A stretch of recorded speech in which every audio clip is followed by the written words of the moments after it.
Simon & Schuster Audio presents The Honey Don't List by Christina Lauren, read by Patty Murin and John Root.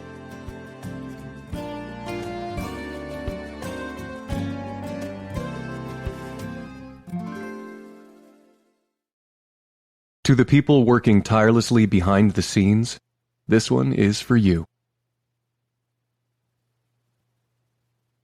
Partial transcript of interview with James McCann, July 14th. Officer Martin: Can you state your name, date of birth, and occupation for the record? James McCann: James Westman McCann, August 27th, 1990. Director of Engineering for Comb Plus Honey Renovations. Officer Martin: I have a note here that you're an assistant to Russell Rusty Tripp. J.M.: I occasionally help with assistant duties when our workload is overwhelming, but I was hired by Mr. Tripp to be the primary consultant for engineering and structural design. Can you please write that part down?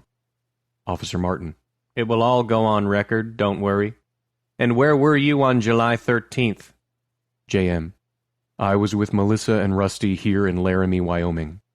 Officer Martin: You're referring to Russell's wife, Melissa? J.M.: Correct. Officer Martin: Was anyone else there? J.M.: Melissa's assistant, Carey Duncan. Officer Martin: Did you have any sense before the night in question that things would get out of hand? J.M.: I think we all knew that by this point their marriage was on a pretty shaky foundation, no pun intended, but none of us expected it to get this bad. Partial transcript of interview with Carey Duncan, July 14th. Officer Alley: Can you state your full name, date of birth, and occupation for the record? Carey Duncan: Like, full name? Officer Alley: Please. CD: Fine. Carey Fern Duncan, March 1st, 1994, Executive Assistant to Melissa Tripp. Officer Alley: And where were you the night of July 13th? Carey: I was in Laramie, Wyoming with the Tripps. Officer Alley: Can you state for the record who the Tripps are? CD: Sure. Melissa and Rusty Tripp are the co-owners of Comb and Honey, but most people know them from their books or TV. Officer Alley: Rusty would be Russell Tripp. CD: Yeah, sorry. Melissa only calls him Russell when she's pissed. Officer Alley: Can you list who else was present at the scene?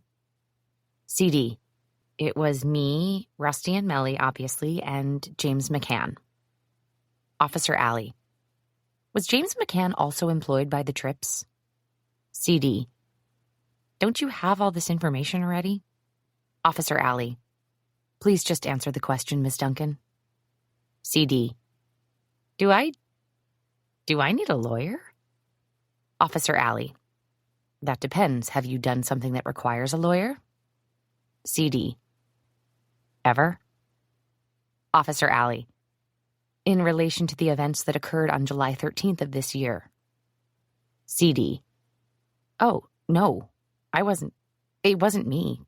You all know that, right? Officer Alley: This isn't a courtroom and you aren't under arrest, Ms. Duncan. You aren't obligated to answer any of these questions. I'm just trying to get a sense of the night's timeline. CD: James, Rusty, and I had just gotten back from the Hotsy Totsy bar. James and I went to get Rusty. It was sort of a mess, and Melly was pissed. And Officer Alley: I think we're getting ahead of ourselves. We need to go back a little further. CD: How far back do you want me to go? Officer Alley: How about the beginning? CD: I started working for Melly when I was 16. I'm not sure you want me to go that far back. Officer Alley: Let's begin with the end of their first television show, New Spaces.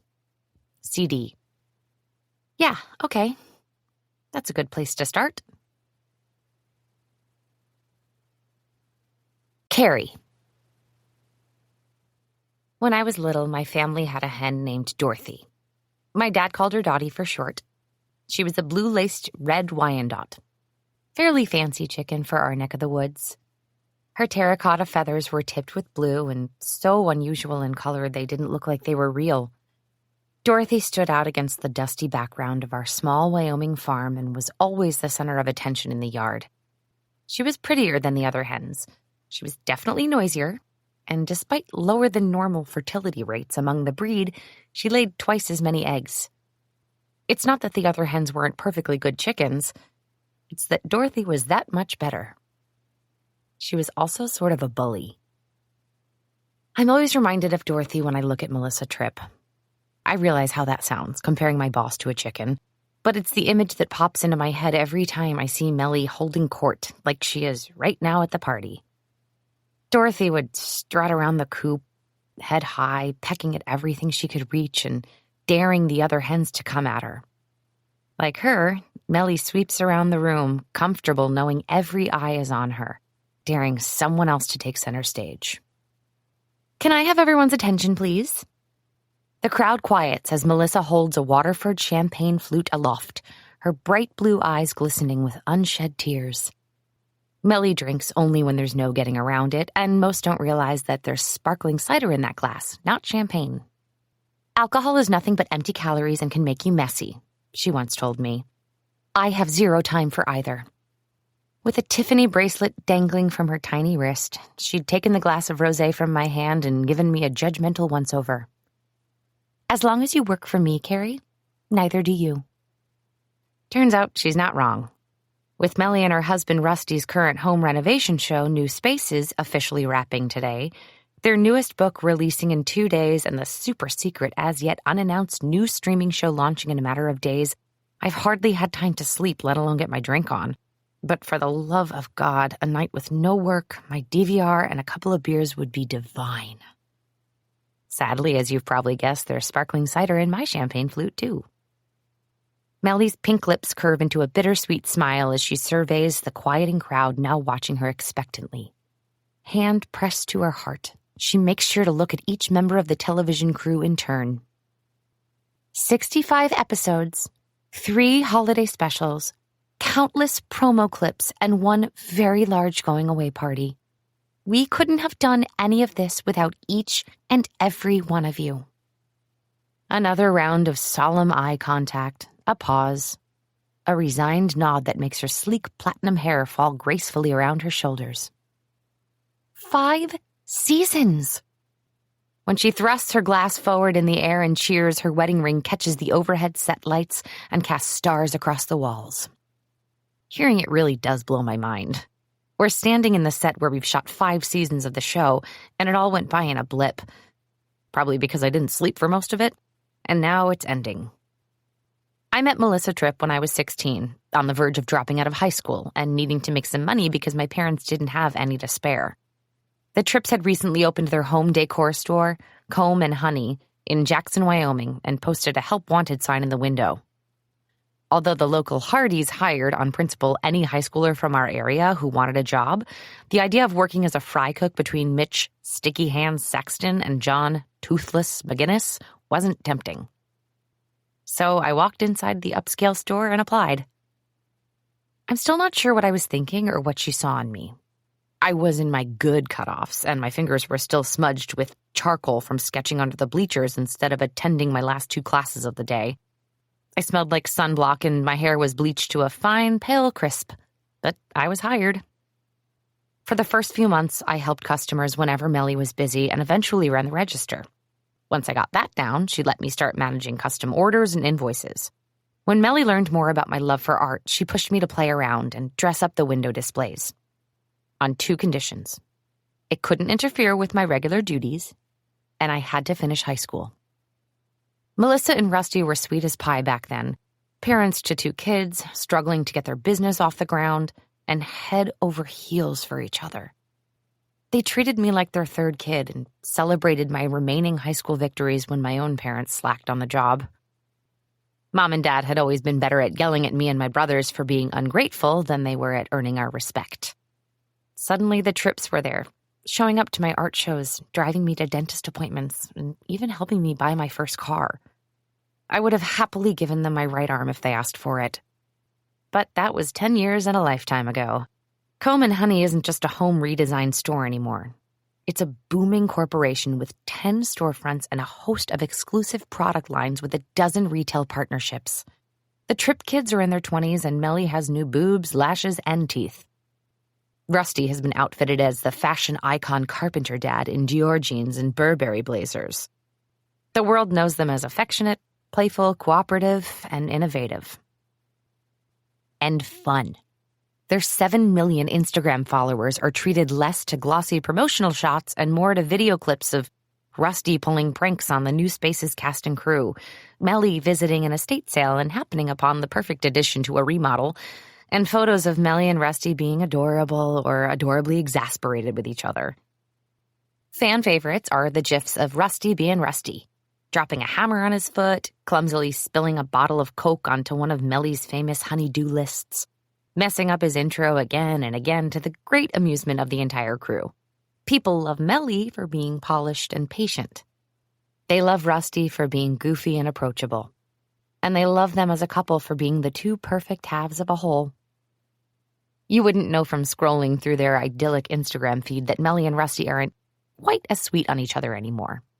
Looking back, I'm not really sure when they decided their marriage mattered less than their brand. It chipped away slowly. A bit of sarcasm here, an argument there. Slowly, their worst sides seem to take over. Melly is a neurotic perfectionist who never sleeps. Rusty is impulsive and easily distracted by whatever, or whoever, is around him. Luckily, only their inner circle sees this downward tilt because the Tripps still managed to put on an impressively convincing show for the public. Like now. Rusty stands at her side, nodding and clapping at the more sentimental points in her toast. It's an after-party, so the blazer is gone and he's wearing one of his custom Broncos jerseys. He can let loose. He's a fun dad and relatable. He's 45 now, and while viewers still swoon over the strong jaw and quarterback build, they love even more the way he looks at his wife. Rusty looks at Melly like they're celebrating their first anniversary this year, not their 26th. It's the way she rolls her eyes at his jokes, but then blushes, totally endearing. When they're like this, it's easy to see why their on-screen chemistry made them instant favorites on New Spaces.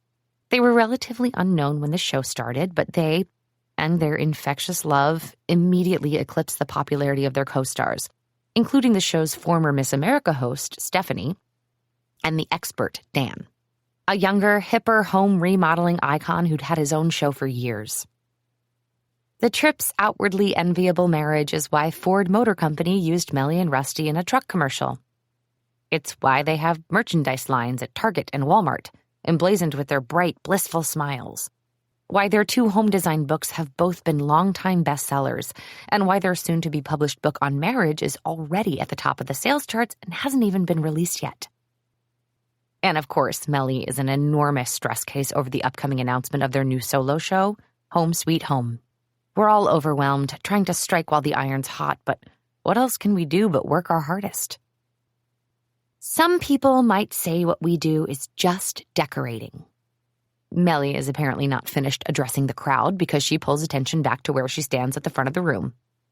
The table behind her is filled with empty champagne bottles and the remnants of a stunning 6-tier petal pink cake. They say it's just home remodel, she continues. Just design. Her high, sugary voice works well for TV because it matches her bubbly personality, white blonde hair, and animated expressions. But offset, and especially when she's displeased and on a tear, that voice becomes cartoonish and piercingly loud. But it's always been our motto that the home reflects the person. Build the home you want, be flexible, and life will be a trip. Thank you for helping us share our philosophy. We love you all. Here's to the next chapter. A chorus of cheers echoes through the group. Everyone drains their glasses and disperses to offer congratulations. Now the toast is over. Never mind that the cast of New Spaces is composed of 4 independently famous individuals, and Melly has just monopolized the moment and ended with her own personal slogan, making it clear that no one else is going to speak in acknowledgement of what they've all accomplished together. I glance over to gauge the reaction of Stephanie Flores, the aforementioned former Miss America, social media darling, and host of New Spaces. She seems to be keeping her eyes from rolling with great effort. Renovation god Dan Eiler is huddled with a producer, speaking in hushed, angry tones and jutting his chin toward the front of the room where Melly just stood. Publicly, the show is ending so that everyone can pursue other new adventures, like the Tripps starting Home Sweet Home. But honestly, I think it's ending because no one can stand in Melly's ever-growing shadow anymore. She may wear a size 2 and need sky-high heels to reach the top shelf in her own stockroom, but she is the alpha dog and she will never let you forget it. I see Rusty tug at Melly's hand and nod toward the door. I don't need to be a lip reader to know that she's reminding him that this is their party, they have guests. Never mind that this entire room full of people essentially works for the Tripps, and a party with your boss isn't really a party. I don't think anyone would be all that disappointed if Melly and Rusty called it a night. Setting my drink on the tray of a passing waiter, I check my watch and wince when I see that it's almost 11. Melly catches my eye across the room and looks around us in commiserating horror. What a mess, her expression groans. I scream through a smile. This mess is not her problem. Whether or not Rusty or Melly decide to stay, I am nowhere close to getting out of here. Sure, we have waiters circulating food, but in a half hour they'll get to toss their aprons into the back of a catering van and head home. I'll be left cleaning up. I do the mental math. If I can get the place cleaned by 1, I might be able to catch a few hours of sleep before our 9 o'clock meeting. Netflix execs are actually flying to Jackson freaking Hole first thing tomorrow for a face-to-face, and the day after that, the Tripps leave for their book launch in Los Angeles, and I get an entire week of living in my pajamas and not answering text messages in the middle of the night. I have to remind myself that this is mile 25 of the marathon. If I can just make it 2 more days, I can crash. But I'm running on tired legs. Before even prepping the wrap party today, we shot the remaining scenes for the 2 final New Spaces episodes. One with a family remodeling their craftsman home to welcome their first baby, and a 5-season retrospective to close out the show. A normal day with Melissa Tripp is exhausting. Today was completely debilitating, and it's not over yet. I exhale slowly, calmly, surveying the damage to the room, and decide one way to let people know they should start heading home is to begin cleaning up. A few minutes later, a shadow appears at my side. I can sense by its tense, annoyed presence exactly who it is. Did you see where Rusty went? I look up at James McCann. Tall, lanky, always exuding superiority. I'm not in charge of Rusty, I say. He's yours. He stares for an annoyed beat, but I know it's only partially meant for me. I'm an assistant and have been for the entirety of my adult life. By contrast, James, a nerdy engineering type, wasn't hired to work as Rusty's right-hand man, but that's exactly how his job has panned out. Midnight beer runs, dry cleaning duty, sports ticket procurement, and daily coffee retrieval. Not what he bargained for at all. We have an early meeting with the Netflix folks tomorrow, he tells me, as if it hasn't been a topic of conversation, the date all but branded onto my brain for weeks. As if we aren't all sweating bullets about how the new show is going to fare with audiences and what that will mean for the company. I remember, James. I slide a cluster of empty beer cans into a recycling bin. In fairness, you never write anything down or log into the shared calendar. I thought I'd check in. Unfortunately, he misses my eye roll when he blinks down to his watch and then out over the room, tense again. Don't you think we should be wrapping this up? This question could only come from someone who works for Rusty, a boss who is used to being bossed around. Anyone who works for Melissa Tripp would know that trying to shepherd her out of a party in her honor is like trying to get a cat to tap dance. Probably, I say. I carefully drop a few champagne bottles into the recycling bin before shaking out my hands. It's been a long day, and the left one is starting to act up. At this point, massage doesn't really help, but I try to casually rub out my fingers before moving on. I don't know why you're following me when he's over there, I say, and motion toward the front of the room where Melly gave their speech. Over where? I groan in frustration and turn to show him, but my irritated smugness dissipates when I find only Melly near the remains of the frilly pink cake. I don't see Rusty anywhere. Have you texted him? James gives me a blank stare through the perfectly unsmudged lenses of his glasses. From this close, it's impossible to miss that he has really pretty eyes. But like many men, he ruins the effect by speaking. Don't you think I'd do that before asking you? Just checking, I say. His brows come together in irritation, which makes his glasses slide down his nose. I texted him. He's not answering. Maybe he's in the bathroom. I step around him, tired of being in charge of everyone every second of the day. He'd definitely answer if he was in the bathroom, James says, following close behind. He takes his phone everywhere so he can check sports scores. James is obviously a smart man. Lord knows he reminds me all the time. But like my dad used to say, sometimes I wonder if he's only got one oar in the water. Is he incapable of walking around a set and finding a 6'4" grown man by himself? I'm about to blow up and ask him, but when I look up, I'm surprised by the desperation in his eyes. The dread and suspicion there make my stomach sink. I pass my gaze around the room, to the back corner where some of the set designers are opening fresh beers, to the small seating area where Dan is now pretending to enjoy chatting with Melly. In the crowd of nearly 70 people, I don't see Rusty either. You don't want to go searching, do you? I ask quietly, on instinct. James shakes his head slowly, and we share an extended beat of eye contact. It's not that I immediately suspect anything, but like I said, Rusty can be impulsive. Who knows what kind of trouble he could be getting into? Maybe he's out getting high with some of the camera guys, I say. Another shake of his head. He doesn't like to smoke, and he tried edibles a few weeks ago and said he'd never do that again. Maybe he left, I say. Without telling us? I exhale a shaky breath, growing a little uneasy myself. I swear to God, if he's cheating on his diet. On Rusty's current honey-do list is Melly's instruction that he lose a few pounds before the new show is announced. According to her, he looks puffy on screen. If he's hiding somewhere with cake in his lap, I'll never hear the end of it. For the most part, James and I have kept to our own schedules since he joined Comb and Honey 2 months ago.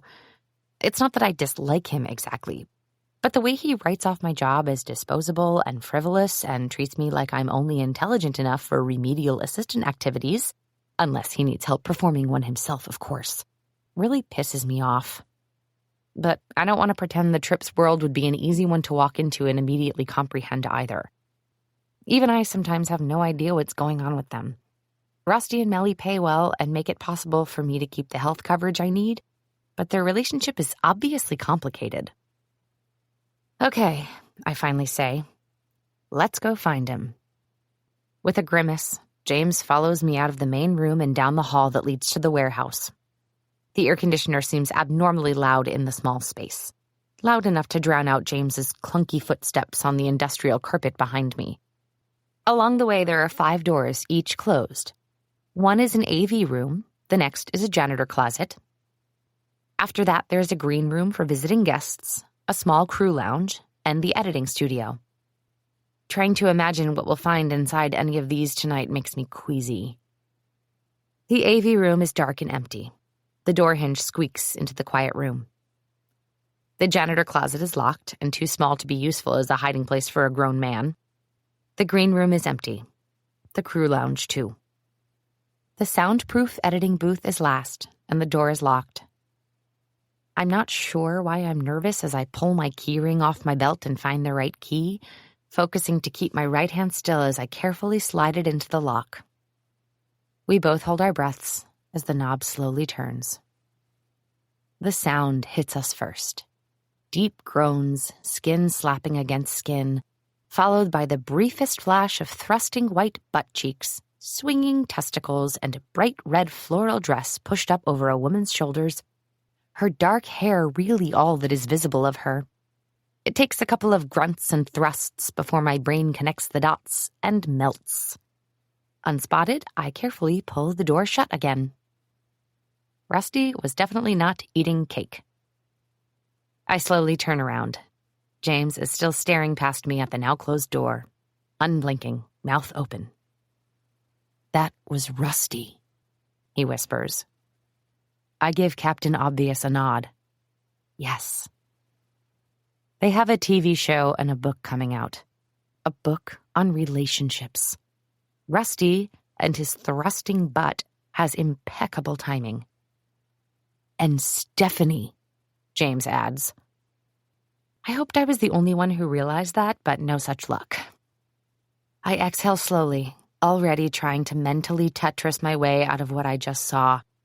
Moments like this make me realize why professional distance is a good thing. I've done holidays with the Tripps and watched as they grew from owners of a single store to rulers of an empire. Literally no part of my life isn't somehow tied up and overlapped with theirs.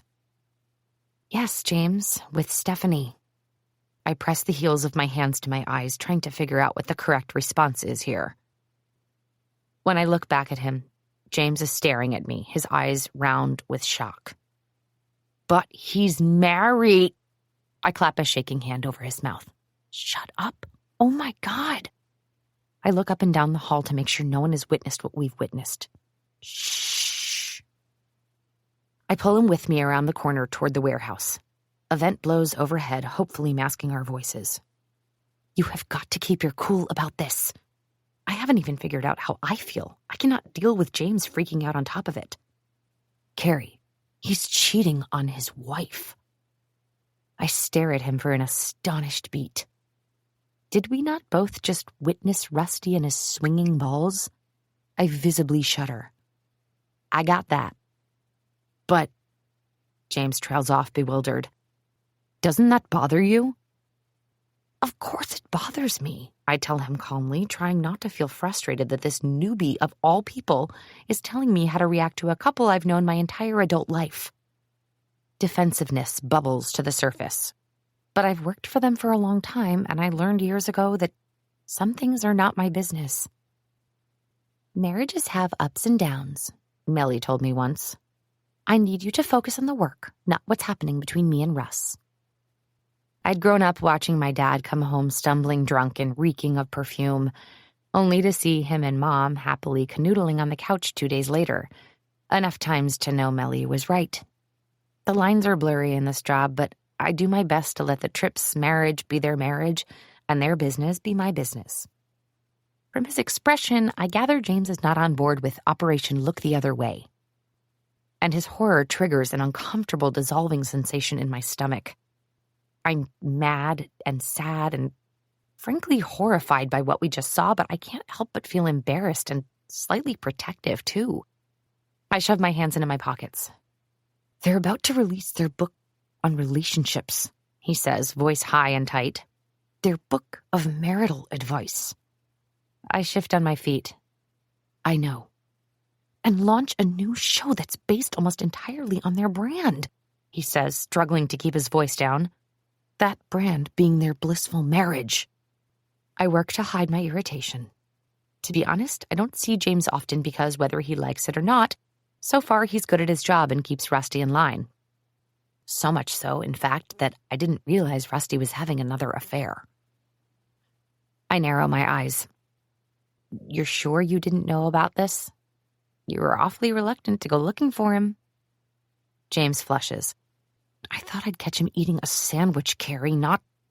He points behind him back to the room. That. I deflate. Yeah, me too.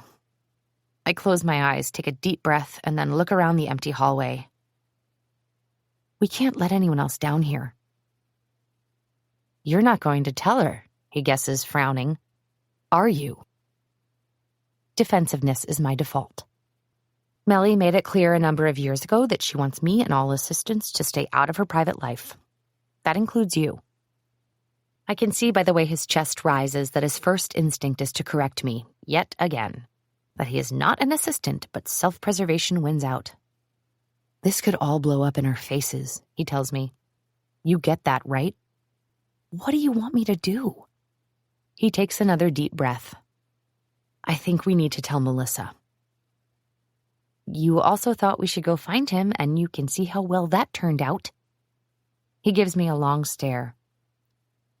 I am not telling Melly that we saw her husband plowing their co-host. I laugh. Hell no. Talking to them about this would be like talking to my parents, but multiplied by the also my employer factor of awkward. James probably doesn't realize that my relationship with the Tripps isn't just employer-employee.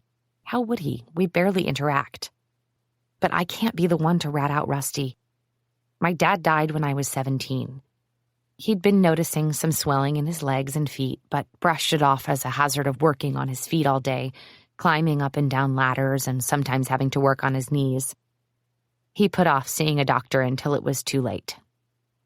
Years of smoking had left him with stage 4 lung cancer, and he died within just a couple of months. Rusty tried not to be obvious about stepping in, but he's always been there when I needed him.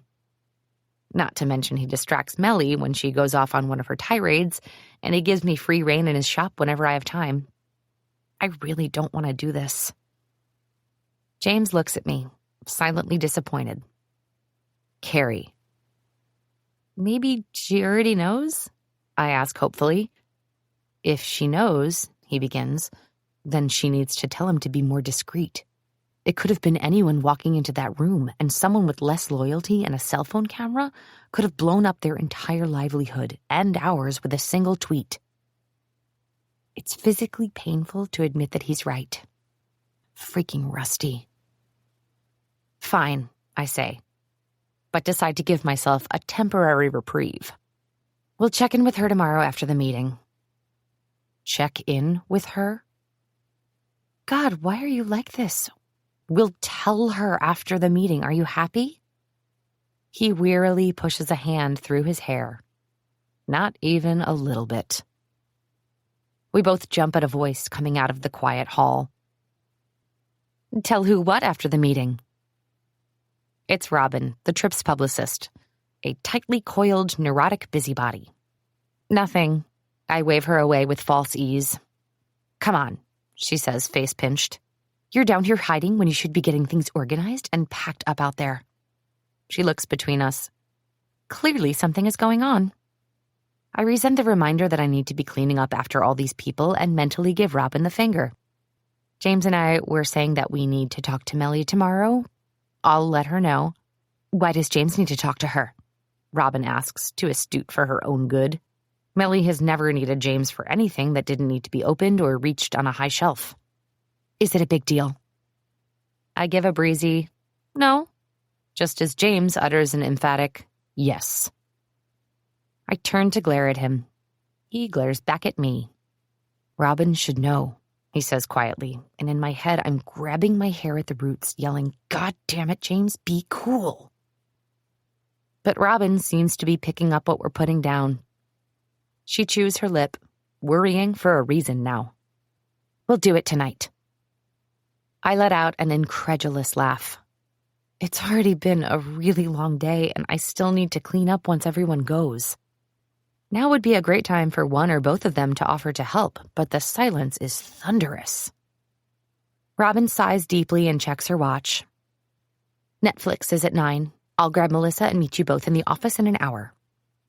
An hour means that I'll have to hustle my ass off here and then book it over to the Comb and Honey offices across town. Awesome. Robin turns to leave, and I glare again at James, who gives me a triumphant smile. We're doing the right thing, he says. We now have a work meeting at midnight. It's the right thing, he repeats. 1 hour. He's lucky that doesn't leave me enough time to make a James McCann voodoo doll.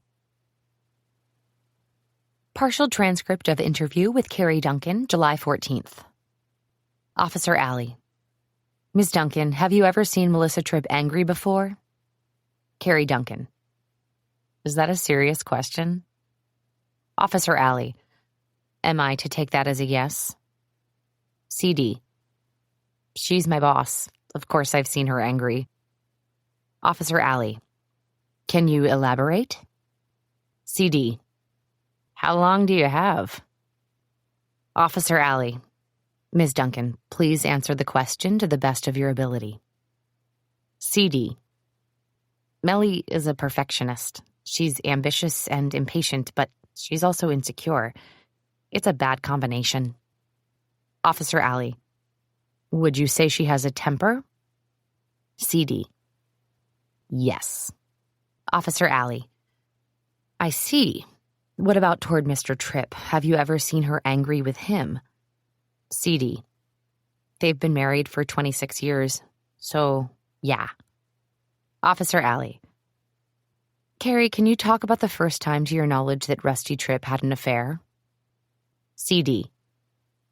Well, it was the year after I started, so 2011, I think, with his old assistant, Marianne.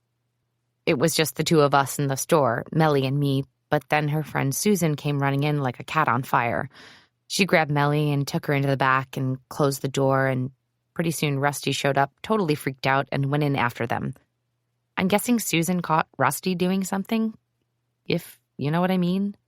Susan left, and maybe a minute went by before all hell broke loose. Officer Alley. You're saying Mrs. Tripp was upset. CD. Upset? That's a nice way to put it. They came out of the office yelling at each other, and Melly just lost it. Started calling him a liar, a cheat, lots of names. Then she started throwing stuff at him around the store. Melly is really big on appearances and coming off very prim and proper and family-oriented. She never swears.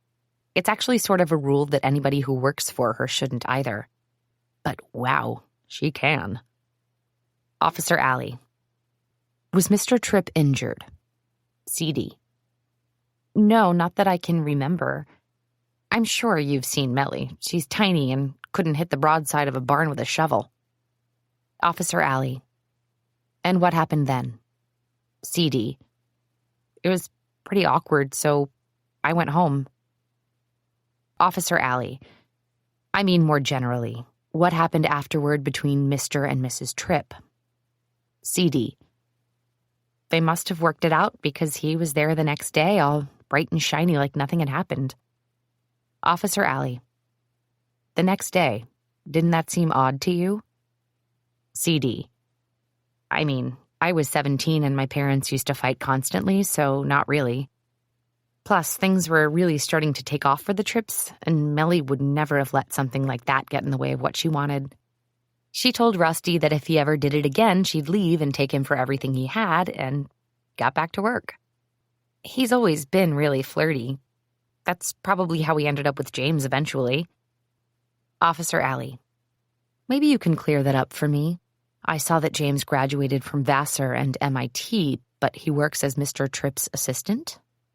CD. Rusty is what my grandma used to call a tomcat's kitten. A giant flirt, but relatively harmless. Melly just doesn't like women working for him, plain and simple. The assistant position happened to be open at the same time that Rusty was looking for an engineer for the show.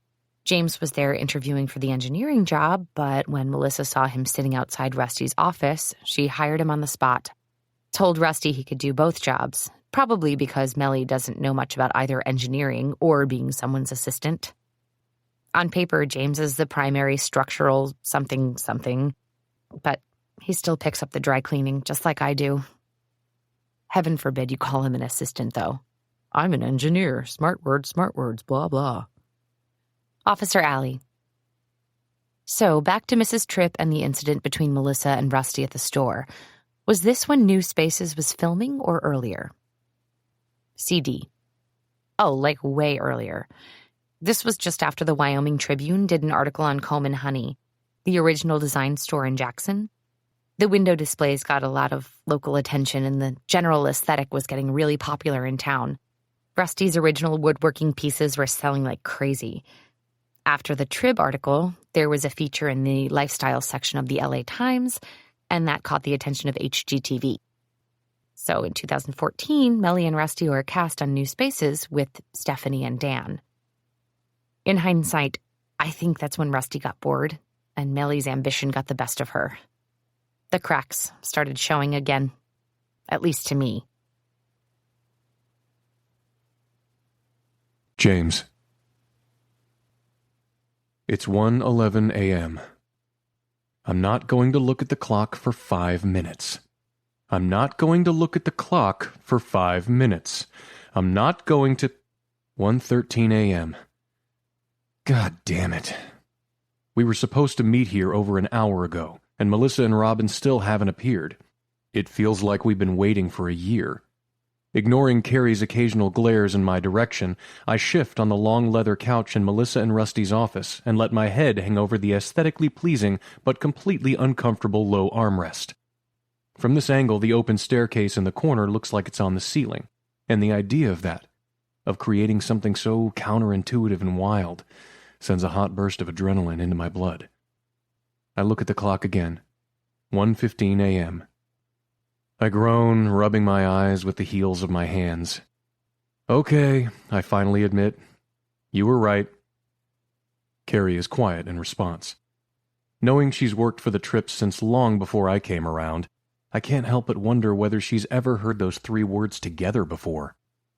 I'm torn between wanting to get this conversation over with, Carey finally says from the other side of the room, and wanting to postpone it forever.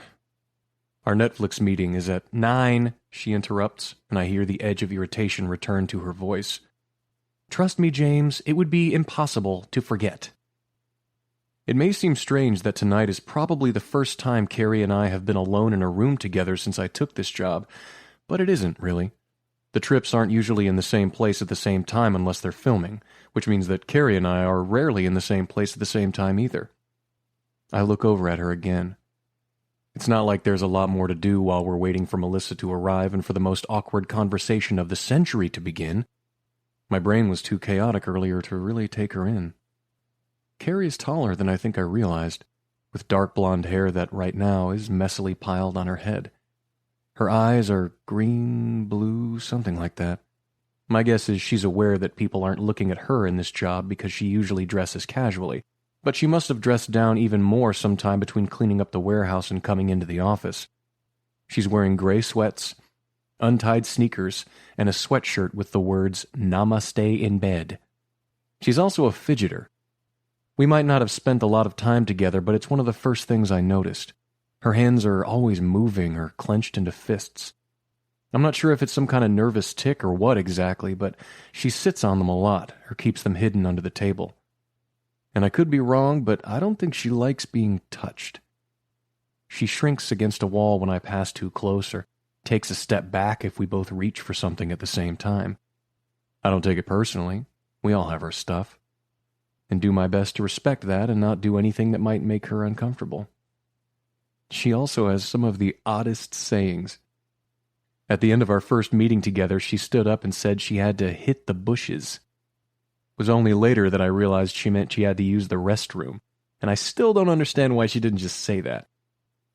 Right now she's messing with one of the bookcases, frowning at the way it won't rotate the full 180 to display the books on the other side of the shelf. It's a classic Tripp design, made to best utilize whatever limited space is available. Carey checks a few of the bearings and finds a stuck pin, fiddles with it for a moment before it resets, and then lets out a quiet, satisfied, "There," when the shelf glides easily again. Exactly how long have you worked for Melissa? I ask her. She bends to inspect another shelf, a small furrow of her forehead the only indication that she's heard me. About 10 years. I feel my eyes go wide. How old are you? She hesitates. 26?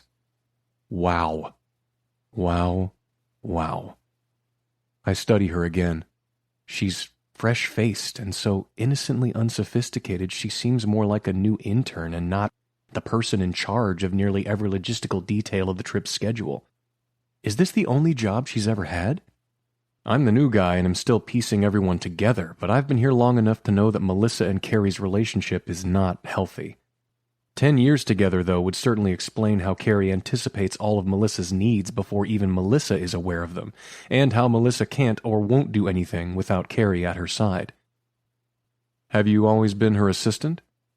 No, I started as a cashier in their first store, she says. I've done pretty much every job there.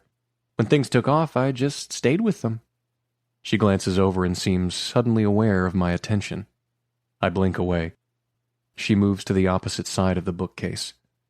What did you do before you came here? I'm saved from having to answer this when the doorknob turns, and both Carey and I turn to see Rusty walk in ahead of Melissa and Robin, a willowy, nervous bird of a woman. Jim! Carey! He bellows in greeting. His smile is as loose from inebriation as Melissa's is tight from irritation.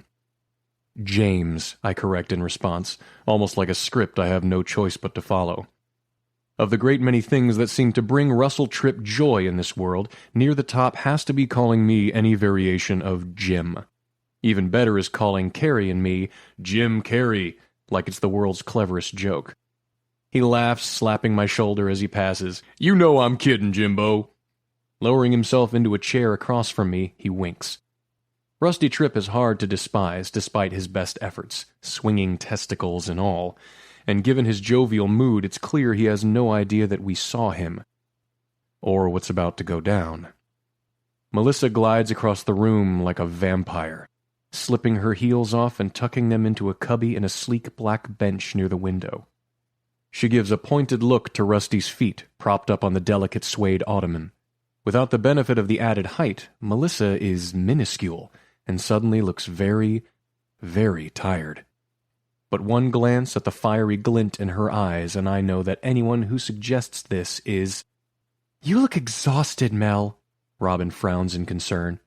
Rusty, Carey, and I, in unison, suck in our breath and hold it. If I've learned one thing in the last 2 months, it's that Melissa Tripp does not like being called Mel. Nor does she appreciate any suggestion that she is tired, sad, worried, no longer in her 20s, or in any other way human. I am fine, Robin, she hisses, and gracefully sits down in the chair beside Rusty. I'm aware if a camera were near, she would reach over and casually link her fingers with his. As it is, with only the 5 of us in the chilly dark room, she hasn't even looked at his face yet. So what's up, guys? Rusty asks, glancing from me to Carey as she takes a seat on the couch at my side. Per usual, Robin paces in the background, tapping at her phone. Carey looks at me. I look at her. When we requested this quick conversation, we were both expecting Melissa to come alone.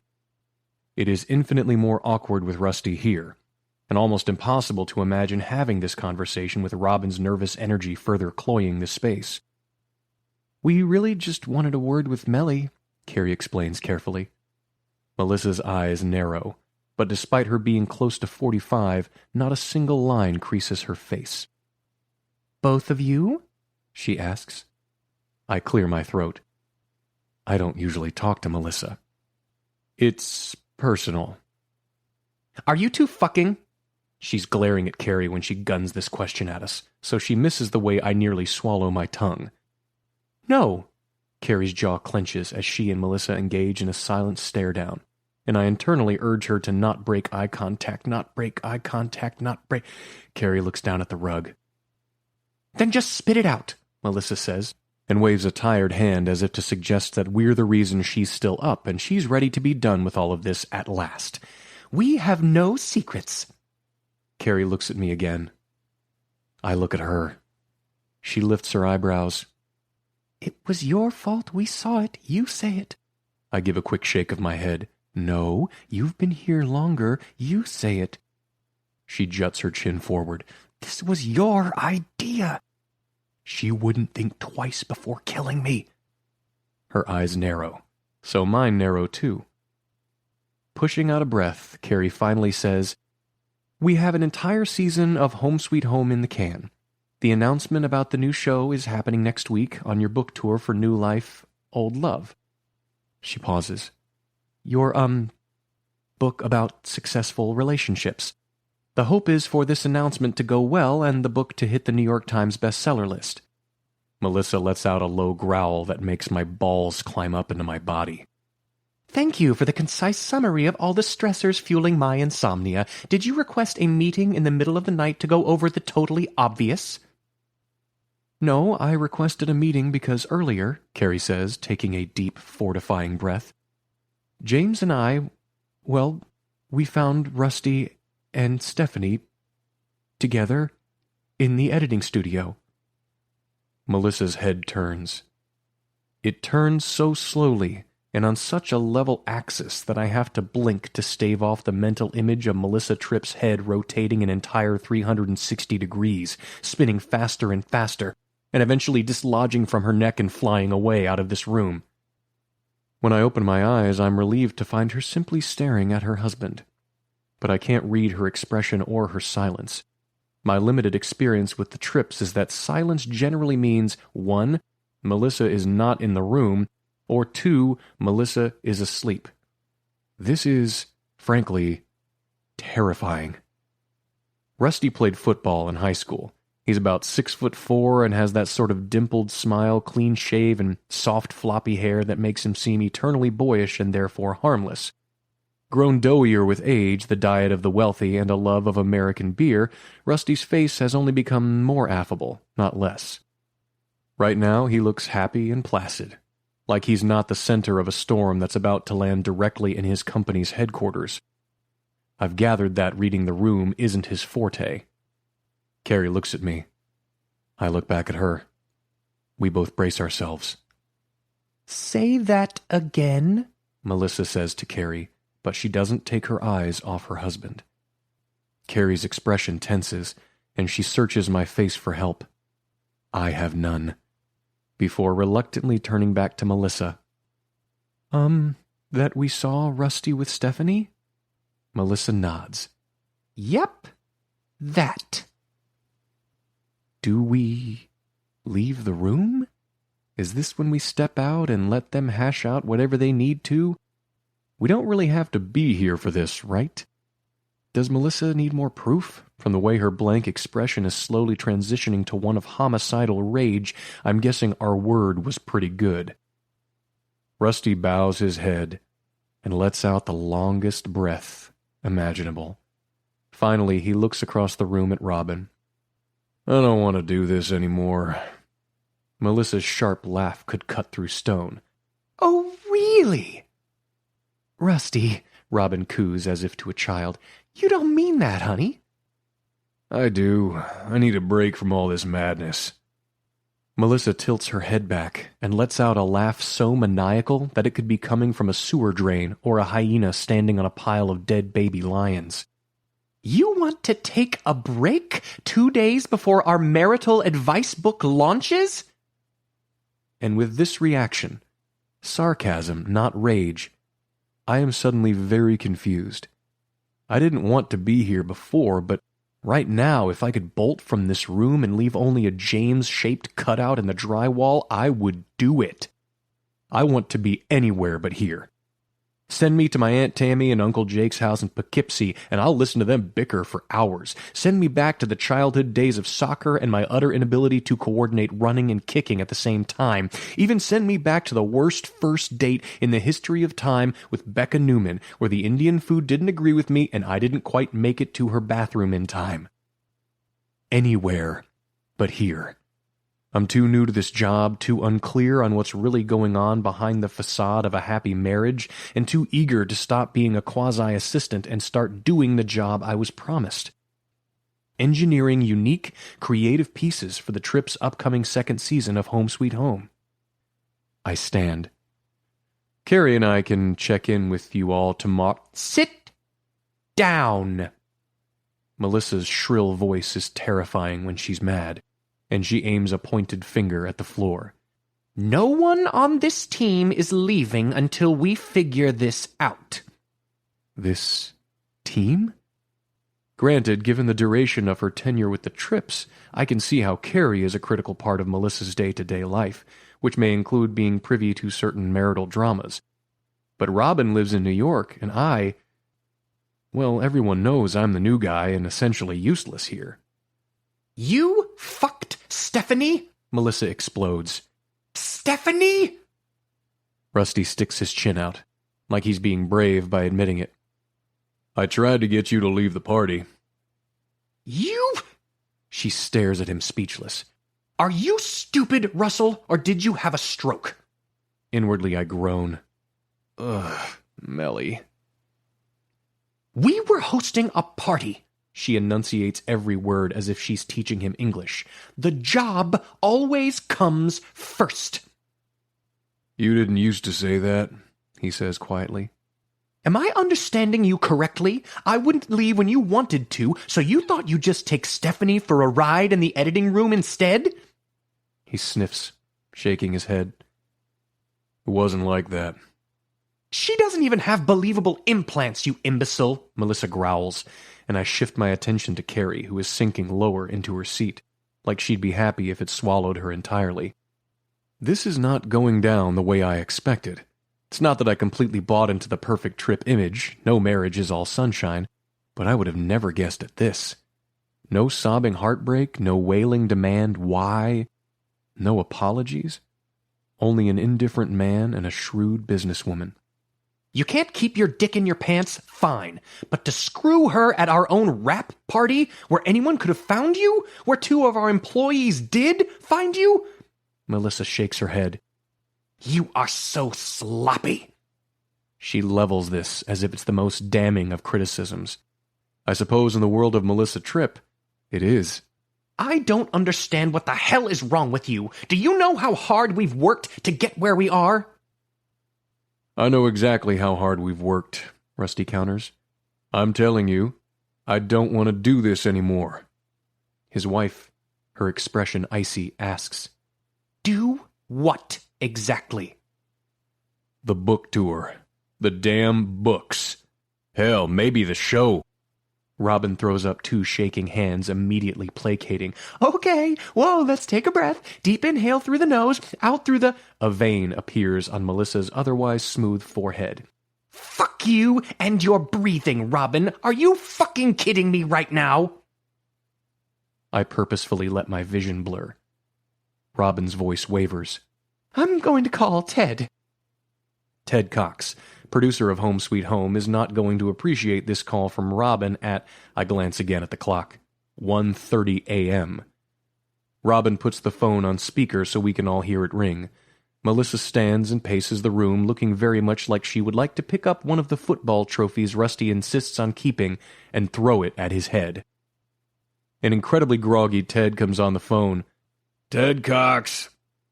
I close my eyes, wincing against the disgust I feel toward anyone who answers their phone with their own name. Ted? Robin says. It's Robin Matsuka. Listen, I have Melissa and Rusty here in a bit of a crisis. I think we need a little pep talk to get us back on track. We don't need a fucking pep talk, Ted, Melissa cries out. We need someone to throttle this idiot. She turns on Rusty, eyes wild. I don't care who you screw, how much beer you drink, or how many fucking times a day you check your stupid fantasy football team lineup. What pisses me off, Russell, is you got messy. You think the press would ignore a story like this? Sorry, Ted sleepily cuts in. What's going on? Melissa ignores him. Who paid off the reporter that got wind of TJ trashing a hotel room in Vegas? She waits for Russell to answer this, and the only sound is Ted, across the line, groaning at what he now realizes he's been dragged into. When the kids get weaponized, the conversation is going nowhere good. You did, Rusty concedes finally. That's right, Melissa says, on a roll now. And who made sure to bury the story of Kelsey getting her stomach pumped after her first frat party? She doesn't even wait for him to answer this time. That's right, me, because both times you were watching TV or playing with your tools and didn't bother to answer the calls. Do you think if word gets out that you're sleeping around, that our perfect marriage is a mess, that reporters will hesitate to dig those stories up and throw our kids' lives into the mix? Can you imagine the glee the media will have breaking the story that not only are we terrible at being married, we're terrible parents? She stares at him, chin wobbling. You think if we stop now, you can keep your airplane and your Super Bowl tickets?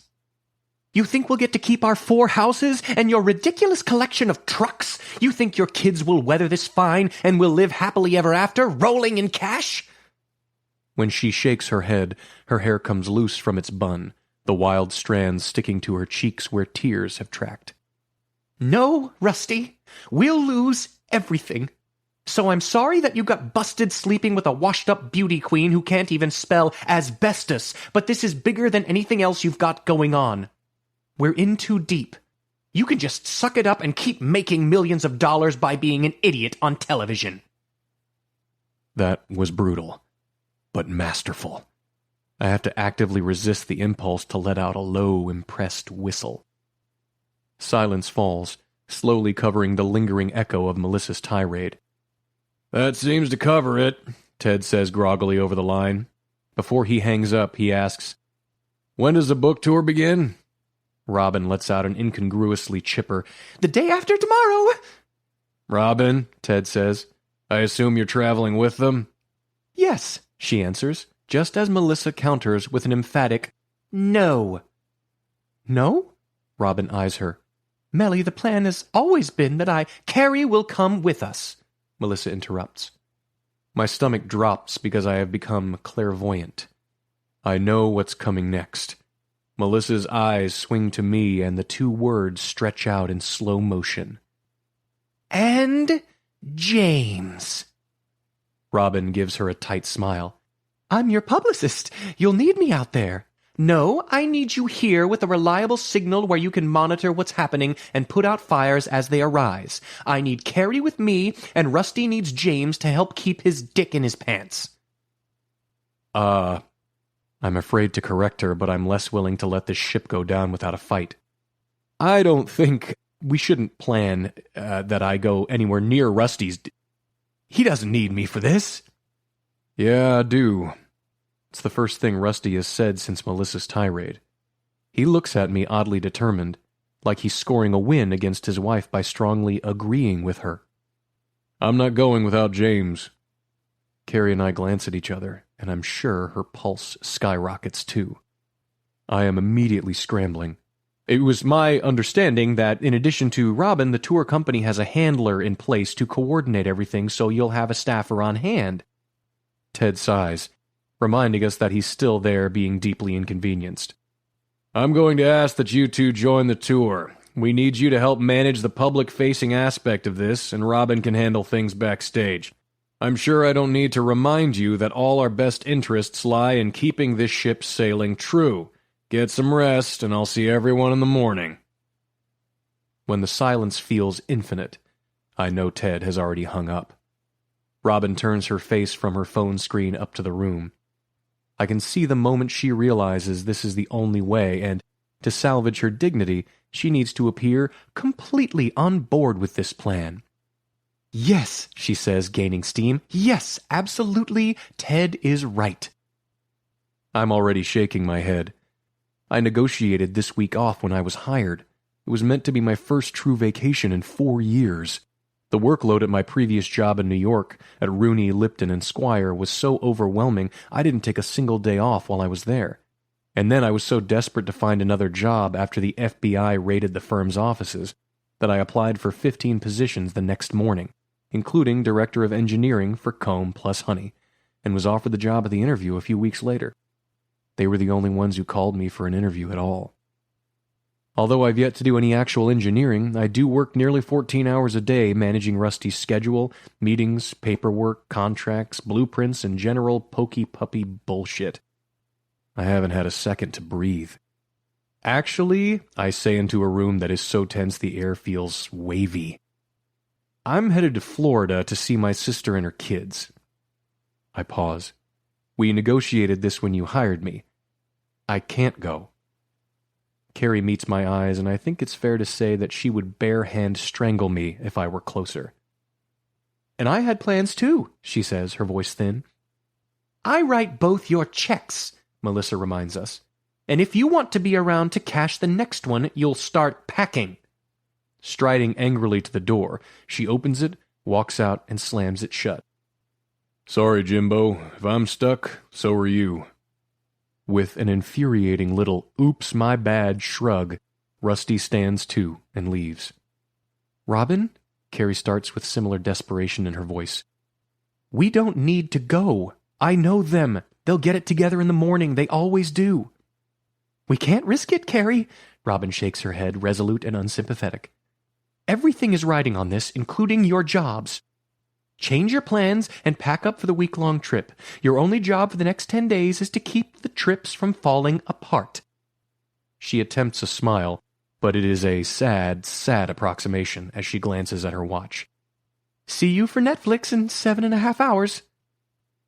She leaves, and when the door closes, Carey grabs a pillow, bends, and releases a scream into it that is surprisingly primal. I, too, want to let out an unholy string of curse words. I want to scream to the room. Why can't I find a job that is somehow both legal and relevant to my graduate degree? Is that too much to ask? Am I being transitioned into Rusty's full-time errand boy? If I quit now, the only other position on my resume is the black stain of RL and S. My former firm is still on the front page of national newspapers for its shocking accounting scandal that, so far, has resulted in 14 arrests, job loss for nearly 2,000 employees, and apparent loss of hundreds of millions of dollars in company retirement benefits. A few brief months at Comb Plus Honey won't make my resume look better. I'm backed into a corner, and the Tripps know it. "This is bullshit," Carey says, "and 100% your fault." "My fault? I wasn't the one having With a full-body shudder, I press the heels of my hands to my eyes until I see bursts of light. Maybe if I press hard enough, I'll never have to see anything again. I wasn't the one cheating on his wife. This is Rusty's fault, and we're the ones who were paying for it. "I knew I shouldn't have helped you." She sits back against the couch with a growl. "This is what I get for trying to be nice." "That was you being nice?" I start, stopping short when she turns to glare at me. I drop my head into my hands. "At least you're doing what you've been hired to do. Babysitting adults is not what I went to school for." It was apparently the wrong thing to say. The last person to storm out of the office is Carey, with an infuriated, "Yes, yes, James, we all know you're brilliant." Carey. My roommates, Peyton and Annabeth, pause mid-conversation when just over 24 hours later I roll my shitty suitcase into the living room and set it beside theirs. I look back longingly at their enormous leather sectional. It's not pretty, it's old and bulky, but I had really looked forward to making it my home base for the next week. Yet here we are. Instead of a staycation at home in my pajamas, I'm facing 8 days cooped up in a van with a married couple in the midst of a crisis and Mr. Morality McEngineering pants. "Don't worry," I tell my roommates. "I'm not crashing your romantic getaway." Annabeth looks at the suitcase and then turns bright, inquisitive eyes on me. Her face falls. "Oh, no." "Oh, yes." I round the counter that separates the kitchen and living room and open the fridge to retrieve a protein shake. James and I have to join the Tripps on their book tour. Peyton lets out a sympathetic groan. "He's the new one, right? The hot nerd assistant?" I swallow down a long drink of the shake, as well as the petty desire to ask her to slowly repeat the word assistant while I record it for him. "Yep." "What happened?" Peyton pulls her thick, dark curls into a ponytail. "I thought you had the week off." "It's complicated. That's about all I can say. NDAs aside, I've never complained about work, other than my long hours, and never disclosed just how rigid Melly can be, how maddening Rusty can be, and how hard this job is most days. In other words, I've always done what I can to protect the Tripps. I owe them that loyalty. Because of this, Peyton and Annabeth think my bosses are everything the public believes they are. Charismatic, creative, in love. It's such a happy image. I hate to ruin it for anyone, even the two people closest to me in non-work life. Is that depressing? That the couple I met through a classified ad when they were looking for someone to rent the second bedroom in their condo, and whom I rarely see, are the closest thing I have to friends? Is it terrible that I haven't made time for my brothers in at least 6 months, and they only live a half hour away? Am I a monster for not having been home for Christmas in 2 years? Obviously, the answer to all of these questions is yes. My life is an embarrassment. This is also why I started seeing a therapist. I'd never been to therapy before, never thought it was for me. But sometime last year, I realized that I never really talked to anyone. I didn't have anyone I could unload on to help me unclutter my brain the way I unclutter Melly's inbox, QuickBooks, and calendar. Maybe it helps that my therapist's name is Debbie. She's soft and comforting and looks a lot like my Aunt Linda. The first thing I saw when I walked into Debbie's office was one of those granny square Afghans that my dad used to keep on the back of his lazy boy. After a few sessions, I felt right at home. We're currently working on my ability to be assertive and brainstorming ways I can take control of my life. As you can see from the suitcase I didn't want to pack for the trip I absolutely don't want to go on, I'm not crushing this assertiveness thing. I stare at my roommate's luggage.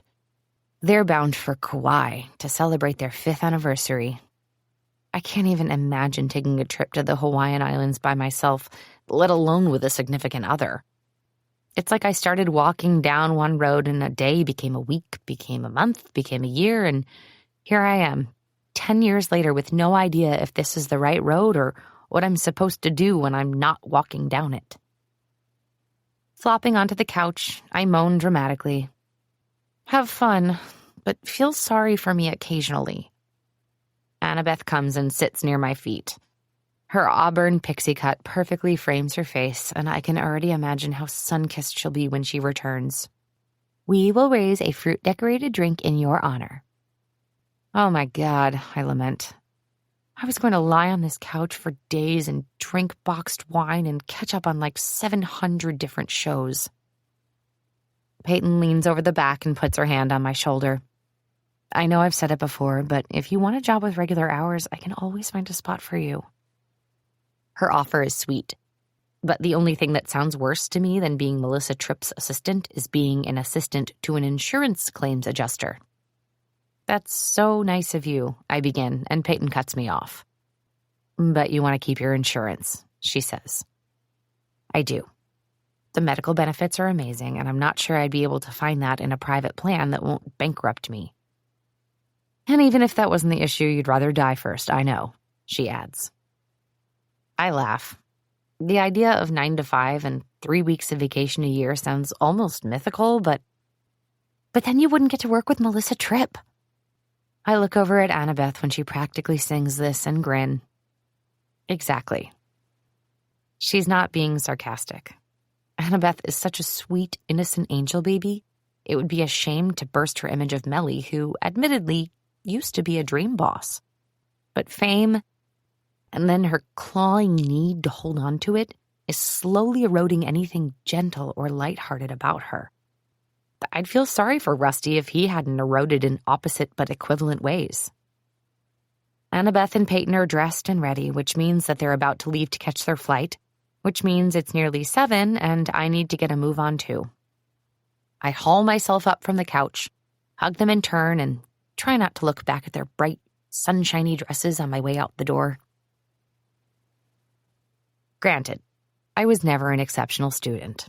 My crowning achievement in high school was a C in AP Lit and being voted secretary of our Future Farmers of America Club. But the short walk from my car to the van has got to be some kind of metaphor for what a college education can do for a person. My shaggy old suitcase chugs along, veering off path every time it hits a pebble. The fabric is worn out, the lock is broken, and the wheels are barely attached to the case. Up ahead, James McCann is shiny as a penny as he climbs out of his sleek BMW coupe and extracts his glossy aluminum luggage. He sets it down like it weighs nothing, and behind him, it glides across the parking lot like an obedient, high-end robot. I want to throw something at him, preferably my shitty suitcase. Plus, he's wearing a neatly pressed navy suit like we're going to another Netflix meeting instead of climbing into a cramped van for a 14-hour drive from Jackson to Los Angeles. Irritation crawls up my spine. You're wearing work clothes? I have to yell to drown out the horrifying screech of my suitcase wheels struggling to stay connected to the bag. He doesn't turn around. Are we not headed to work? Not work. We're going to be sitting for a while. Thanks to you, I think. I assumed we should wear something at least 50% lycra with no zipper. I left my yoga pants at home. He still doesn't even look at me over his shoulder. This is how I dress, Carey. Even when relaxing, we have an event tonight. And we can change at the last stop, I say. Won't you get wrinkled? This time, he looks back at me over the top of his glasses. I don't wrinkle. I glare because, as impossible as it seems, if anyone can figure out how to be both stain and wrinkle-proof, it's James. He keeps walking, and I riffle through my memory. In the couple of months that he's been working for Rusty, I don't think I've ever seen James in casual clothing or looking anything less than recently pressed. No jeans, certainly no sweats. Now all I can imagine is James McCann washing his silver BMW in his driveway wearing tailored chinos and one of his many Easter egg-hued button-down shirts. He's definitely never spilled a 40-ounce super big gulp down his cleavage. "Why are you so interested in my clothes?" he asks.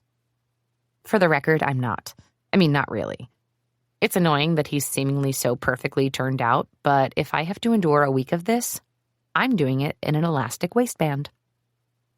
"Because we're here against our will," I say, "and you and I are about to spend the entire day driving to Los Angeles, I'm wearing what I want." "I'm sure Melissa won't have anything to say about that," he says dryly. I glance down at my leggings and faded Dolly Parton t-shirt. Melly doesn't like what I wear even when I'm dressed up, though I do use the term dressed up loosely. Fashion is not my forte, but if I have to tolerate her disapproving face anyway, I might as well be comfortable. We roll our suitcases around the side of a building that houses one of the Comb and Honey warehouses, and James comes to an abrupt stop. My face collides with his shoulder blade. I'm too busy being annoyed that his back feels wonderfully solid and defined under that dress shirt to immediately realize what caused him to pull up short. "So I'm guessing they're not going for subtle," he says. I follow his attention to the giant bus parked at the loading dock. Wow. Am I the only one who thought the publisher had booked a van? I mean, a fancy van, but still. James heaves a sigh of resignation at my side. No. I definitely didn't think we'd be traveling inside Melly and Rusty's heads. But why am I surprised? Melly loves Flash and she loves her brand. The Comb and Honey logo is literally stamped or embroidered on everything from golf shirts to keychains to the staplers in the office. If she didn't think tattoos were the worst kind of tacky, I'm sure she would have gotten a Comb and Honey tramp stamp years ago. So obviously, I was expecting a logo on the door. At most, I was thinking the book title would be tastefully scripted along the side. I did not expect a mammoth tour bus wrapped in a giant photo of Melissa and Rusty. Their two white smiles are stretched in vinyl across 45 feet of windows and steel. Don't get me wrong, the Tripps are a good-looking couple, but nobody looks their best at that scale in high definition. I leave my bag at the curb and take a few steps to the left, and then a few to the right. The eyes follow you. James doesn't even crack a smile. Apparently engineers don't enjoy humor as much as assistants do. A brown head of hair pokes out of the bus door, followed by the rest of a man with broad shoulders and a set of biceps that test the durability of his t-shirt. I've never really been into muscles before, but, I'll admit these are pretty nice. "Hey there," Biceps shouts, easily skipping down the 3 steps from the bus to the ground, landing with an effortless bounce. "You must be the assistants." Beside me, James goes completely still in what I'm sure is an attempt to not have a toddler-level tantrum in the parking lot. Of course, I am delighted. Dragging my suitcase toward the bus, I smile, make a fist, and shake out my fingers before offering my hand. Yes, we are. I'm Carey. I catch him logging my movements, but he gamely takes my hand to shake. I've never enjoyed a handshake before, but in this case, I'll happily make an exception. "Joe Perez. I'll be the handler on the bus. Our driver, Gary, is in there getting settled." He jerks his thumb and I wave to a portly older guy already seated behind the steering wheel. Joe looks over my shoulder to where James has begrudgingly joined us and smiles, introducing himself again. "James McCann," Jimbo replies. "Director of Engineering." I look at him, amused, but he doesn't meet my eyes. The two shake hands and do the requisite guy nod, and then Joe is showing us the enormous luggage compartment under the bus. "I know this isn't a very extensive tour," he says, unlocking the metal hatch, "but I'll be riding with you guys, making sure everything goes as planned." It's possible Joe is the best-looking man I've ever seen up close. And he's coming with us? Like, the entire time? Well. I do a mental pat-down in search of my lip gloss. Maybe this is a chance to take some of therapist Debbie's advice and assert myself. step outside of 18-hour workdays and no social life, to put my phone on silent and do what I want for a change. Mixing work and pleasure is likely to be the only way it's going to happen for me, and I'd risk the fallout for those biceps. Joe's hair is dark, cut short on the sides, but curly on top. He has a dimple in his cheek when he smiles, and his skin is sun-kissed and golden brown. When he reaches to place my suitcase into the open compartment, his shirt pulls taut across his back, muscles straining. My eyes follow the movement in a way I'm sure resembles our old dog Dusty watching hungrily outside the chicken coop. "Easy there, Duncan," James says under his breath. "Shut up, Jim," I quietly fire back. Straightening, Joe turns to us with an enthusiastic clap of his hands. Of note, he's not wearing a wedding ring. "Okay, who's ready to poke around with me?" Holy shit, I say for the fourth time, eyes moving over every surface of the bus. I am sure this divine coach has never carried an object as grubby as my suitcase. Amazing, right? Joe runs a loving hand along the front passenger seat. May I one day have a man look at me the way Joe is looking at the soft leather of the captain's chair. I walk slowly down the center aisle and my feet sink into thick carpet that is nicer than the condos. Strips of purple lights are inlaid into the ceiling. The cabinets and desk are solid wood with marble countertops. This tour bus is an odd combination of luxury villa and party limo. There are 2 lounges, Joe points as he walks. Seating for 9 up front, a wet bar, a full galley kitchen with microwave and espresso machine. He moves toward the back, pointing out various amenities as he goes. Bathroom with a full stand-up shower, flushing toilet, room-specific temperature controls, so nobody has to fight over that. Joe grins, and the dimple in his left cheek makes a delightful reappearance. 2 46-inch TVs, he continues, each with cable and Blu-ray players. Wi-Fi throughout. He opens a door at the end of the hallway and points into what I assume is the rear lounge. U-shaped leather couches and a reclining captain's chair offer seating for at least 10 more people, and a giant TV hangs in the center. Oh, let Mr. Tripp know that MLB Extra Innings and MLB TV have both been enabled. James glances at me, expression typically superior. You can let him know when you're going over the itinerary. You're his right-hand man, Jim, I counter. I'll let you deliver the good news. Exhaling slowly, James tilts his head up to see his reflection in the mirrored ceiling. Joe and I follow his lead, and there's a weird moment of silence when all our eyes meet in the reflection. I'm sure we're all thinking the same thing. We are going to be right on top of each other for days. Joe breaks the awkward quiet. Anyway, he claps his hands before reaching for a folder tucked into a corner on the kitchen counter. I've got the itinerary right here. He shuffles through his papers. You've probably got your own, but I've printed one for each of you.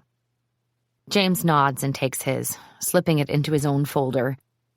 I fold mine quickly and tuck it in my purse. The tour company booked all the hotels that you sent us in the request. I'll double-check both of yours, he adds, referencing my last-minute scramble to secure rooms for James and me. When we arrive at each stop, I'll take care of everything and bring out the keys. The Tripps can stay in here and relax away from the public eye.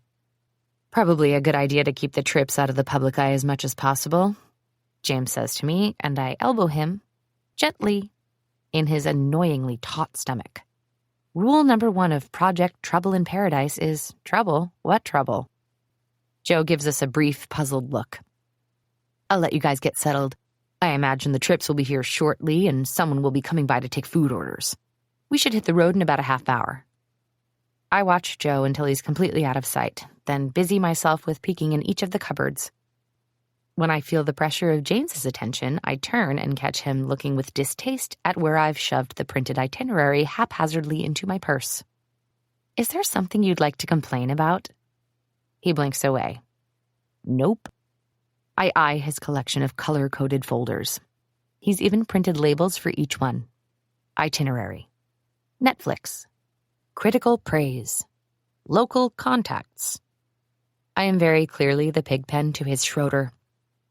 We can't all be as organized as Jim McCann. It's one of the many reasons you're so good at assisting Rusty. Under the heat of his answering glare, I open another cupboard and let out a cry of delight when I find a canister full of Jolly Ranchers. Listen, I say. I may not carry a folder of crisp papers, but I have a system and it hasn't failed me yet. My brand of organization would probably drive him nuts. I write everything down in a series of notebooks, usually whichever one I can find, and take them with me. It's not techy, and my handwriting isn't pretty, but it works. James is so organized that he probably has a spreadsheet to keep track of his spreadsheets. We both straighten at the sound of the Tripps approaching the bus. Dread is a bucket of ice water poured over the top of my head. I feel it seep down into my shoes. James meets my eyes, and I see the parts of us that hoped they'd pull out last minute die sad, painful deaths in unison. This is definitely going to be awkward and miserable, and I remain unconvinced they can keep up the lovebird act in public. I really wish you'd cut your hair like that again, Melly says, and I can only assume she means the clean-cut style Rusty has on the enormous bus wrap. His current hair is a weird, shaggy style that makes him look like he constantly just rolled out of bed. Dye it black and he could cosplay as burly Joan Jett. The stylist thought a longer look would appeal to the younger demographic, Rusty says. You know, like hipster. The stylists were wrong. Side by side, James and I kneel on one of the couches, trying to make out the Tripps through the tiny perforations in the vinyl-coated windows. Our shoulders touch, but neither of us shifts away. It surprises me that I feel more of a sense of comfort and relief at his proximity than aversion. For all our differences in temperament and style, I'm probably lucky to have an ally here. But then, too loud, he says, I see they're off to a rollicking start. I slap a handful of Jolly Ranchers into his palm. Whenever you feel the temptation to speak, put one of those in your mouth. Outside, Joe jogs up to join them. I see our stars are here. He claps his hands, so sweetly enthusiastic. I'm already sad to see his bubble burst. Yes, we're very excited, Melly says. A moment of silence stretches between the three of them, and I know her well enough to look down just as she subtly leans her frighteningly sharp heel on Rusty's toe. Very excited, he shouts. Yikes, James whispers next to me, and then dutifully pops a Jolly Rancher into his mouth. My stomach clenches. We just need to work on her delivery. I stand as they approach. It'll be fine. Melly is the first on the bus. Her sharp blue eyes do a RoboCop scan of the interior, and I swear even the bus holds its breath waiting for the verdict. So much marble, she says with a saccharine smile, and then blinks to me. Carey, I need to go over the Belmont sketches. She brushes past me and drops her bright orange Birkin on the couch before slipping into the booth that surrounds the table. She makes a show of trying to get comfortable before she looks up at Joe. Can we get a better chair in here? I don't think I'm going out on a limb, assuming that nobody wants to tell her no. Joe takes one for the team. I'm not sure if we can get something before we're set to leave. He checks his watch again. But I can certainly try. Great. Melly pulls out her laptop and only quasi under her breath says, For what I'm paying for this tour, I'd like something that's not going to leave me hobbling by the time we get to LA. So we're not even pretending to be nice today. Good to know. As Joe passes him on his hunt for a chair, Rusty offers a look of commiseration that I'm sure is the dude equivalent of, I know, right? But then Rusty steps into the back lounge and his misery is, as ever, short-lived. Baseball all day? He calls out, gleeful. All right, my man. Melly takes a deep breath and bends her head to rub her temples. I can, oddly, relate. We stop at a gas station in Salt Lake City for bathroom breaks, fuel, and junk food. A country song filters from the speakers overhead, and I find James in the Maverick coffee aisle, typing furiously into his phone. Stepping up beside him with arms full of Funyuns, peanut M&Ms, and red vines, I bump his shoulder with mine. Still glad we told Melly? I ask, snapping a bite of a red vine. Instead of responding, he slumps. They just rode Expedition Everest. I'm definitely missing an important piece of this conversation. Who did?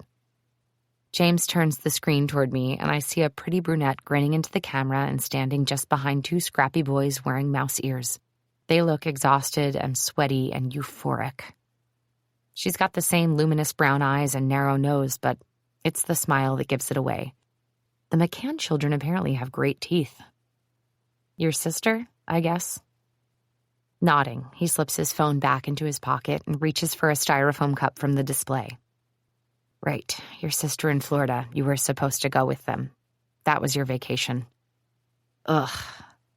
I guess I could continue to give him shit about screwing up this week for both of us, but missing a trip to Disney World with his sister and nephews seems like sufficient punishment. It's fine. He places his cup under the spigot labeled light Sumatran. It's not fine, but I get that it has to be. I'm sorry, James. He glances at me, surprised. Thanks. When did you last see them? James reaches for another cup and places it under the Almond Joy latte spout. See? Getting Rusty's coffee. Assistant. I saw them at Christmas a year and a half ago. He glowers at the coffee machine. Rusty and his stupid dick. My eyes widen. It's been that long? I guess I assumed that everyone around my age was much better about the work-life balance. Andrew was 3, Carson was 6.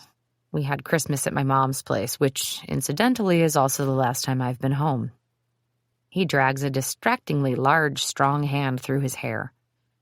This trip, I promised my nephews we'd ride Everest until we puked. He shoves the top onto Rusty's sugary drink with a little more force than necessary, and it sloshes over the side. That's an admirable goal. I can see why you're disappointed. Drinks wiped off and tucked into a cardboard carrier, he takes a second to study the collection of food in my arms and meets my eyes, brows raised. I raise mine back. Yes. He scratches his chin. That's quite a snack pile. I grin. And? James grins back, and my heart thumps once, hard at the weight of flirtation in his gaze. Unexpected, but welcome. This trip is already really boring. I'm stressed, I explain, looking away and breaking the tension. When I'm stressed, I eat. Not the healthiest coping mechanism, but it's that or my vibrator, and that would just be awkward for everyone on the bus. James apparently comes by those teeth and also the muscles genetically and not from a personal ban on junk food. He reaches for a red vine and takes a bite. About the trip or the... He grimaces at the unintentional pun. The trips. I laugh into another bite. Both, I guess. I'm not used to babysitting them like this, I admit. Usually I just help with logistics. We stop at the line that leads to the register, standing behind 2 women in their mid-20s. The brunette absently scans the front magazine rack. Her purple-haired friend scrolls through Instagram on her phone. I follow the first woman's attention to the magazines, and my pulse accelerates as I am reminded there are 4 different weeklies with various images of the trip's euphoric marriage emblazoned on the covers. I swear to God these 2 are everywhere, the brunette says, picking up a copy of Us Weekly. The cover features a photo of the Tripps on their farm, leaning casually against an iron gate. Millie's head is thrown back in laughter. Her teeth are so white, I'm sure they can be seen from space. Rusty smiles at her adoringly, happy that he can still make his wife laugh like that after all this time. They're just salt-of-the-earth types, the brunette sings sarcastically to her friend. Her voice lowers as she flips to the next page of the feature, and on some instinct to duck or hide or otherwise eavesdrop more subtly, I step closer to James just as he presses against my side too. Seriously, she continues. I bet she's never actually ridden a horse in her entire life. But look at him. Look how he looks at her. I've got to find a man like that. The purple-haired woman looks away from her phone and groans. I don't know. Whenever I see some celebrity couple on every magazine, my first thought is that they're in damage control mode. Even so, she leans in and starts to read over her friend's shoulder. James and I exchange another look, and this time we're both making the eek face. On instinct, I lean forward to peek out the window, and my breath cuts short. Out there, visible to anyone nearby, Rusty and Mellie are clearly arguing. Mellie points a finger at Rusty's chest and leans forward, appearing to lay into him. Rusty has the gall to not even look at her. His attention is focused to the side, bored gaze fixed on the horizon. I remember the days when he'd hang on her every word. I remember, too, when Melly would roll with anything, always the optimist. Now it feels like she'd start an argument in an empty house. James and I exchange another look. "This is how shit goes viral," I say under my breath. "I think this is when we intervene," James replies. I jerk my chin toward the door. "So go." He jerks his in return. "No, you go." Instead of being annoyed, I'm oddly on the verge of laughter. Nervous laughter. Nauseated laughter. I have never had to do this before. My job has always allowed me to blend easily into the background. I imagine walking out there and trying to mediate whatever's happening between them. I imagine Melly's hard stare, Rusty's avoidance of eye contact. It makes me feel like I have a worm farm in my stomach. "Don't wanna." He reaches for a penny in the give a penny, take a penny tray. "Heads or tails?" "Heads." It lands on tails. Damn it. James grins at me. I toss him a $10 bill for my food, but he tosses it back to me, waving the thick silver comb and honey expense card. So now I'm going out there, pissed off that I have to deal with the Tripps, and pissed off that no one ever trusted me with a platinum card. I step a foot out onto the oil-stained asphalt and absorb the sight of Melly and Rusty standing in front of the giant vinyl funhouse version of their blissed-out marriage. "Hey, you two," I call out, a pathetic sing-song. My voice is shaking and reedy. My gut is a cauldron of bubbling anxiety. Ever since I applied for another job a few years ago and wasn't hired, and had to eat crow when the potential employer called Melly for a reference, I feel like I'm often walking on eggshells with my boss. She looks over at me, eyes wide, like she forgot she was out in public. I know her well enough to get that she doesn't like my intrusion, but we're all in this awkwardness together, and there's no one to blame but Rusty. And to be fair, probably Melly, too. Her arms are folded across her chest, but she immediately drops them casually to her sides. And, Lord, why does she have to travel like this? Her tailored black pencil skirt and Louboutins are completely out of place in the scrubby parking lot. Salt of the earth, she is not. Aside from their meltdown in the Jackson store all those years ago, and in their office the other night, I've really only ever seen them bicker, and they're usually careful to do it away from witnesses. This current messiness makes me wonder if Melly is more hurt than she's letting on. Whether the affair with Stephanie has been a tipping point in their relationship and she's not able to retreat to her bubbly persona as easily. "Hey, Carey girl," Rusty says. It's the first time he's addressed me directly since this all happened. "Hey, everything okay out here?" I ask. Melly glares at Rusty before giving me a smile that's too tight at the edges and fans her attention across the gas station parking lot, mentally clocking who might have seen them arguing. "Of course, hun." "Great," I call back, matching her enthusiasm. "Just reminding y'all there are eyes everywhere." I absolutely hate this new role. I feel like I'm wearing wet wool for skin. "Okay, I'm headed back on the bus." "We'll be right there." Melly smiles brightly. I take the steps two at a time and make a beeline for the back, where I know Melly won't come because it's where the sports ball games live. I'm terrified that she's going to feel free to chew me out for interfering once we're behind closed doors. Is it going to be like this every public-facing second of the tour? Probably. Tonight we have a signing at a Barnes & Noble in Los Angeles. Then we're up in Palo Alto. After that, it's San Francisco, Sacramento, Portland, Seattle, Idaho. The events are always the same. We're escorted to a green room where there's a rush to find an actual chair for Melly to sit on, not a stool or, God forbid, a director's chair. There's usually a friendly bookseller, some screaming fans outside, Rusty's dad jokes on stage, and the Tripps answering the same questions at every stop. How did you get your start? When did you know you'd done something big? What's it like working with your spouse? Do you ever argue? What can we expect next? They perform in front of cameras every day. As long as they stick to the script, it'll be fine. Right? The bus rocks gently as we move down the highway, the hum of the tires a welcome distraction from the speed of James's gunfire typing. Every time I start to like him, he has to turn up the intensity somehow. Is he transcribing over there? Melly has been on a call for about 45 minutes.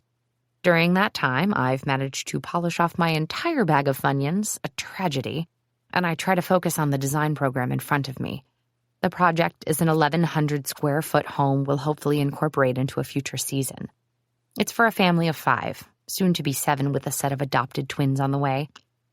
Back in the old days, Melly's designs favored a river rock aesthetic, with lots of plants, stones, and water features. But eventually she built her brand on the idea that even small spaces can be adapted to work for everyone. At first, it was transitionable furniture. That all started with a window display I'd put together, mostly because I was bored in the long afternoons just after the holidays when no one was redecorating their houses. In the display, along with a beautiful handcrafted daybed, I put a small table Rusty had built and to which I'd added wheels so I could move it around throughout the day. The space could be a small dining area, a cozy sitting room, and later, a small bedroom. Melly got about 10 new customers that day. Rusty loved it too. I showed him some of my sketches and he got to building. We've all seen a table that can be extended with a wooden leaf. But what about a circular table that holds 2 hidden crescent-shaped leaves? When the main circle is rotated, the leaves fan into place, turning a 4-person table into one that can accommodate 8 in only seconds. Rusty sold about 40 of those tables in just a couple months. Together, we designed consoles that expanded using the aesthetic and structural aspects of my dad's favorite Leatherman tools, kitchen islands that functioned like Swiss Army knives and packed many purposes into the smallest footprint possible. The concept grew to include the buildings themselves, stairs that retracted when not in use, rooms built on platforms that offered hidden beds or storage underneath, walls that opened to reveal entire closets tucked into the space behind an ordinary flat-screen TV. High-end style and design while utilizing limited space. It was popular even in the larger, more expensive homes in Jackson, but when customers in some of the bigger cities heard about it, it became Comb and Honey's and Melly's signature. My hands are bothering me more than usual, and I'm hoping I can nail down the logistics of turning an attic into an office with a half bath and lofted sleeping area before it becomes obvious I'm struggling with the Apple Pencil. I normally do this sort of thing alone, or with Melly, who already knows that my hands cramp when I overuse them, and it's hard to hide with everyone, particularly James right here. It's then that I notice the typing has stopped, and I glance up to find him watching me. "You think we're almost there?" he asks.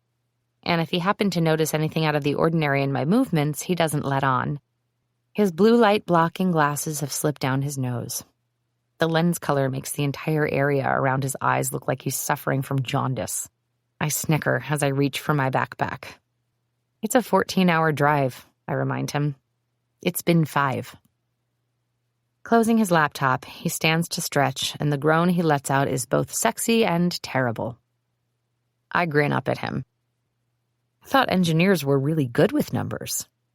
His dirty look is cut short by a shout from the back of the bus. "Jimbo, come here." Sweet Jesus. James drops back into his chair. Not to be ignored, Rusty calls him again. "Jambalaya!" I slide my messy stack of notes into my bag. He's not going to stop until you acknowledge him.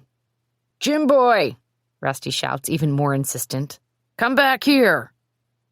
Melly covers her free ear and takes her phone into the bathroom, closing the door with a very pointed click. James gives me a pleading look as if anything I can do will save him from keeping Rusty entertained for the next 9 hours. "Can't you help him?" he asks, offering his closed laptop as evidence. "I'm trying to finish something." He probably has a super important engineering question, and I'm busy here doing assistant-y things. Besides, you're the one he's calling for, Jimbo. More likely, he wants me to cut a hole in the bottom of the bus like he saw in Speed and ride the panel back to the gas station for a bag of Doritos. His grumpy expression deepens when he glances at my iPad, still on the table. That doesn't look very assistant-y. He bends to get a closer look. Are you playing Minecraft? Instinct makes me click the side button so he can't see my design program. Yep. Jimmy Dean!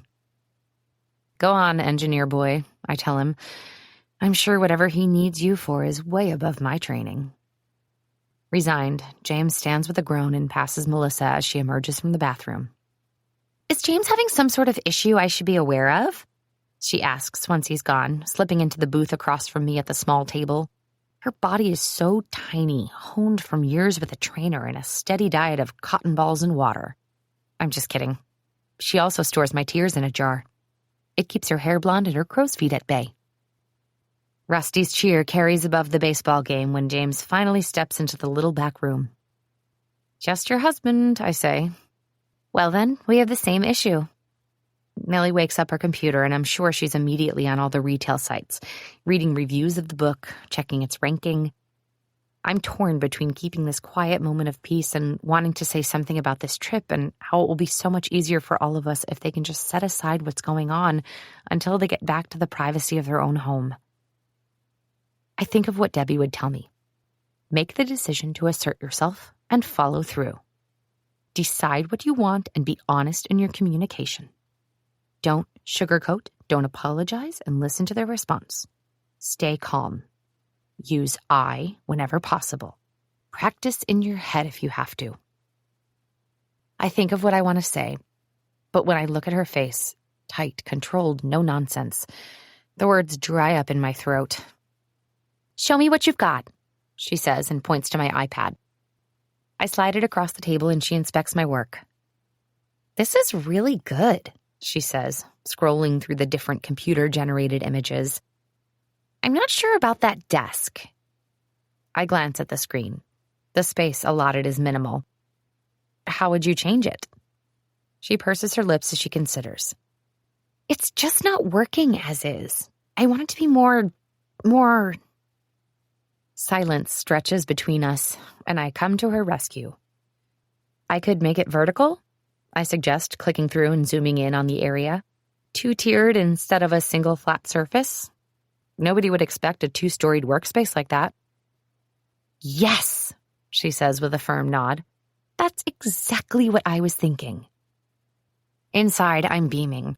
Melissa isn't exactly sparing with her compliments, but you have to earn them. She's never apologetic about that, and it's something I've always admired. But outwardly, I just nod once, keeping my smile in check. Millie doesn't like gloating at compliments either. Finish that up and send it to me, she says, sliding it back. Ted asked for a couple of early schematics they can use in promo shots. I'd like to send them to him before we get back. She stops and looks down at my hands. Unless you need a break. I have to be honest when it matters. Maybe a small one. With her eyes back on her computer, she asks, When's your next appointment? A few weeks. She nods. It's on my calendar? I'm about to answer when a voice rises up from the back of the bus. The unmistakable drawl of Russell Tripp after a couple of beers. There's something going on there with you and Carey, girl? I keep my head down, noisily shuffling through my bag like I haven't heard a thing. Absolutely not, James says with zero hesitation. Hey. I mean, I'm not interested in James either, but he didn't have to sound so horrified. I frown down at my dolly shirt and brush away a few lingering Funyun crumbs. When I look back up at my iPad, I feel Melissa watching me shrewdly and make the mistake of meeting her gaze. With a roll of her eyes, she goes back to her screen. As if you and I have time for a personal life anyway. Something about the flippant way she dismisses the possibility rubs me the wrong way. You and I? It's true, I don't have time for a personal life. But that's because I'm sacrificing everything for the brand. I handle her schedules, her kids' occasional promotional appearances. I answer her emails and deal with Rob and Ted and the Tripp's editor. On top of all that, I do most of the designs. I spend more time on Mellie's life than on my own. I glance down to my bag and all the work I just put together for her. I don't have time for a personal life, but because of everything I do for her, Melissa Tripp certainly should. LA Weekly Book Pick. The Tripp's New Life, Old Love is a must-read for summer. LA Weekly's Book Picks is your look at the hottest new releases this week. From biographies, how-tos, and reissued classics to romantic summer blockbusters and new voices garnering buzz. Check here every week before you make your next weekend read plans. New Life, Old Love is an ambitious project for the light-hearted home renovation power couple Melissa and Rusty Tripp. Their two previous books, New York Times bestsellers, The Tripp Guide to Home Decor, and Small Spaces, DIY projects to make any size home the perfectly sized home, were exactly what fans of their breakout show, New Spaces, were hoping to get from the pair. But instead of remaining in the arguably safer world of home renovations, their new book, New Life, Old Love, out this week, $24.95, focuses on the couple's 25-year relationship, with honest and poignant looks at how they met, the sacrifices they made to open their home decor storefront in Jackson, Wyoming, and the various hurdles that endangered their relationship while they were building their careers. Coming out of these obstacles, the couple writes, they always emerge stronger and with more proverbial tools in their belt. They claim they don't fight, they negotiate. Their breakneck schedules aren't new. Mellie has always written detailed lists of goals she hopes they both achieve each week. And they don't need breaks from each other. Instead, they've found that spending time together fuels the creative spark they need to keep their business ideas fresh. But rather than being a book that only applies to their marriage in their circumstances, New Life, Old Love is a more powerful guide to what it means to be a partner, how to turn differences into complementary strengths, and when to listen rather than push. It's an optimistic and engrossing read that perfectly ties in their trademark phrase, be flexible, with genuine advice for how to accomplish just that. The Tripps have embarked on a West Coast tour to launch the new book, with their first stop at Barnes & Noble at the Grove. The room was packed with bloggers and VIPs, a few of them wearing Be Flexible t-shirts, and waiting for up to 3 hours in line to get their books signed. Playfully teasing throughout, the couple truly appeared to practice what they preach. Melissa laughed with loving exasperation at Rusty's slew of dad jokes. Rusty gazed adoringly at his wife as she fielded questions from the audience. It was everything that mega fans of the couple wanted to see, and we were able to cap off the evening with a quick Q&A with the pair. LAW. For those out there who haven't read your book yet, how did you get your start? Melissa Tripp. As a couple, we met at a party during our first week of college. Early on, we knew we wanted to work together in some capacity. So we opened the furniture store in Jackson, Comb & Honey. The name is a play on structure plus the function inside. The store was set up like a series of rooms, where Rusty built most of the furniture, and I would find amazing pieces to accentuate the design. After we were featured in the local paper, the LA Times did a story on our business in the weekend magazine.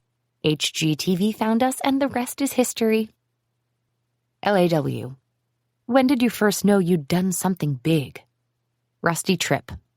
I remember coming back from lunch one day and seeing a whole slew of news vans parked outside the store. I had to work my way past the crowd all standing in front of the display. I remember it so clearly. It was this living room display with silver accents and a sapphire blue mid-century style piece I'd built. I'd had this gorgeous walnut from a guy up in Billings and never knew what to do with it until...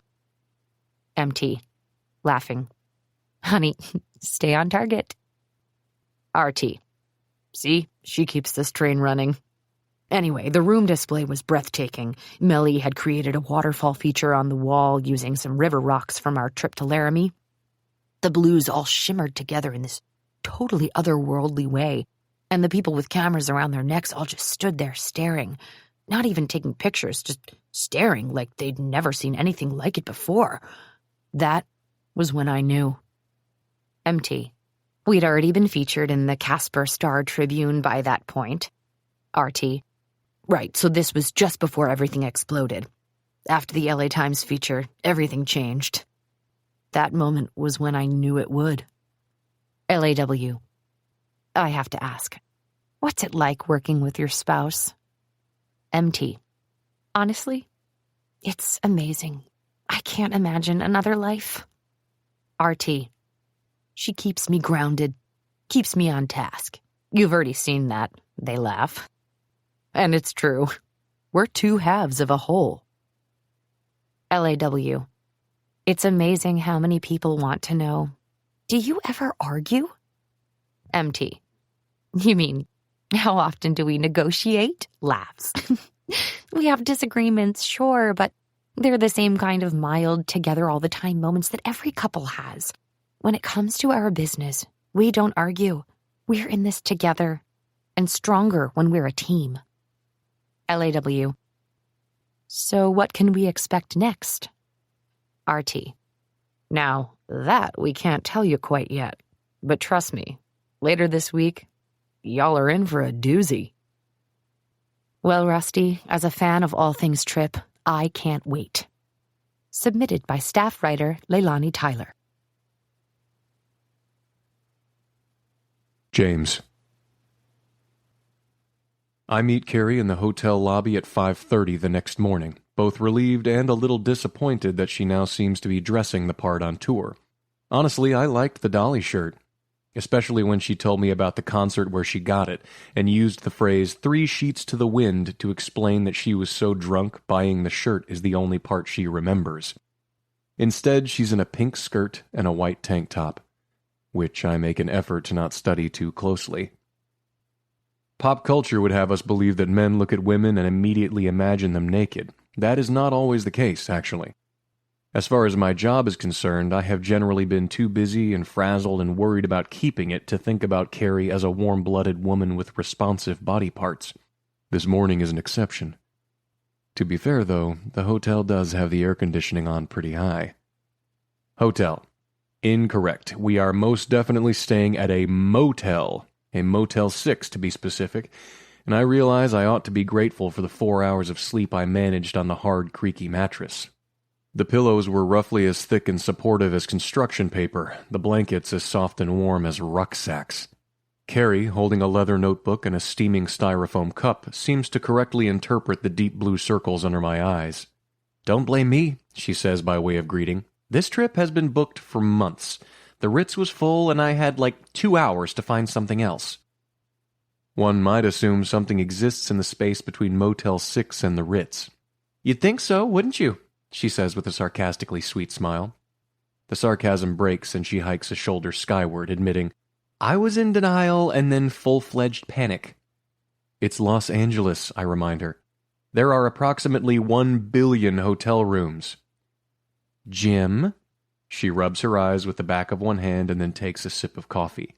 "It's too early to argue. Add me to your negotiation spreadsheet for later."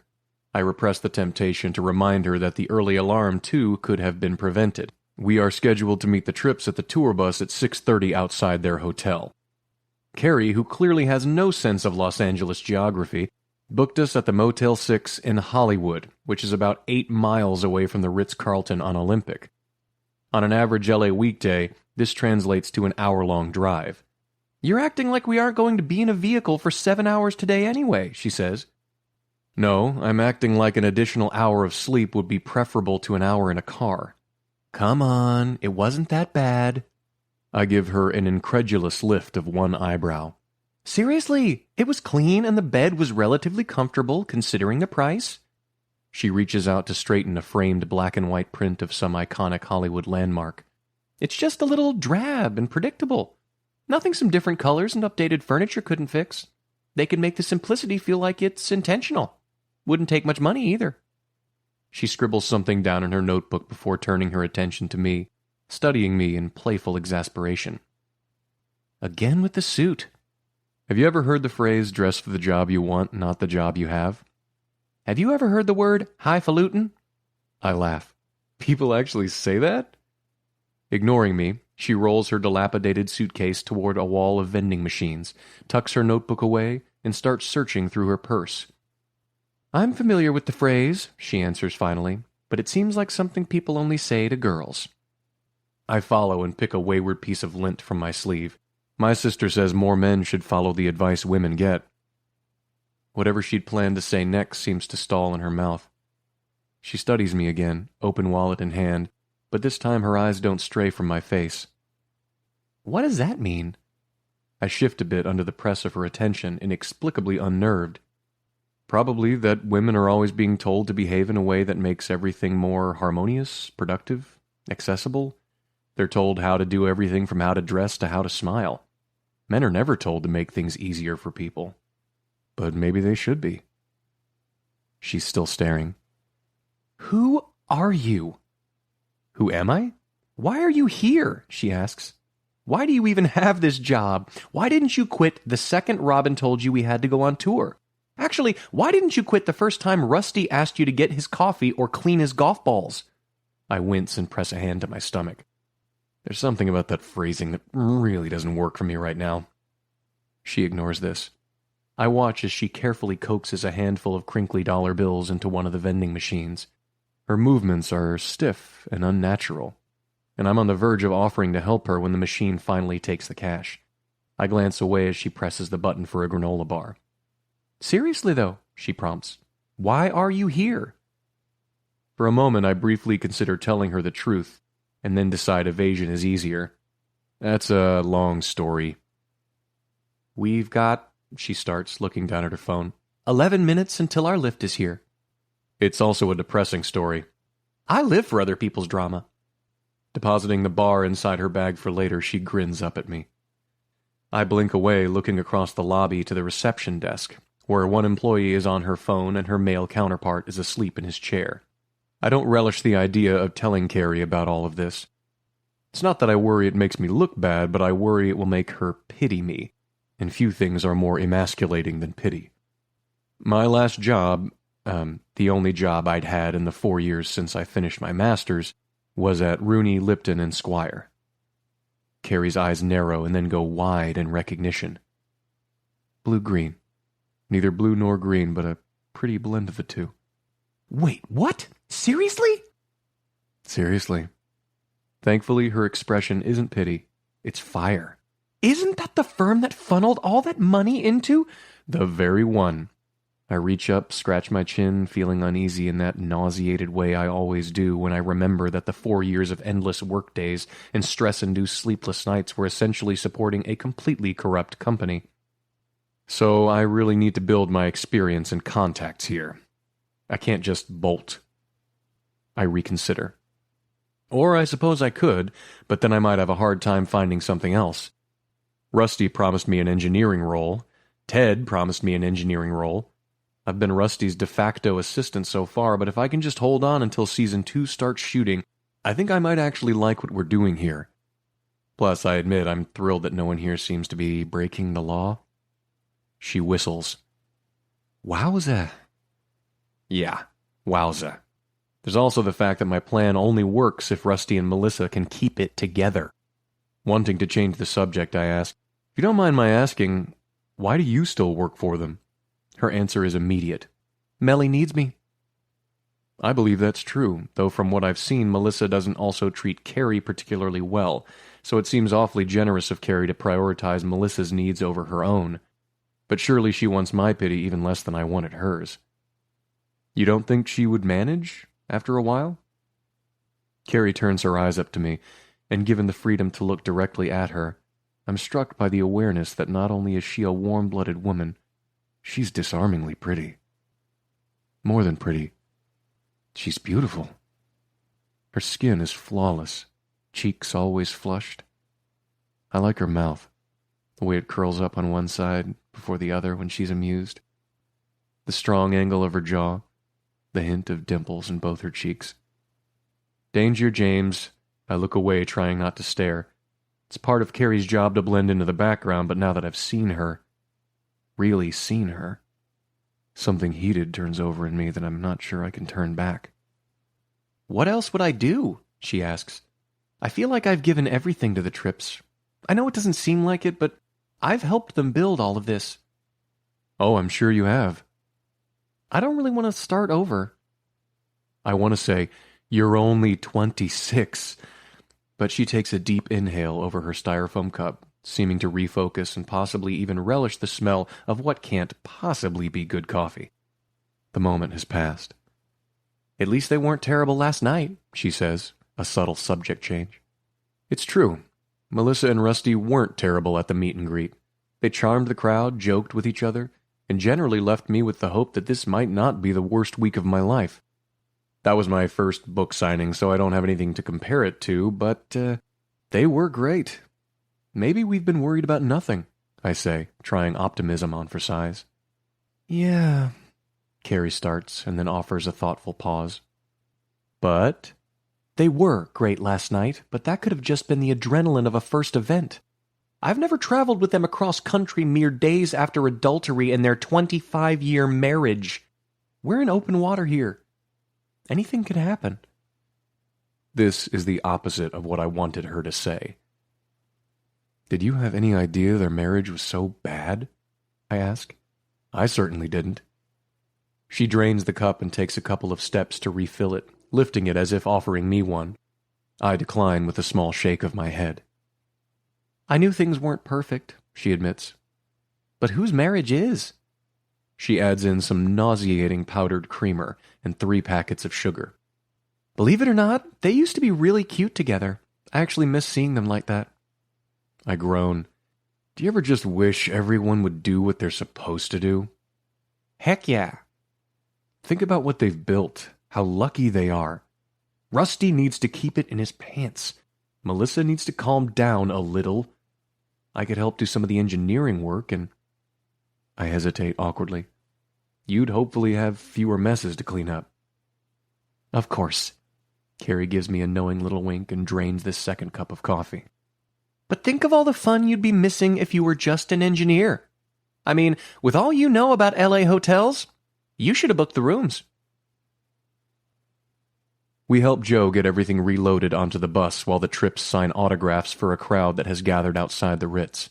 I'm constantly vigilant, waiting for the Tripps to explode at each other any minute, but they're both wearing steady, easy smiles.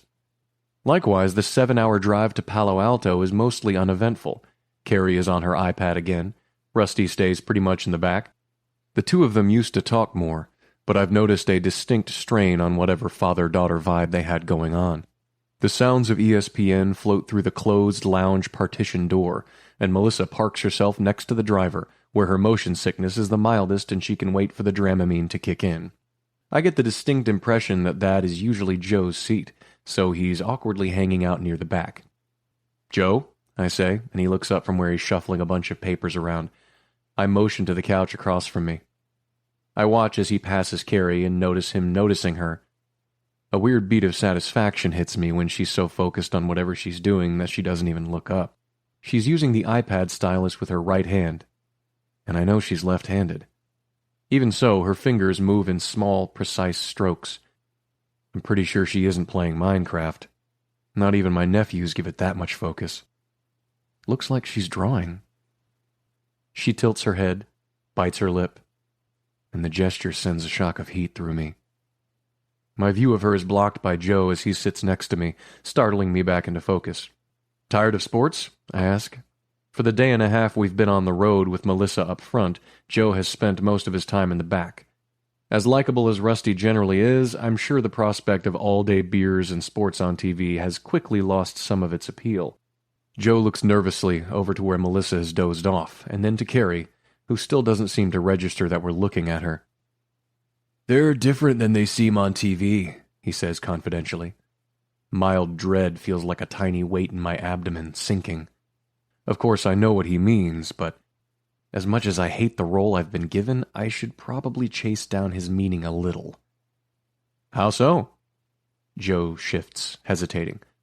Nothing specific, they're just not as happy as I imagined. I close my book and set it on the couch. It's the travel, I explain, leaning back and draping an arm over the back of the seat, going for unconcerned. The stress of the road, they miss their kids. How old are their kids? 20 and 24. I clear my throat when his brow lifts in surprise.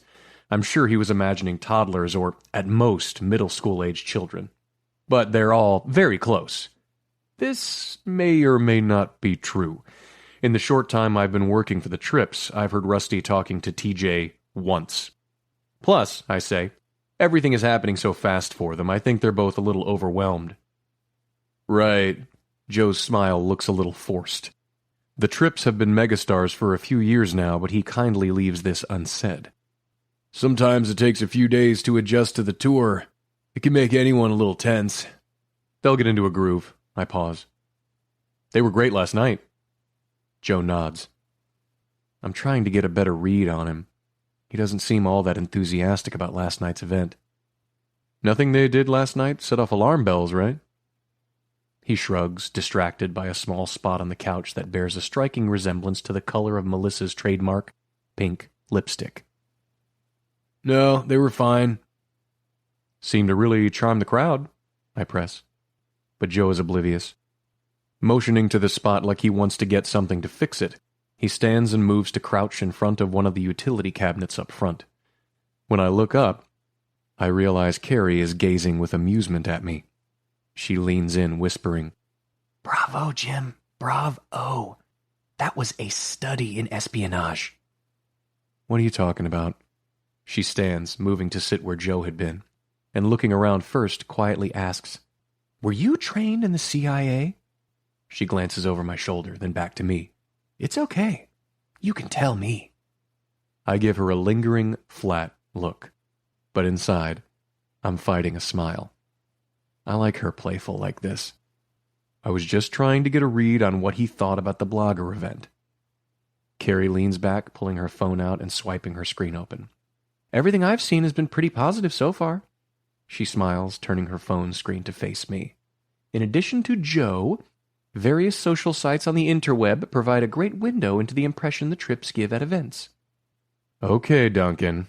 I look back down to my notebook, hoping she hears my deep breath as exasperation and not that I'm taking a deeper hit of her. "I'm happy to leave all sleuthing to you." Carey laughs and then startles a little when Melissa stirs awake up front. It's an immediate shift in mood, like a tiger has just entered the arena. "Where's my phone?" Melissa asks, voice groggy. "I plugged it in, hold on." Carey jumps up, running to grab the phone from the small kitchen counter. Before she hands it to Melissa, she says, "Just no reviews?" "I'm not going to read reviews," Melissa snaps. Carey walks back toward me with a roll of her eyes. She does not look convinced. As expected, Melissa spends the 3 hours leading up to our arrival in the Bay Area reading reviews. From what I've seen, most have been good, but a few are downright nasty. No matter how much Joe tries to lighten the mood and explain that every author he's ever taken on tour finds bad reviews, and how much Carey pipes in that books are subjective and not everyone will love them all, Melissa isn't hearing it. By the time we're pulling into the parking lot of the Palo Alto bookstore, Melissa is in a mood. She's tiny, but her energy isn't. The bus door opens and she sweeps past us, barely stopping long enough for the smiling event coordinator to lead her into the green room. Maybe it's the pessimist in me, but almost from the get-go, I'm worried that the event is doomed. I wonder if in 3 hours when we're all done, I'll find that it was just nerves making me feel this way, or whether the tension seems as thick as the San Francisco fog to anyone else. Last night seems Smurfs Village-level utopia compared to this. Although Rusty walks in right behind her, they head in opposite directions. Rusty to the snack-laden table on one side, and Melissa to a cooler of water on the other. While Rusty, oblivious to or intentionally avoiding his wife's worsening mood, makes small talk with one of the bookstore staff, the event coordinator for the bookstore, Amy, goes over the schedule for the night to no one in particular. 15-minute talk, book signing, VIP photos, and meet and greet to follow. Melissa aggressively opens a bottle of water, nods with tight smiles, and paces the room. She pointedly does not look at her husband. Carey comes in loaded down with Melissa's purse, a box of T-shirts for giveaway, Melissa's lunch bag with her fresh-squeezed juice, and about 5 other bags. Her skirt hem hits several inches above her knees, and her tank top reveals smooth, tanned shoulders that make me think of biting. But her expression reads, "I'm about to drop something." I rush over to help, but once the load is in my arms, I give her a helpless, apologetic look. "Where should I put this?" Carey laughs. "Do I get to have an assistant now?" My first instinct is to tell her I have no problem with that at all, and then my brain snags on the echo of it. How desperate it would sound, and I'm quiet long enough that I just leave her comment without reply. With a wink, she leads me to a table, standing close as she unloads things from my arms. She put her hair up into some kind of twist, but a few strands have come loose and fall prettily along her neck. "I'll take this." She unhooks Melissa's lunch bag from my finger. Our eyes catch for a few loaded seconds. I'm thinking about how the first few times I hear a new song, even one from a band I love, I don't like it. I resist the idea that something new could ever be as good as something old, but then slowly the new song works its way into my brain, and I forget what it ever felt like to dislike it. Right now I'm looking at Carey's face, thinking it's like a song I've heard a few times now, and every time I hear it, I like it more. "What?" Her eyes widen in horror, and she reaches up to wipe her mouth. "Do I have crumbs on my face?" "No, I pause, putting myself together. I'm developing a crush, and I'm not sure what to do about it. Let me know how I can be helpful tonight." Gratitude washes over her expression. "Oh, I will." She glances across the room. "We need to get her to relax. She looks like a bomb right now." I follow her eyes across the room, and we both take a deep, steadying breath. This is what we're here for, right? Joe may be impossible to keep in the dark because he's going to be with them unguarded on the bus for days on end, but here we have some control. But I don't know how to fix the tense mood in the room. Let me wrestle with the constantly changing world of city and municipal building codes. Let me navigate the complexities of engineering licensure, or give me an impossible element to make possible in a final design.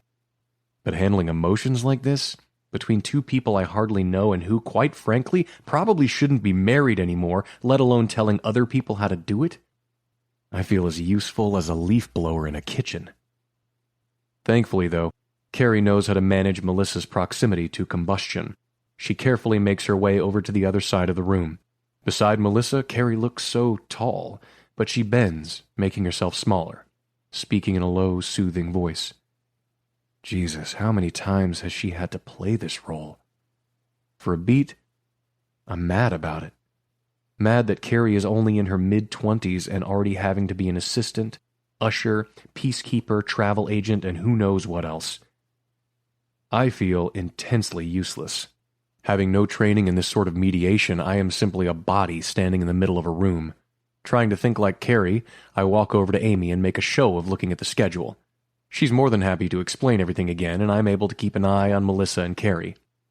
They're not close enough for me to catch everything they're saying, so I get only a bit of Carey's murmured, "Okay, great crowd out there," and then Melissa's soft, "But the reviews! How am I supposed to? Blood, sweat, and tears and..." "Does that all make sense?" Amy asks hopefully.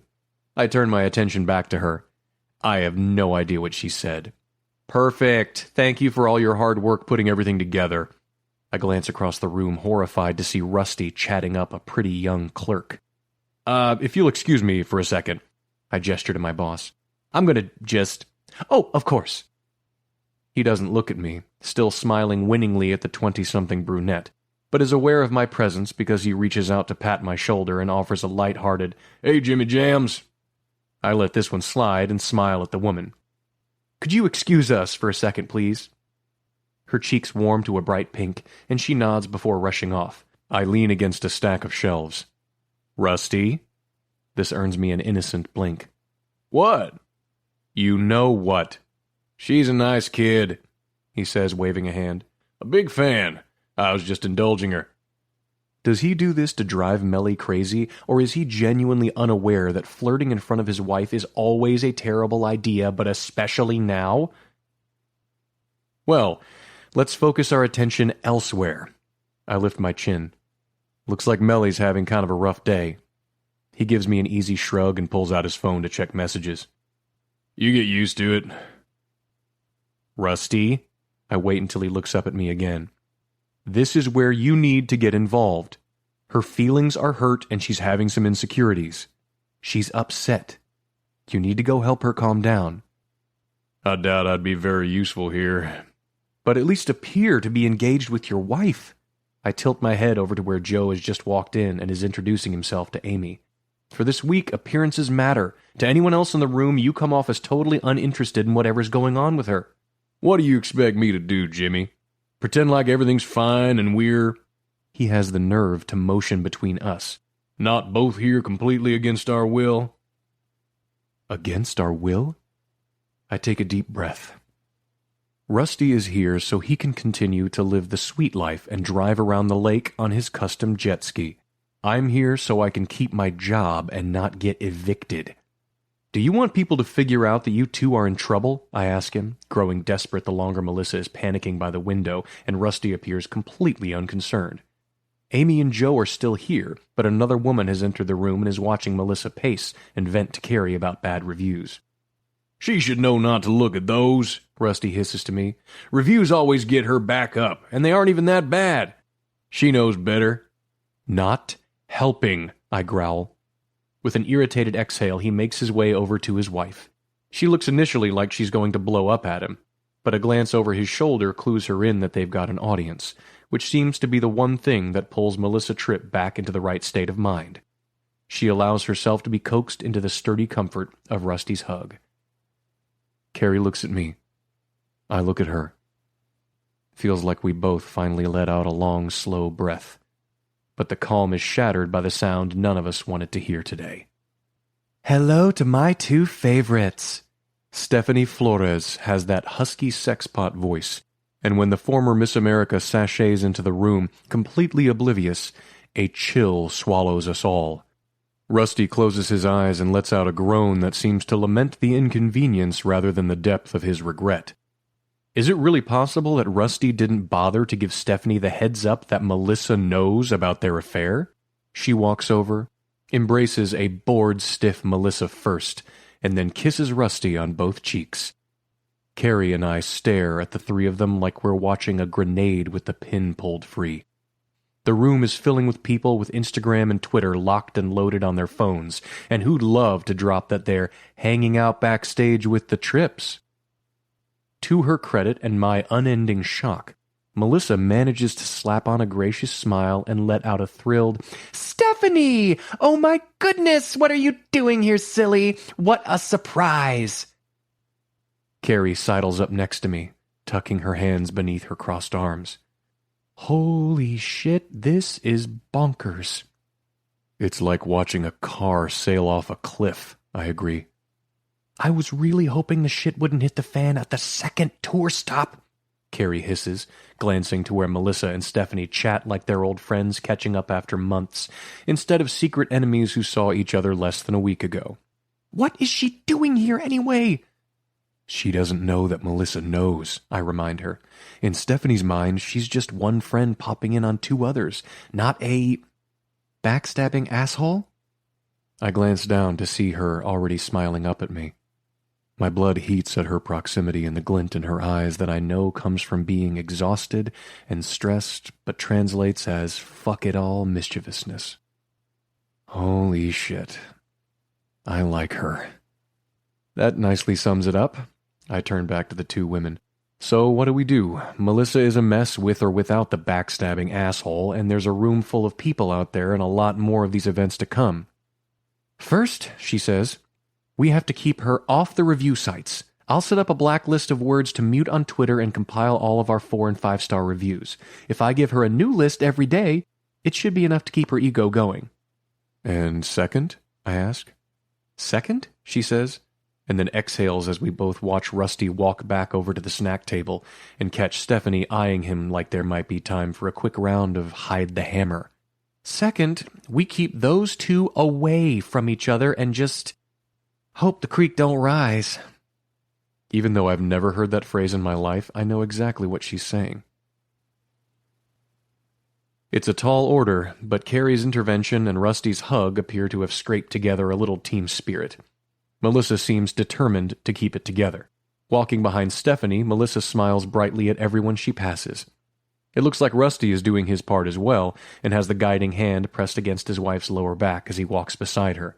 Carey and I bring up the rear, and it's only from this angle that you'd notice Rusty's only touching his wife with his fingertips, like he's rationing out how much physical contact he's going to deliver. With every step, I think, I could just turn around and walk out of here and not come back. I could start over. Work as an entry-level engineer somewhere in Omaha, Topeka, Sioux Falls. I'd have to live on instant ramen and roll pennies to pay for gas, but would that be worse than this? I'm ripped from this internal debate when we stop just at the edge of the bookstore floor. There are streamers and balloons and posters of the New Life, Old Love cover everywhere.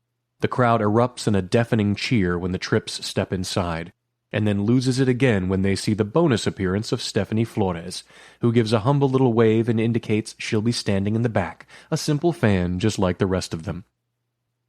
"Thank you so much for joining us tonight," Amy says by way of introduction. "This has been quite a ride for you two, hasn't it? I hear you're traveling by bus." On cue, Melissa and Rusty share a fond look. "Yes," she sings, "a big, beautiful bus." She's careful to smile and make eye contact with individual members of the audience, and it's easy to see why millions of women feel like they know her. "But even a big bus can feel really small when you're traveling with an entire team of people," she continues with a self-deprecating smile. "Let's just say I'm going to be better about picking up my shoes when I need to." "I almost went to the emergency room. They'll tell you," Rusty says, pointing to the back of the room where Carey, Joe, and I, their team, stand. We all shrug and play along with this fictional moment. The audience eats it up. "They leave their shoes on the floor. They're just like us." The next question comes from a 20-something woman in the back of the room. "Do you remember the first window display you ever did that made someone come in and say, 'That, I want that'?" she asks. And without waiting for his wife to reply, Rusty looks to the back of the room again and says, "What was that first window you did, Carey girl? The dining room one, right?" Carey stiffens at my side as the entire room swivels in their seats to look at her. Silence swallows the space, because the way he cut Melissa out of this recollection is palpably awkward. When I take in Carey's horrified expression, I realize that this is definitely more than easy team trip banter. Rusty has just dropped a bomb in the middle of the bookstore. Vic at A Curly Doll, July 8th. Did anyone else hear the rumor that Rusty Tripp is banging his co-star? 19 replies, 39 retweets, 194 likes. Show this thread. Jessie at Jessie Loves Shoes. At A Curly Doll. Shut up. I refuse. Vic at A Curly Doll. At Jessie Loves Shoes. I just spent an hour on a Reddit thread written by someone who was at their event. They were in a back room and not even speaking, and that was before this side piece showed up. They got it together, but there was an edge. Jessie at Jessie Loves Shoes. At A Curly Doll. She showed up. Wow, wow, wow. The balls on that one. Benifer. At Benifer Bites. At A Curly Doll. Okay, troll. There's no way. Have you seen them together? Relationship goals. Tay. At Wide-Eyed Bitchy 91. At A Curly Doll. Holy shit, did Melissa lose her mind? Blaze at Ablaze Avery's Mom. At A Curly Doll. At Wide-Eyed Bitchy 91. I heard that Rusty wants out and Melly isn't having it. Why would she? The endorsement deals alone. They make so much money it'd be best for her to look the other way. People would be pissed if it all turned out to be a sham. Imagine their sponsors. Tay at Wide-Eyed Bitchy 91. At Ablaze Avery's Mom. At A Curly Doll. Speaking of their book, aren't they on tour? God, I hope they're paying their handlers well. Ella at 1967 Disney Bound. At A Curly Doll. They just finished their show. Anyone know if they've announced anything else? My spidey senses are tingling. Books and Bang Tan. At Books and Bang Tan. At 1967 Disney Bound. At A Curly Doll. FBI should really hire fandom. I heard there's dirt on their kids too. Rich kids are all the same. Can't wait for this one to blow. See more replies. James. Back at the hotel in San Francisco, somewhere between Melissa seething, "You have no idea what I've sacrificed for this family. No idea," and Rusty's growled, "Our kids think every day is Saturday and every bill in your wallet is for them." Carey and I give up on trying to get the Tripps to stop shouting at each other. They barely notice that we're standing there, watching their nuclear meltdown from just inside the door of Melissa's hotel room. Which is another thing I discovered. The Tripps haven't shared a bed in 2 years, at home or at hotels. Carey tries to book them adjoining rooms under the pretense that they like a lot of space. When connecting rooms aren't available, and conveniently they often aren't, the Tripps are happy not even being on the same floor. "This is a clusterfuck," I mutter, and feel the way Carey turns to look at me. "What?" "I don't think I've ever heard you swear before," she says in wonder. "I do. Sometimes." Something crashes farther in the room, and it sounds like a remote control hitting a wall. "Yeah," she says, "but in your suit with your combed hair and glasses, it's like hearing a toddler curse." "You know toddlers in suits and glasses?" Carey cracks a smile and starts to respond, but our attention is yanked across the room when Melissa opens the drawer of the nightstand and hurls the Gideon's Bible at Rusty, hitting him in the shoulder. "Melly," Carey says gently, "can I grab you some dinner?" The air seems to cool as she turns to face Carey. Her chest is heaving and her face is flushed from yelling. "Can you get me dinner?" she asks, her face contorted in rage. "Dinner? Are you kidding me? You and Russell humiliate the fuck out of me in front of 200 people, and now you want to shut me up with food?" I hold up a hand. "Sorry, I gotta jump in here. Carey didn't have any part in—" "I wasn't talking to you, James!" Melissa spits out my name. "This is between the three of us. Carey has just tried to take credit for my fucking life's work, so maybe you should just go back to your room, read a calculus book, and stay out of this." I look to Carey to see what she wants, and she gives me a little, "It's okay," nod, and tilts her head toward the door. I don't want to abandon her, but I have no idea what protocol is in this type of situation. There's no HR to guide me. We don't even have Robin's clumsy presence here, worried about the legalities of Melissa speaking to an employee this way. Refusing to leave and continuing to defend Carey might just get me fired. And for the first time, the prospect of being fired doesn't send even the mild pulse of relief through me, because it would mean I'd leave Carey to manage this alone. She sees my hesitation and opens her mouth to speak, but I see her embarrassed blush. God, this is painful. "Okay," I relent. "Call me later?" I'm only halfway down the hall to my room when I hear the Tripp's door open again. Turning, I see Carey come out, wiping her face, and jog in the opposite direction down the hall. It's already 11, but there's no way I'm sleeping after the madness of the book signing, the fight in the hotel room, and Carey's tearful departure. I haven't seen her since, and she's not answering her phone. I'm guessing Melissa is doing one of her long, indignant soaks in the bathtub, but I'm pretty sure I know where I can find Rusty. Indeed, he's bellied up at the hotel bar, with a half-empty glass of beer in front of him and his face turned up to the television screen overhead. I look at the teams and need a beat to decipher what BOS means on the scoreboard. Red Sox fan?" He shrugs and takes another pull of his beer. "I prefer football, but it's July." I'm not sure how July relates to football because my closest relationship to sports was being dragged to my sister's softball games. It's easy enough to decide that if I haven't cared about football for 29 years, I certainly don't have to start tonight. With a raised brow, I silently ask if it's okay for me to take the bar stool next to his and order a scotch and soda. "How's Carey girl doing?" Rusty asks. My stomach experiences a weird cramp. "Don't know. She left your room after I did and took off in the other direction." I thank the bartender when he puts my drink down in front of me. "She's not answering her phone." Rusty shakes his head and stares down at the dwindling foam in his glass. "I told Melly to treat her better. It's almost like she can't help herself. She just takes all her stress out on me and Carey." I take this as a sign that he's willing to be open. Do I have permission to speak freely? He eyes me warily, and then his shoulder ticks up in a casual shrug. "Sure." "You're not exactly helping," I say. He pauses with his beer midair and pins me with a look. Rusty is usually the nicest guy you'll meet, but right now, as he continues to watch me with an even intensity, I'm a little afraid.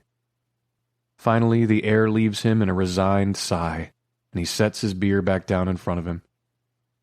"I guess that's fair. I let myself exhale.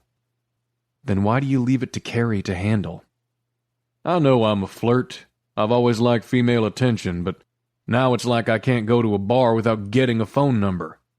I almost tell him that the black card in his wallet might have a little something to do with that, but I let him continue instead. Do you know what it's like to have numbers slipped into your hand left and right when your own wife won't pay attention to you?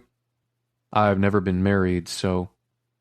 We used to do so much together, he says. But the more famous we get, the less I actually see her. Have you tried talking to Melissa about all this? He laughs into his beer. You've been pretty sheltered from Mellie's temper so far, but imagine her reaction if I told her something like that. You saw how she reacted today. Why does Carey stay? I've asked her this myself, of course, but her answer was so odd and unsatisfying. Mellie needs me. Rusty's answer is a world away from Carey's. A few reasons. For one, she needs the insurance, and even though Mellie can be pretty terrible a lot of the time, she helps her with that and some of the appointments. I realize this isn't the first time appointments and insurance have been mentioned, and it triggers my curiosity again. I should let it go. Carey would tell me if she thought it was any of my business. And? I ask, prompting him to continue. And Mellie would ruin her. I pull back, confused. What does that mean? He turns his face to me, and I gather this isn't his first beer of the night. He's got a ball cap pulled down low over his eyes, but his gaze swims, watery and unfocused. Gin blossoms are beginning to bloom beneath the skin around his nose. Rusty Tripp gives me a wry smile and finishes the detonation he started earlier tonight. It's all Carey. Always has been. The design, the original brand, the window displays, Carey did all of that. She's the one who came up with the small spaces designs, and I build them. It's still that way. Why do you think you can't do any actual engineering? We can't have someone else knowing how the sausage is made. He hiccups and thumps his chest a couple of times. Mellie would be screwed if Carey ever left. And she hates her for it. Excerpt from New Life, Old Love. Chapter 4. There's no vacation from communication. Relationships are a lot like houses. Without a good foundation, they'll crumble. When a light bulb goes out, you don't buy a new house, you change the bulb. When the faucet drips, you don't start mopping the floor before you fix the leak. In other words, no matter how much digging it takes, it's important to get to the root of a problem. Rusty and I met when we were basically kids. We didn't have the story yet, didn't even have the idea for one. In fact, we barely had 2 nickels to rub together. What we did have was a whole lot of passion and 0 experience communicating. We didn't know what it looked like to have a fight in a healthy way. I'd get mad at Rusty for leaving his socks on the floor, and he'd storm out. He'd get upset with me for making a mess in the kitchen, and I'd yell and cry. Whenever we fought, I thought, this is it. Happy couples don't fight. I guess we aren't happy, so I guess we're breaking up. But here's the secret. Of course, happy couples fight. 2 strong minds coming together are never going to agree on everything, and it's healthy to express those feelings. But what we had to learn was that it was the way we were expressing our feelings that wasn't healthy. Shouting doesn't make anyone feel better. Storming off doesn't fix any problems. In some ways, we had to learn this all over again when the Comb and Honey brand took off. Pressure adds stress, and stress breaks down the communication process. Even though I'd long since learned that when I'm hurting, I have to tell Russ what I'm feeling, sometimes when we're busy, we forget to prioritize our relationship. We came back to that, consciously, when we first started writing this book. We talk every night. We write each other letters sometimes. I know I have to tell Russ when something bothers me or it'll fester. I can't let it build up. And sometimes that means we have to be vulnerable with each other. It takes a heck of a lot of trust. Before I'm steaming mad, I simply say, Russ, I felt dismissed back there. Or he can say, Mellie, I'm starting to feel smothered by you. And we know each other well enough to know we wouldn't bring it up if it wasn't going to become a problem down the road. That trust takes time. But when you love each other, It shouldn't be scary to be vulnerable, and it shouldn't be hard to compromise. I'd like to share with you what we like to call sacred healing. We use it every day of our marriage, and it hasn't failed us yet.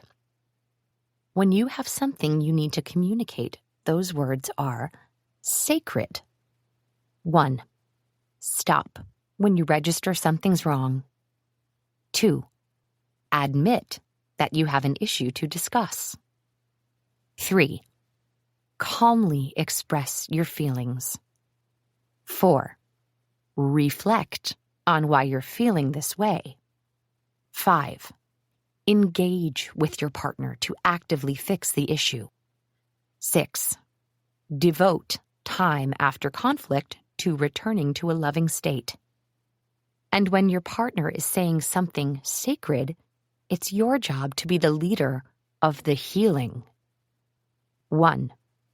Hear your partner's words. 2. Engage with questions for clarification and understanding. 3. Acknowledge that what they're saying is important. 4. Look back on your own role in the conflict. 5. Initiate discussion without anger or defense.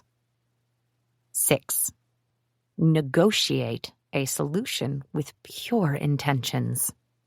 7. Grow as partners and individuals by fixing the problem as a team. Carey. The pool is mostly empty at this hour. A group of rowdy teenage boys here for some kind of sports competition, judging from their matching duffel bags, are splashing and wrestling down at the other end, but it seems my red face and pathetic sniffling effectively signal they should keep their distance. I'm not usually happier alone, but I am right now, vacillating between embarrassment over the way Melly talked to me and anger at myself for letting her. As crazy as it sounds, I'm genuinely sad about how tonight went down, because despite everything, I care about Melissa. She's lost her temper with me before, but never like that, never in front of other people, and always about the job or out of frustration about things around her. In all the time I've worked for her, she's never questioned my character or accused me of being disloyal. I wipe my face again, wishing I were more furious and less hurt. Wishing I had stood up to her instead of letting her see me cry. You and Russell humiliate the fuck out of me in front of 200 people, and now you want to shut me up with food? Carey has just tried to take credit for my fucking life's work. I'd been so grateful when she'd finally made James leave, but she wasn't finished. I have given you so much, and this is how you repay me? Melly, I would never... Are you calling me a liar? No. Try that again, and I will replace you in a second. Do you understand? You're not special, Carey. Don't forget that. Not special. Rusty just stood there. His eyes were soft with pity, but he didn't dare contradict her and risk getting something else thrown at his head. Sacred healing my ass. And then there's James. I want to thank him for trying to stand up for me, but I'm still too mortified that he had to witness that debacle to imagine ever talking to him again. I pull the last Funyun out of the bag and glance over at the boys, envying their carefree youth and fighting the urge to rush over to tell them to study hard, to go to college, to do whatever they can to give themselves options.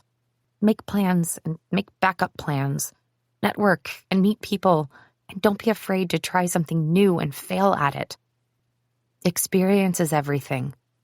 I want to tell them more than anything, not to settle down in the first job they get. One of the boys runs screaming toward the pool and does a cannonball so epic he soaks all of his friends and a good portion of the pool deck. I had my phone, you motherfucker, another shouts. This is followed by a chorus of delighted cackling that echoes off the building. The pool area sits in a U-shaped courtyard created by the exterior walls of the hotel with floors of windows that look down. I expect a set of drapes to slide open, or a parent or chaperone to appear with a stern warning to behave yourselves or else, but it doesn't happen. Because they are clearly unsupervised, some form of boy wrestling ensues, complete with a few of the dirtiest words I've ever heard.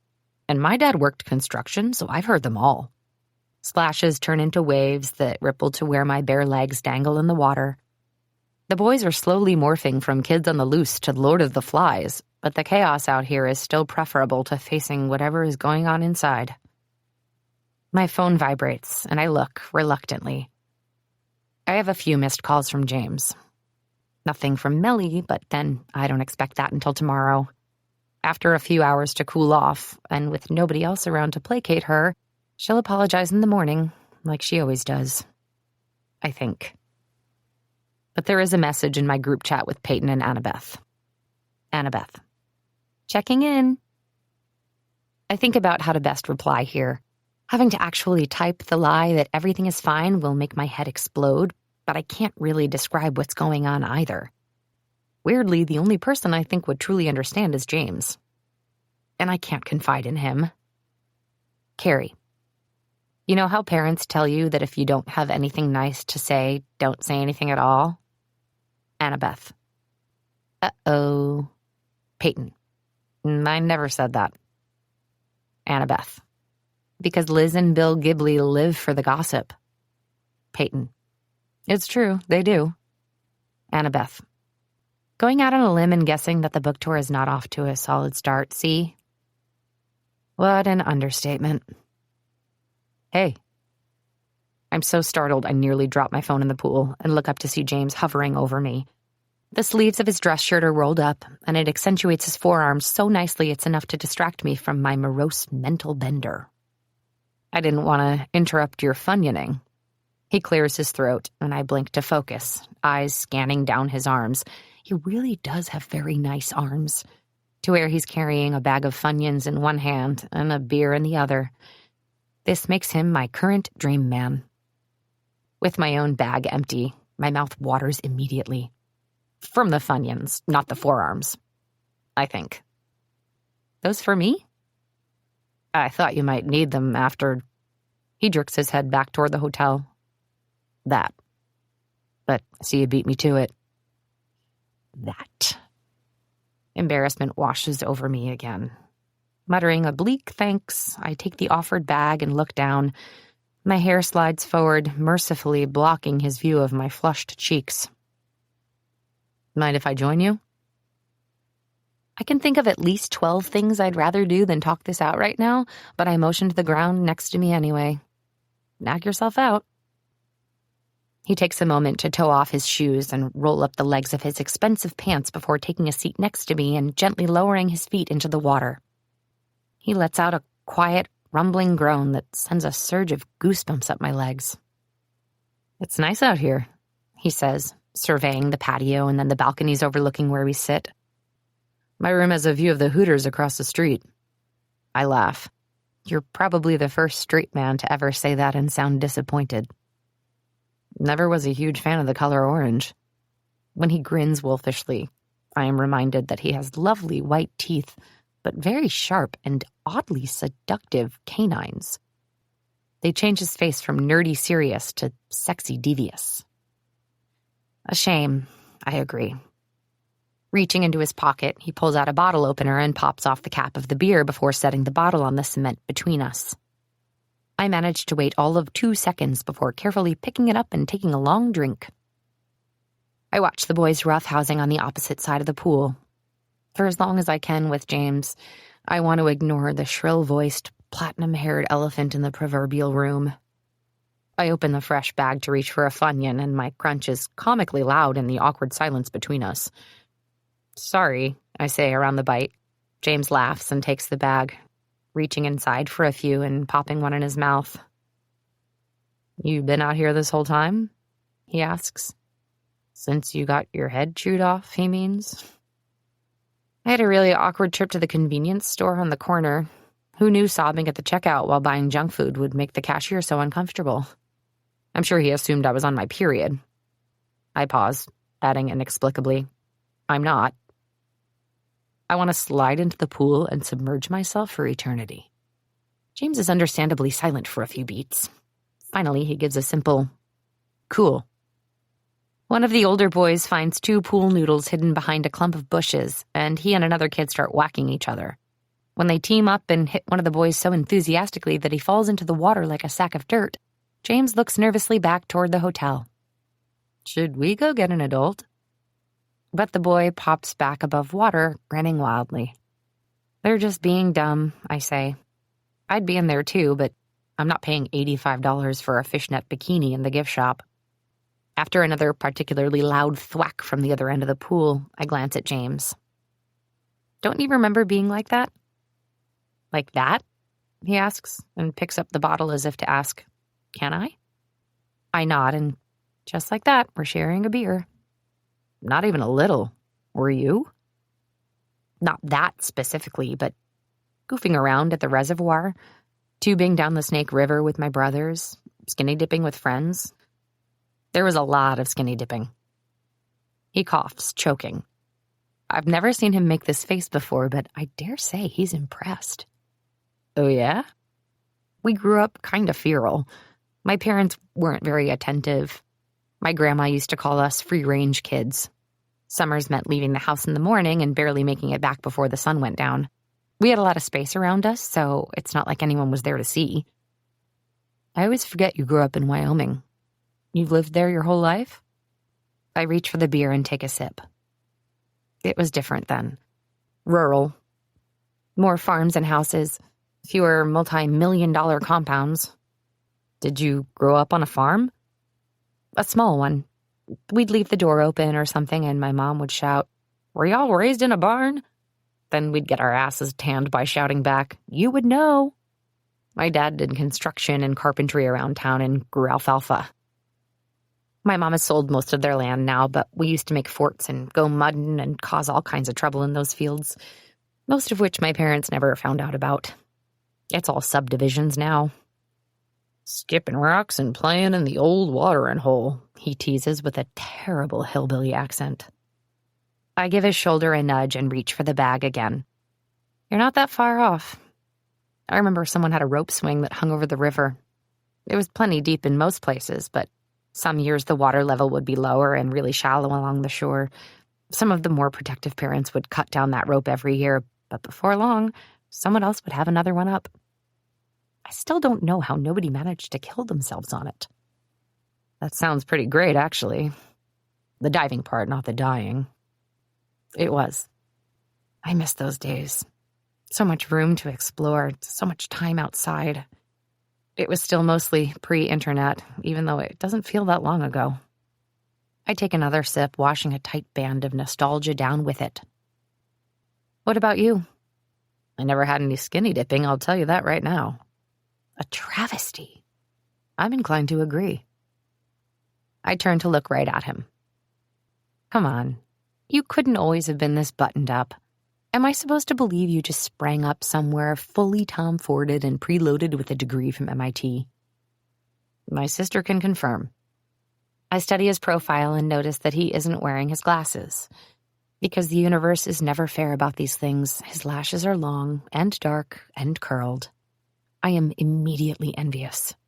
He takes a sip of the beer and then swipes a long finger across his upper lip. James pats my back when I cough and hands me the beer, careful to make sure I've got it before he lets it go. Like he knows my grip is sometimes weak. My stomach swoops low. You all right? He asks. Fine, I say, recovering with a sip. Something didn't go down right. Composed again, I urge him to continue. She's older than you, right, your sister? He looks surprised that I remembered, or maybe that I'm engaging in real conversation. By 4 years, old enough that I was more of a nuisance than a buddy. My brothers are 5 and 6 years older, Rand and Kurt. Protective when needed, but if friends were around, they were like, that kid, never seen her before. He laughs, and it's this scratchy, honeyed sound. Has he always laughed like that? Have I been in a Melly-induced stress haze this entire time, not noticing laughs and forearms, unaware of lashes, lips, and fingers? Jen could be like that, too, he says. We'd go to this amusement park in Albuquerque. Wait, you're from New Mexico? When he nods, I joke. No one is actually from New Mexico. He laughs this off. I am, I promise. We moved there when I was 3 from Wisconsin. My mom grew up in New Mexico, and after she finished her residency in Madison, she set up her family practice in Albuquerque. Sounds like a witness protection cover, I tease. I wish my life was that exciting. James's grin is my new addiction. Listen, my dad is in finance. I was the drum major in high school and president of the chess club. I'm sure you have no problem believing that. We had a house and a dog and everything. I squint at him. Sounds believable. I'll allow it.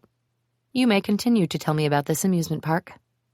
It's a big deal in our family, he says with adorable gravity.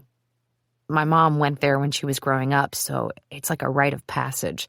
It was my favorite place. There were rides and a water park and games. They even did a food on a stick festival every year. I'd beg my parents to take us, and then when my sister was old enough to go with her friends, they'd make her take me with them. I remember my brothers whining whenever my mom sent them to drag me home or made them pick me up from school. They were never afraid to remind me how much I cramped their style. I'm sure she loved that. Yeah, I was a pain because I always wanted to go, but I was terrified of the roller coasters. Then what did you do there? Watch everything, mostly, he says. Got as close as I could to the rides so I could try to figure out how they worked. I was fascinated by the idea that you could be flying down this track at 60, 70, maybe 100 miles an hour in some cases, and there was no engine powering the car. You're pulled to the top of the hill, but then it's the conversion of potential energy to kinetic energy that gets you through the ride. That is the most James McCann thing I think I've ever heard you say, and I've heard you talk for an hour about the principles behind seismic loading. I pop another Funyun into my mouth. I guess I look at a roller coaster and just see the potential for vomit. Or death. I never thought about how they work. But I can see how it'd be fascinating if you were a super nerd. Pausing, I add, I mean that as a compliment, by the way.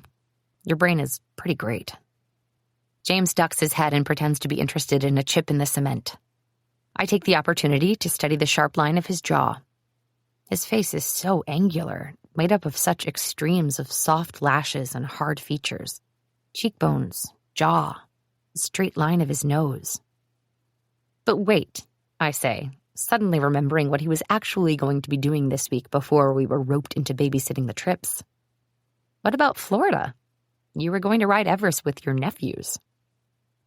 I'm not afraid of rides anymore. I started figuring out how it all worked, how each part had a specific purpose. Some wheels keep the ride smooth, some keep the coaster on the track, some help with lateral motion, and so on. Once I understood how it all came together, they didn't seem scary. I think it'd be even scarier knowing how many things can go wrong, I laugh. I guess that explains why you're the engineer and I'm the assistant. You think of things in such mechanical terms. I basically just book us at inconvenient hotels. He's quiet for a few long breaths. But that's not actually right either, is it? This catches me off guard, and I glance at him. What? Despite what you might think about me, I know how hard your job is. Few people appreciate what it takes to be a great assistant. He tilts his head, grimacing sweetly. But I know that's not the only thing you're doing here. For a second, I'm completely lost. What? Rusty told me, he says quietly. His meaning slowly sinks in, and it feels like a weight is tied to all the air in my chest, pulling it down inside my lungs. Rusty told you what? That the designs have been yours. That the whole brand grew out of the work you did early on. He pauses, watching me carefully. And now, I'm afraid to try to breathe. Rusty said that? Yeah.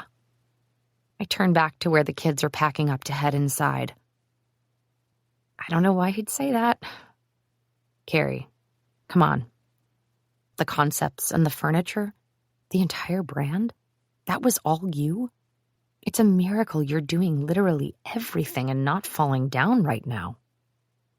My parents weren't perfect, but they valued hard work. My dad routinely put in 16-hour days. My mom is a school teacher, and she's always worked long hours with too little pay and even less appreciation. They taught me that you work until the job is done, and you give it your all. Every time. They also taught me to be humble about it, but right now, hearing those words and the recognition I've secretly craved, a tiny beast flutters to life in my chest, clawing and scratching for more. But it's also terrifying. James has only been here a few months. He isn't as invested in the company's survival. He doesn't have as much to lose if it all comes tumbling down. It's not really like that, I say, my heart racing. What the fuck is Rusty thinking? Isn't it? Because Rusty seemed pretty sure of himself. And that program you were working on, it wasn't Minecraft. You were configuring a layout, weren't you? Just playing around with some floor plan ideas. Melissa's reaction at the signing when Rusty asked you about the display, and the way you seem to know how all the furniture goes together and how to fix it. He pauses.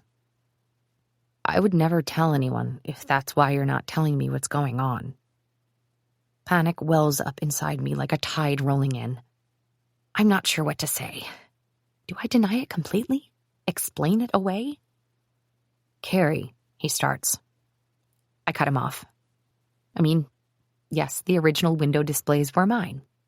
I say this quietly, like Melly is standing over us, ready to pounce at any moment. I did most of them, but I did it all under the Comb and Honey name. If I were a scientist and came up with a new chemical compound, would the formula belong to me or the company I work for? I don't know if that's how something like this works. I've worked for them since I was 16, James, I say, desperate now. I make good money, especially for someone with my experience, which is none. This is all I've done. I never went to college. I have no training, no degree.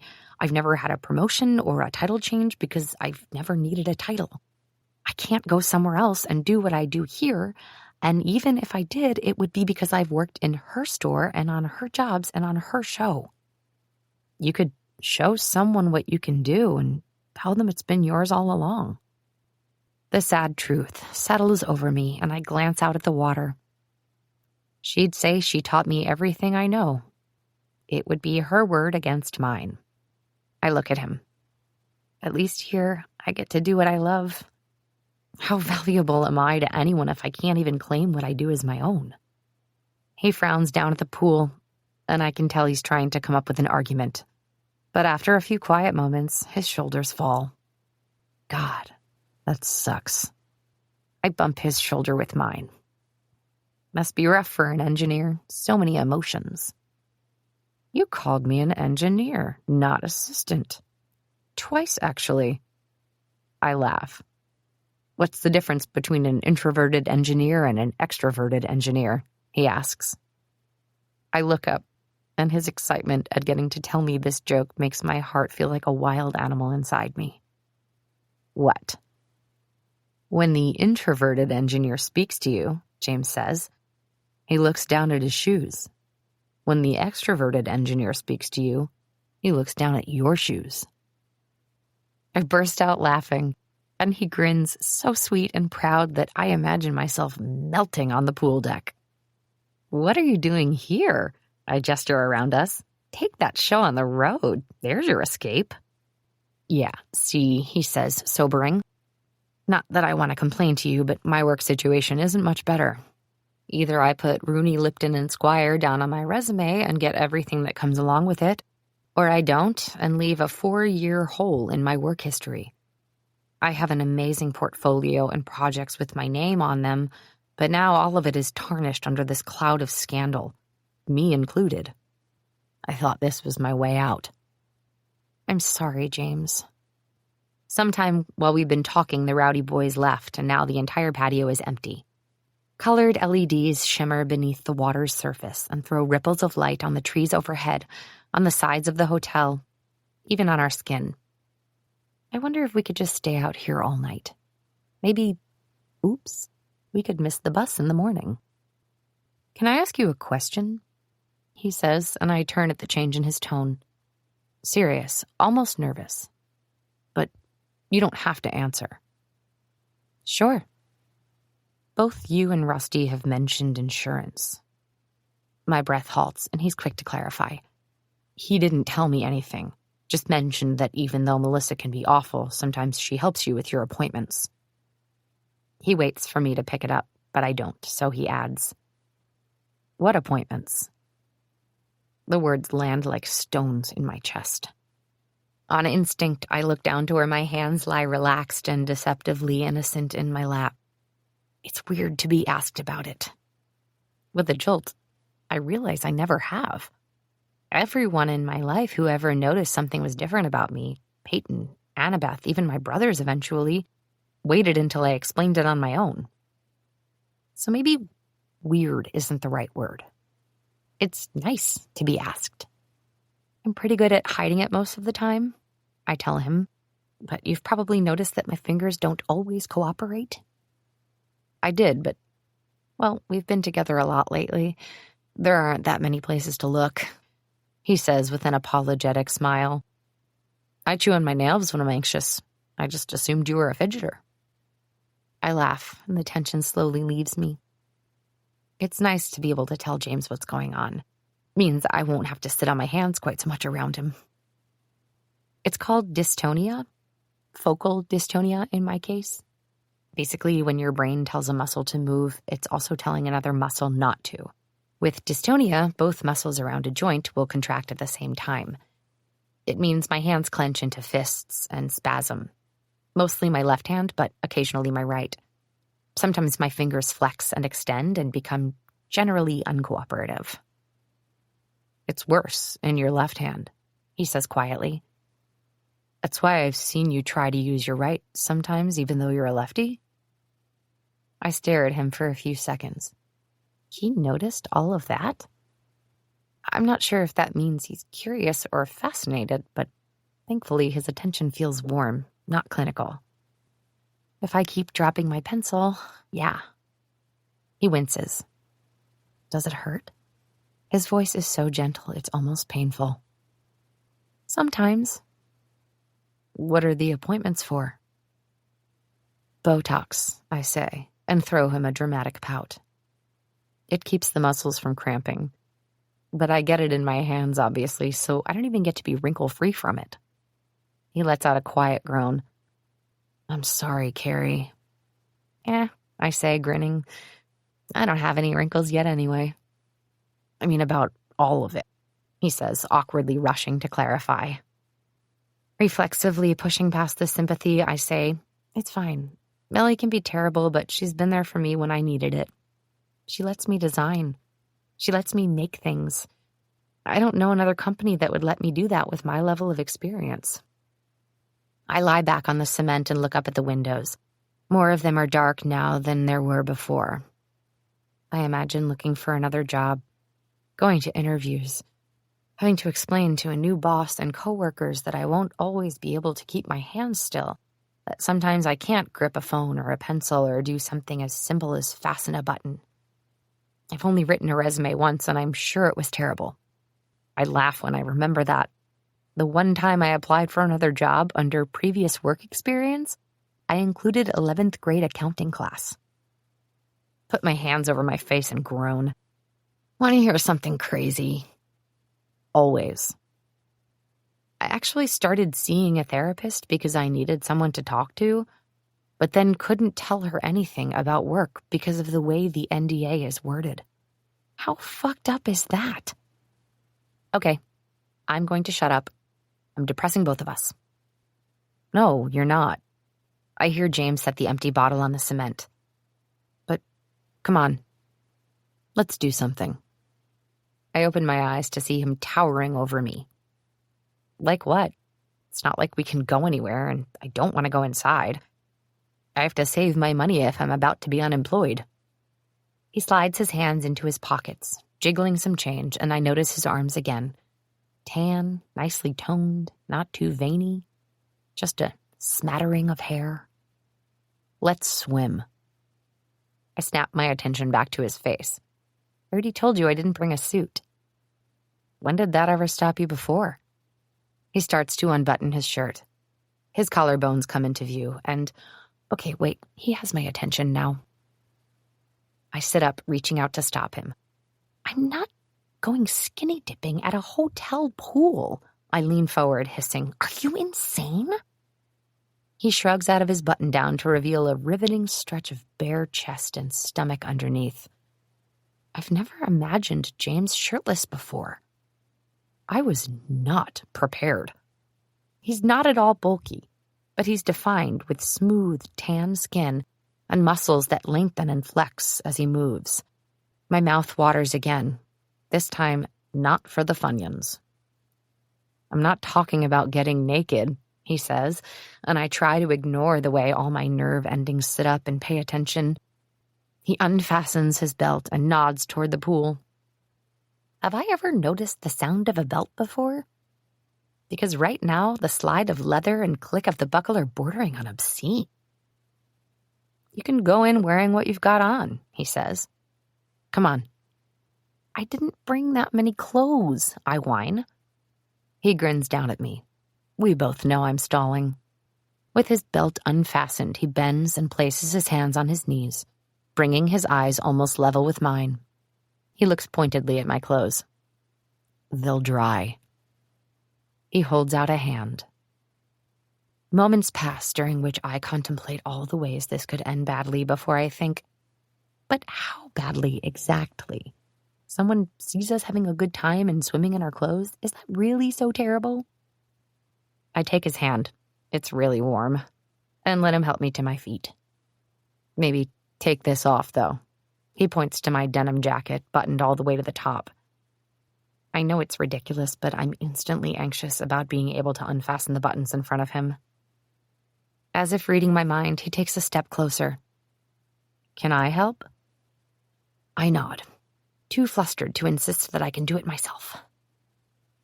First of all, he knows this. Second, I just really want him to. With steady fingers, he reaches for the bottom button and coaxes it through the material. It's so quiet, I can actually hear the sound of the fabric sliding over metal, the water where it laps against the side of the pool, the way I'm holding my breath. Breathe, Carey. You will definitely ruin the moment if you pass out, fall, and have to be dragged unconscious from the water. He moves slowly but surely from my waist, over my breasts, and to my neck. His eyes never stray from where his hands are working, but even in the dark, I can see the way his cheeks are flushed. Does he notice how hard I'm breathing? I'm doing everything I can to not dwell on the fact that he's shirtless and essentially helping undress me. When he's done, our eyes meet only briefly, before he steps back, arms falling loosely at his sides. Thanks. I don't think I've ever been this turned on, and he only helped me unbutton a jacket. Lord help me when I see him wet. Lost in this image, I startle when he finally pulls his belt free with a distracting snap. He sets it with his watch on one of the lounge chairs. I take mine off, too. You ready?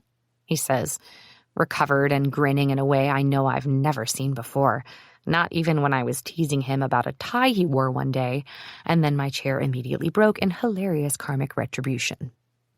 I nod my head. No. He laughs, and his Adam's apple bobs in his throat, and I'm reminded that there is bare skin below. He unbuttons his pants and steps out of them, leaving him in only a pair of black boxers. On the count of 3, he says, and I'm rendered momentarily mute, unable to drag my eyes away from his legs and his hip bones and the small stretch of fabric in between. 1, 2.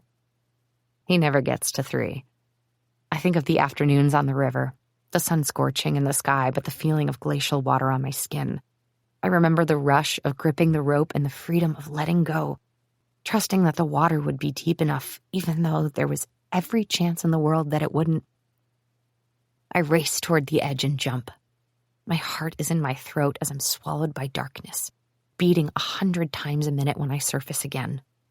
I tread water, using my hands and feet to turn just as James's shout cuts through the air. His cannonball creates a giant splash, and I laugh as he bursts up again. Cold! You had your feet in it. This shouldn't be a surprise, I say, cracking up and scooping a handful of water to throw at him. He chases me around, and I swim away, squealing.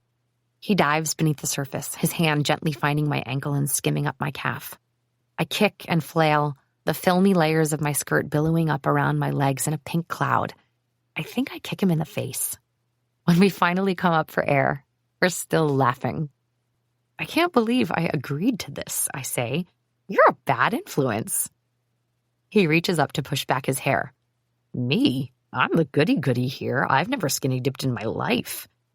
And you still haven't, I say, splashing him again and then screeching as I try to get away. He dives beneath the water, and it feels like I'm looking into a shimmering funhouse mirror, trying to figure out where he'll pop up again. I never find out because his arms loop around my waist, and I'm pulled under and spun around. A grinning James appears right in front of me. Bubbles escape his mouth as he laughs, but his eyes go wide when I turn the tables and lunge for him. I chase him around the pool, but my hands only skim his legs. And then he stops, surprising me with how close we are, and my palms slide up his stomach and chest. When we break the surface, I realize we're right at the side of the pool. He spins me so I'm against the wall and his arms gently cage me in. I've never been this close to James McCann before. I absolutely don't mind. We're both breathless. Water clings to his lashes in little spikes. His cheeks are pink with exertion or from my foot.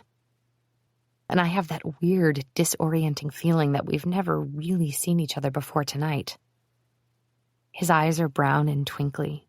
His grin is enormous. He licks his lips and then bites the lower one. A surge of goosebumps slithers along my skin, and it has nothing to do with the temperature of the water. I know the moment he really notices our position because the giddy smile slips from his mouth and melts into something serious. His eyes flicker across my face and down to my mouth, and he blinks once, twice. Sorry, he whispers, and I feel his breath as it mixes with mine. The heat ghosts across my lips. He moves back, and on instinct I reach for his hips. Seconds tick by, and the water laps against the side of the pool, jostling us together and apart. Together. I look at his mouth, wondering how I never noticed the bow of his top lip, the fullness of his bottom. His boxers sink low on his hips under the weight of the water, and my thumbs press against the bare skin there, able to discern bone and muscle. My nipples are hard beneath the fabric of my shirt. My lace bra is useless against the temperature of the water. If I leaned in even an inch, would he let me kiss him? Would he want me to? Do I? I lick away a drop of water, and his eyes follow the movement before meeting mine again. He gives me a nod, so imperceptible I'd have missed it if we weren't so close, chest to chest and breathing the same air. I have a room upstairs, a bed. So does he. It would be so simple to kiss him. There are barely inches between us. But I've been single so long, I'm not sure how this is done anymore. I falter. Did he really nod? Is his expression more sympathy, less sexual intent? My heart pounds inside my ribs, and I don't know which of us decided to move first, but then he's there, and his mouth slides over mine once, then again. He pulls away with a tiny kiss to the corner of my mouth, and we look at each other. We're still at the point where the kiss could be blamed on the movement of the water, maybe? Or, haha, such a weird, exhausting night. But then he leans forward again with a smile, and in the space of a gasp, we're kissing like we need to. Lips and tongue and the occasional dirty drag of teeth. His hands move down to my waist, holding me to him. And when he presses forward, I lift my legs, weightless, wrapping them around him. It's been so long, but even still, I don't think anything has felt as good as Don't get her pregnant. We jump apart, eyes darting upward to see a few of the boys from earlier standing in one of the open windows. I tug my tank top strap back up over my shoulder. James treads water a few feet away, eyes moving from the balcony and slowly back to my face, searching. Nothing sucks more than getting busted, and the tension of the moment has been totally punctured. I'm suddenly aware of how cold the water is, how late it's grown.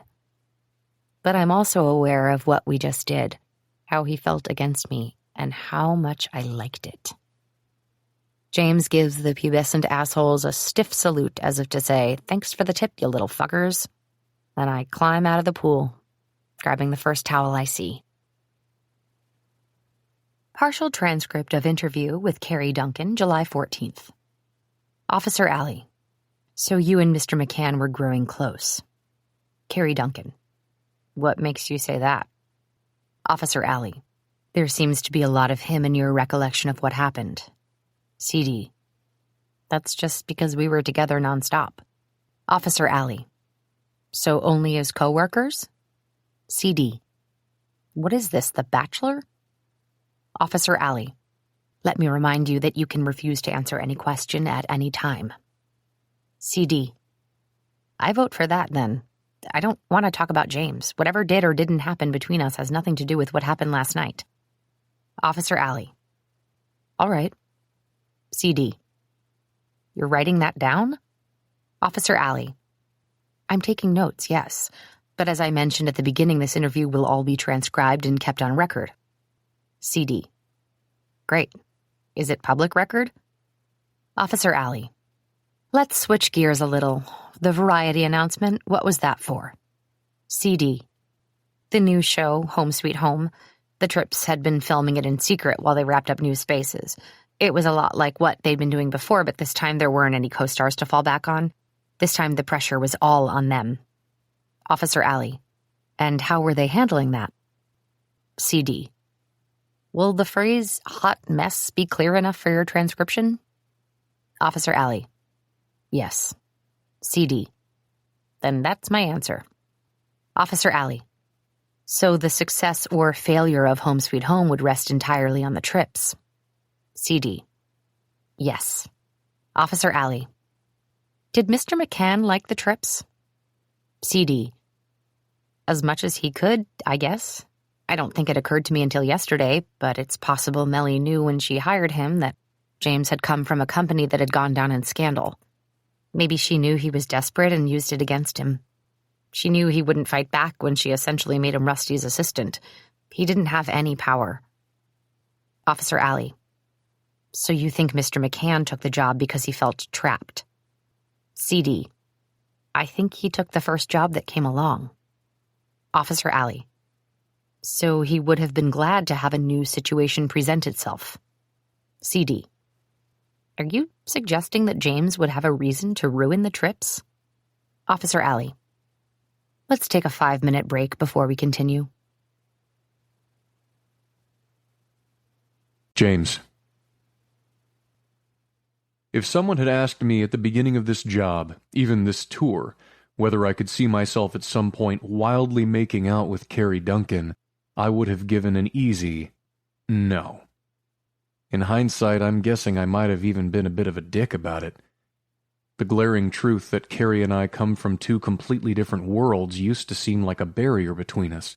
She's a small-town woman who's only ever lived in one place, and I left the Southwest 10 or so years ago to live on the East Coast for school, then work. At first blush, we had nothing in common. But there we were, kissing madly, with a fever I haven't felt in what seems like ages, and feelings that seem to grow exponentially with every conversation we have. And now here I am, watching Carey bolt out of the pool and back into the hotel without a backward glance. I glare up at the balcony just when the kids from earlier duck back inside. They should feel like monsters for breaking up a moment like that, but I'm sure they're oblivious. So there's no convenient outlet for my irritation and disappointment. An electrical storm rages along my skin. I count a slow 50, then climb out, grabbing a towel from a shelf and padding back over toward my clothes. The concrete is icy beneath my feet. It's jarring to be pulled so immediately back into the most banal of bodily sensations when the feel of Carey's tongue and mouth and skin is right there at the front of my thoughts. Did I know the second I stepped outside tonight that I wanted to act on the quiet longing that's been pulsing in the background of my thoughts? Or was it the way she opened up to me with such unguarded sweetness? I've never been with anyone like her. My previous relationships have always been with women who seem to be cut from the same cloth as I am. The last person I was with was a medium-term girlfriend, 9 months or so. I knew we were over when we stopped excitedly telling each other every detail of our day, stopped wanting to bring each other along to every outing with friends, and the sex started to feel safe and quiet. I wrote it out for another month, but when I realized neither of us was all that invested and she was never going to admit it, I finally put us both out of our misery. The idea of spending the rest of my life in the routine we'd fallen into, of monotonous work days followed by takeout, polite conversation, and quiet, focused missionary sex, sounded terrible. But I can already tell there's no chance of that with whoever ends up with Carey. She may take a passive role in her job, but I can't possibly be the only one who sees the passionate woman trying to fight her way out of the mold she's been pressed into. Whenever she manages to figure out what she wants in life, she'll be a force of nature. I head upstairs for a long, cooling shower. Maybe tomorrow we'll laugh off the abrupt end to the night and the weight between us will still be there. Maybe we'll carefully and quietly shape this into something worth pursuing. Or maybe Carey regretted the kiss immediately, and tomorrow, an already loaded and stressful day, will be awkward and exhausting. Realistically, the odds of the two of us ending up together are minuscule. A disappointed ache corkscrews through me. The upside, I guess, is that I don't have to spend much of the next morning worrying about it, because I wake to a flurry of texts and notifications. The Variety announcement that the first season of the Tripp's new show, Home Sweet Home, can soon be streamed in its entirety on Netflix. Hits all of our socials just after 8 a.m. Melissa has texted me to let me know that a stylist is coming to get Rusty ready, and I'm to accompany Carey over to Boulevard Restaurant at the Embarcadero to help set up for the party this afternoon. Based on our itinerary, there will be about 50 guests, and Melissa wanted something iconic for the sit-down lunch. By the time guests arrive at noon, we should, according to Ted, have a pretty good idea what the show buzz is, and we'll know in a few days whether it gives the Tripps the expected boost they're looking for in book sales. I have barely enough time to get myself presentable, let alone spend any of it worrying about how things will be today. By 9:30, I'm waiting at the curb, ordering a lift for us when there's a tap on my shoulder. Carey stands there, hair blowing across her cheek in the San Francisco wind. The woman can't hide a blush, and relief passes through me seeing that she's nervous too. "Hey," she says, "I didn't know you'd be coming with me." "Melissa's instructions." I give a lame little salute. We stand there for a few awkward beats, and I have to assume we're equally unsure what to say to get the conversation rolling. For the life of me, the only thing that seems to flash across my thoughts is the final second before we kissed last night. That moment of intense anticipation followed by the powerful relief. "So," she says, wincing sweetly. "So," I say back, biting down my grin. Every time I did that last night, she'd look at my mouth. Maybe the weight between us is still there today. Carey tilts her head to the side, brows raised. "So, is that our car?" She gestures to the curb, to the white sedan that's pulled up, window down, driver leaning impatiently toward us. "James?" he asks. With a mumbled confirmation, I open the car door for Carey and watch her slide across the seat, giving myself exactly the time it takes for her to adjust her skirt over her legs to appreciate the flash of bare skin. We pull away from the curb, and again my mind goes blank. How are you?" I ask. "I'm glad to get out of the hotel for the day, I'll tell you that." She glances behind us as if to somehow reassure herself that Melissa is well and truly not around. "I bet." But is being alone together any more relaxing? I have no idea. It's certainly not relaxing for me. I can close my eyes and remember how intense it was just unbuttoning her jacket, or the way her tank and skirt were soaking wet and clinging to her, or the way she blinked the water out of her eyes and her gaze kept sinking to my mouth as if pulled there by a weight. "Did you sleep okay?" she asks. I swallow a laugh. "Not really." When I look over at her, the blush is back. "Yeah, me either." This seems like a fantastic opportunity for us to talk about why we both slept like crap, but of course our phones buzz in unison. Texts from Robin. "Today is the day the Tripps become the most popular home renovation experts in the world. This is a huge day for all of us. Chin up!" The window to talk about the us in the car together closes as the other, bigger us takes over again. Carey pulls in a deep breath and rubs her face, groaning. This event is probably the most important of the tour. Although the party is small, there will be hugely influential journalists and industry people in the room. From the Chronicle, Goodreads, Apple Books, and of course, Netflix. The Tripps need to be at their very best, so it's probably good if I'm not distracted by the idea of kissing Carey again anyway. "Tell me how I can help you today," I say quietly. "I think everything should be ready to go." She opens her notebook. "I have the menu confirmed, seating chart, florist." Trailing off, she drags a finger down the page. "I don't even know that I'll have much to do except make sure things go smoothly." "Did you and Melissa talk about last night?" She closes the notebook in her lap. "Briefly, yeah." I can tell the abrupt subject change caught her off guard, but I'm invested now in her being more assertive and valued in this job. I don't want her to sweep this under the rug. "I assume she apologized?" "That's a dangerous assumption to make," she says, laughing a little. "But sort of. She said she was sorry my feelings were hurt, which isn't really an apology, but it's about as good as I'll get. And things are fine now." She keeps her face forward, and I try to read her expression. Is she nervous? Angry? Or is this type of situation where Melly blows her lid at Carey and everything moves on as usual the next day totally normal? Unfortunately, I'm guessing it's the latter. How completely toxic. For better or for worse, my desire to keep from saying this aloud means I end up addressing the other elephant in the room. "It was fun hanging out in the pool last night."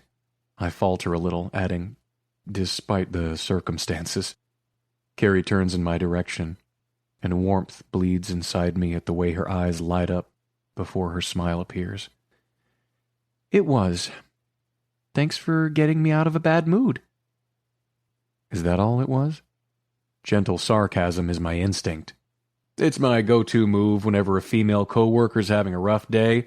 Get him in the pool for some kissing, I guess. To my relief, Carey bursts out laughing. "Well, whatever it was, it worked." She looks genuinely grateful. "I know it sucks, but I'm so glad you're here on this crazy trip, Jimbo." My grin feels too big for the moment. Where I'm pretty sure we're tacitly agreeing last night was just a way to blow off some steam and nothing more. I definitely wouldn't want you to have to do this alone. The quiet returns, but my thoughts are rolling at a wild clip. The kiss didn't feel like it was only about escaping a bad day, but maybe it did to Carey. We stare out our respective windows, watching the city pass in fits and starts as we wind our way through traffic. There's a small coffee shop, a little hole-in-the-wall bagel place, a bakery. At every one I want to turn to Carey and suggest that we have time to grab a bite. Go sit somewhere anonymous together and pretend we don't have a job to do. Don't have to be the young unmarried people propping up one of the country's most beloved marriages. But I don't. By the time we reach the Embarcadero, I'm amazed how gloomy the sky over the water looks. The city wears the foggy haze like a summertime cloak. Boulevard is a San Francisco institution, and when we step inside, even I admit the style looks familiar. I watch Carey take it in. The rich wood decor, the whimsical vintage European prints, the warm muted lighting. In Home Sweet Home parlance, the place has a distinct point of view. And as I follow Carey around the room, looking at the wine storage, the table settings, the open kitchen, the lampshades, and art, I know without having to ask that Carey chose this location herself. "It's beautiful in here," I say. Carey turns to beam at me. It's amazing, right? I know minimalism is such a huge thing these days, with mid-century modern, clean lines, simplicity being the trend, but I sometimes wish we could go back to something like this. Simple, but ornate. She points overhead. The ceiling is brick, but with the lighting, the entire space feels warmer, cozier. We have a lake cabin we're renovating in Season 2, and something like this would be amazing for it. I'm supposed to be looking at the ceiling, but I love watching her when she's talking like this. It's fascinating. She's completely in her element right now, and I hope it's a sign of her comfort with me that she's sharing aloud. I tip my head back and study the way the bricks are arranged in an arc that expands from the corners toward the center. From an engineering standpoint, securing such a heavy material to the ceiling would be fairly straightforward. But from an artisan standpoint, the possibilities for intricate construction are pretty cool. Carey points to a framed print on the wall. Like this. The frame is so intricate, but the print isn't. Usually it's the other way around, where the print is the vibrant focus, but here, the frame is the art. I like that. She tilts her head again, studying it before writing something down in a small notebook. Everything appears to be ready for the lunch. The menu is finalized, the private room has been arranged for our party. There really isn't much for us to do. Or more accurately, there isn't much for me to do. I shuffle around uselessly while Carey confirms that Robin and Ted have each been picked up at the airport, that the contact at Variety is still set to post the announcement at the right time, that we have a gluten-free option for one of the executives, a vegan option for another, and a wheelchair-accessible spot at the table for one of the journalists. Carey ticks things off in her notebook, and when she reaches the bottom, she blows her bangs out of her eyes and then looks up at me with a smile that is so easy and unburdened that I'm suddenly unable to remember why I'm not supposed to be fascinated by her. I know she doesn't need me here to help, but in her expression I see that she likes that I'm with her right now, and it makes me feel godlike. You do everything, I say, trying to wrap my head around it. I do not. She flushes and makes a screwball, "That's preposterous," face. You do. A strand of hair is stuck to her cheek, and I pull it free. Don't lie. Carey bites back a smile. Well, thanks. I don't mean this as bad as it's going to sound. I quickly take a glance around to make sure we're alone. But what does Melissa actually contribute? Carey squints at me, her smile flattening. She's the head designer, she says. The lead on the redesigns. Laughing, I say, Okay, Carey. But she shakes her head. It's not really as bad as it sounded last night. I was just frustrated. I give myself a second to identify the best response to this. Who knows what Carey needs to tell herself to do this job? There has to be a certain level of self-deception on her end, and I'm not sure I want to dig too deep there. Well, I'm glad, I finally say. Melly said she had a surprise for me today, Carey shrugs. So that's nice, I guess? I echo her hopeful smile. Guests begin to arrive at the restaurant, and so far it seems like everyone is pretty thrilled for the show, though it's hard to gauge what the external reaction is, since literally everyone in the lunch party already knew about the upcoming announcement, with many of them standing to make a lot of money if the show does well. Still, Melissa and Rusty seem to be in good shape, and it feels like one more situation where things could have gone so much worse. Neither Carey nor I get a chance to sit, let alone eat, but the lunch goes by fast. She'd probably murder me if she knew how protective I feel. I try to keep an open eye, watching to see if she seems tired or needs anything. But like always, she's got it under control and makes it look effortless, even though I know now that it isn't. Carey ensures meals get to the right people, that drinks are always filled, that a dropped napkin is replaced, that everyone knows where the bathroom is and where to exit the restaurant if they need to make a call. She is moving a mile a minute, but smiling the entire time, even when I think she might be screaming inside. I try to keep up, to make myself useful to her however I can. Funny that I resent being Rusty's assistant, but am relishing helping Carey. During her extensive toast, Melissa takes the time to thank everyone in the room, and an additional 20 people for all the blessings in her life, And lucky for us, she remembers to thank Rusty, just after God. Last but not least, she lifts her glass and looks with melting adoration at Carey, and the room goes quiet again. Carey straightens and stills, so achingly vigilant, and I realize this must be the moment of Melissa's surprise. Of course I would be a scatterbrained mess without my amazing assistant, Carey, she says. This girl has been with me since the beginning, back when all I had was my marriage, my kids, and a little furniture store in Jackson. She keeps my calendar sane. Carey, here's to another 10 years. The room fills with a few awes and congratulatory hears. Glasses clink, but somehow a hush falls in the space around me. To anyone else, this appears to be an amazing honor Melissa Tripp just bestowed on her nobody assistant. But I know the truth. And regardless of what she just told me, so does Carey. I look over at her. Her hair has come out of its bun. Her face is flushed from running around nonstop for the past 2 hours. She even has a smudge of powdered sugar on her cheek. Her left hand is tucked beneath her right arm, a sign that she's tired and struggling with cramping. I watch her hold on to her gracious smile as long as she can, but the moment Melissa turns away, it falters. I turn to her, nudging her shoulder with mine when she remains as still as a statue. That was sweet, yeah? She stares straight ahead.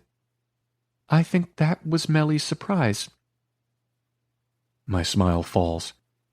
Carey, I've given her my whole life, and she just thanked me for keeping her calendar organized. What a punch in the gut. I don't know what to say, so without thinking, I reach down and slide her hand into mine. Although her fingers remain rigid, I hear her breathing ease. You know how you can hear someone say a lie so many times that it starts to feel true? She waits for me to nod and then continues. I think that's what happened with me and Mellie. She calls me her light bulb switch, like I'm just a button she pushes to get ideas. Does she really think that's how this works? I open my mouth to answer, but don't want to speak without something helpful to say, and right now, nothing helpful is materializing. To her, I'll always be the teenage girl in cutoffs who wandered into her showroom. Probably because that's how I still see myself, she says. Are we in some sort of sick, symbiotic relationship? I pause, considering how honest I want to be. It seems more parasitic to me, I admit. Okay, so pretty honest then. Carey looks up at me, and I realize she's about to freak out.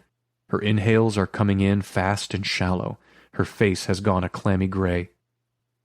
A quick glance around the room tells me the lunch is winding down. I assume we're expected to stay to settle everything up and make sure every executive gets a cab back to the airport, but Carey isn't going to be very good at her job right now. She's done enough. Very gently, I tug on her hand in mine. I expect her to stop once we're out on the sidewalk, maybe take a deep, fortifying breath.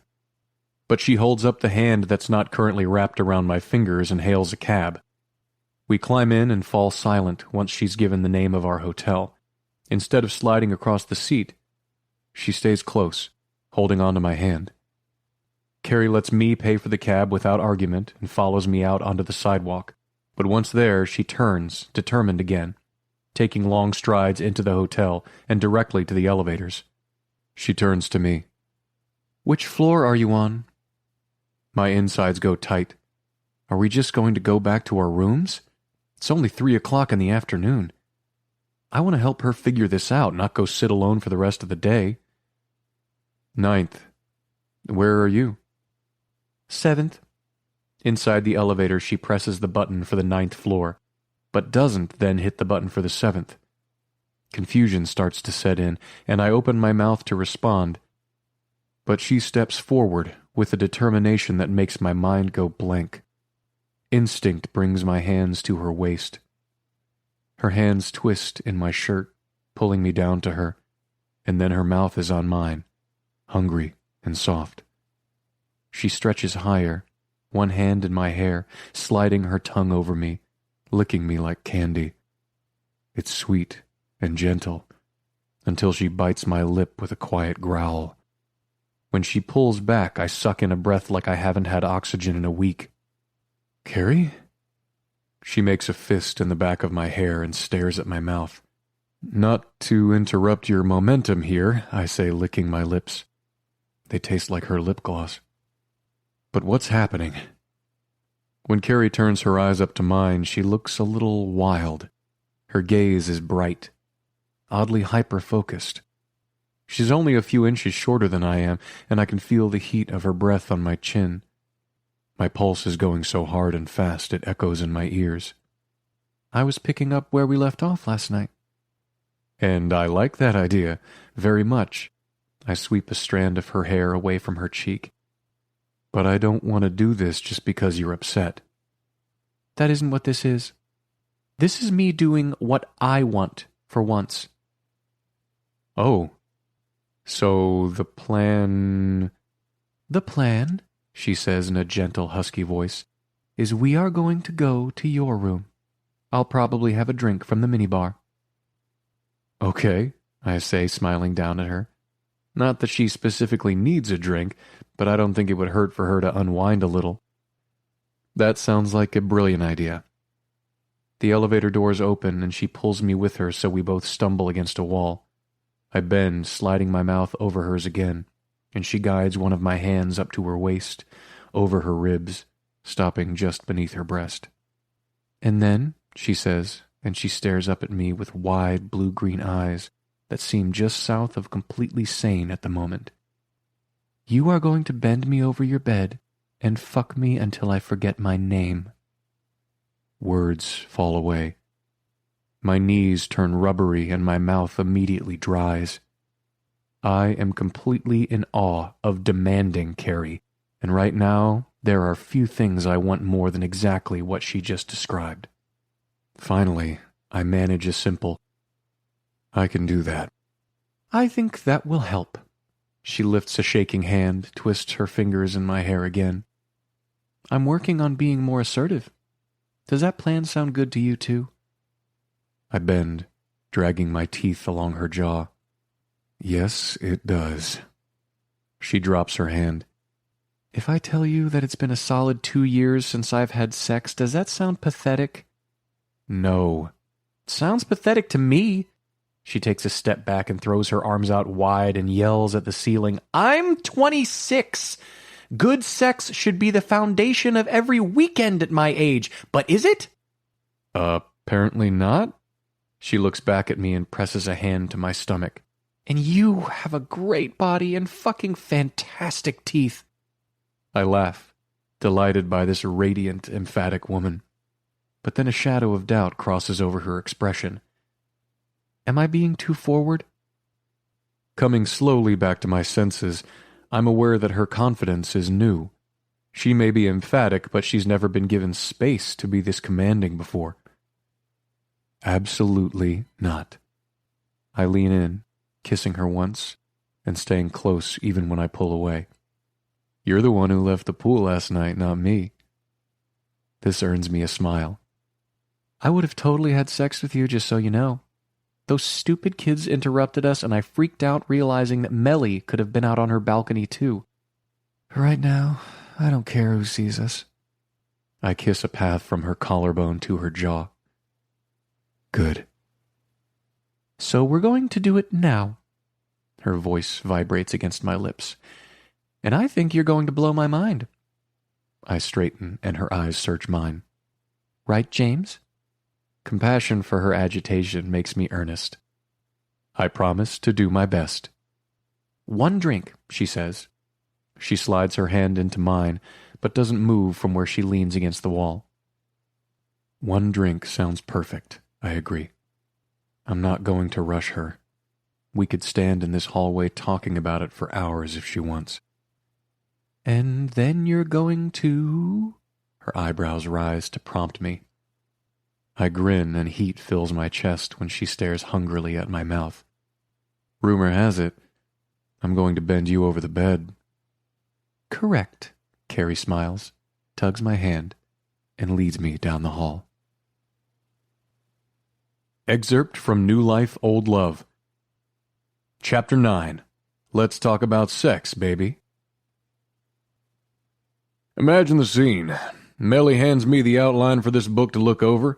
As with most things in our life, she's done the initial legwork, and so I know it's solid. I do a quick scan and give her an immediate, "Yep, looks good." And she hovers for only a second before letting that sassy smile spread over her face. "Great," she says. "Glad to hear it."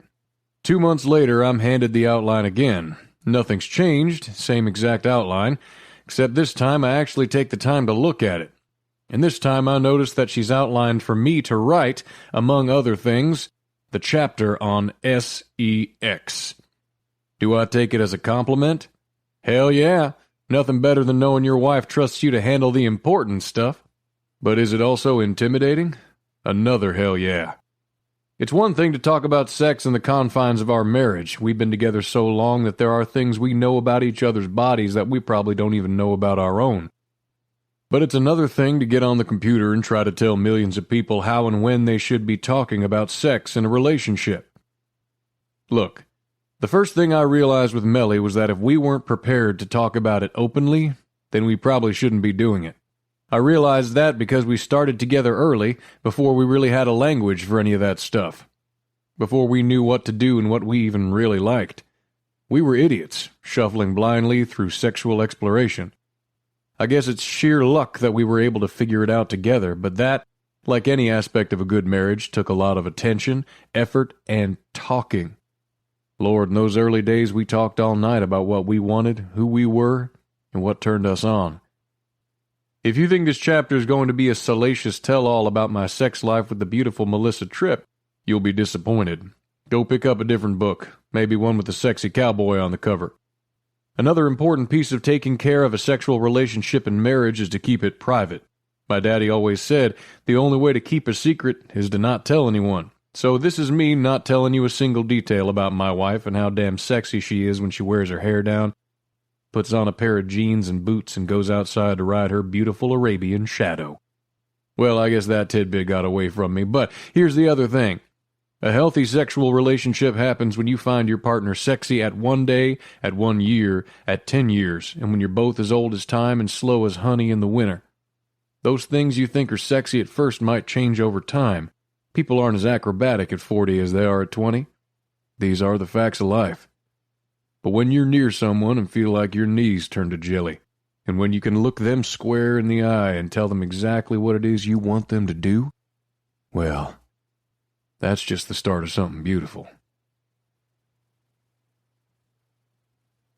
Carey. In the handful of steps from the elevator to James's room, my confidence evaporates. It's been years since I've undressed in front of a man. What was I thinking? I'm not even sure who this brazen person is. It's a wonder James didn't gently guide me to my own room and instruct me to sleep it off. Debbie would probably tell me that burst of madness in the elevator was born of frustration and anger. Some need to be in control of my life because it feels like I never have any control at all. I've given 10 years to Melissa Tripp. My young years. 10 years of hard work and ideas, hoping one day I might be acknowledged for even a fraction of it. That is obviously not going to happen. I rarely let myself think this way.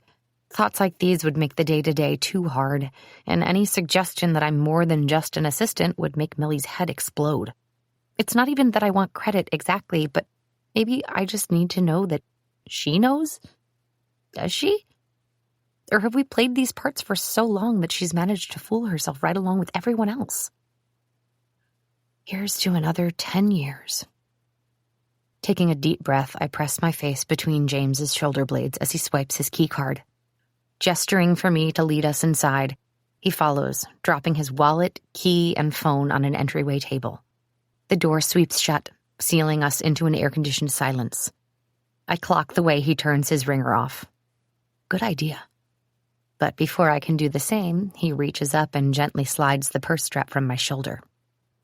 "I'll get it," he says. I've never met anyone before who so easily and unobtrusively anticipates my needs. Thanks. His room is a mirror image of mine, but otherwise identical, if not a whole lot tidier. King-size bed and upholstered headboard, requisite dresser and TV. Desk, same framed watercolor prints on taupe walls, velvet couch, damask drapes. But my destination, of course, is the minibar. While he pulls the sheer drapes closed, affording us both privacy and light, I open the small refrigerator and examine its contents. Soda, water, beer, juice, Red Bull. Tiny bottles of alcohol are neatly lined in the door.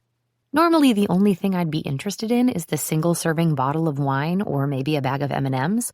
But today, I reach for the hard stuff, twist off the top, and finish half the tiny bottle of vodka in a single go. It burns in the best way.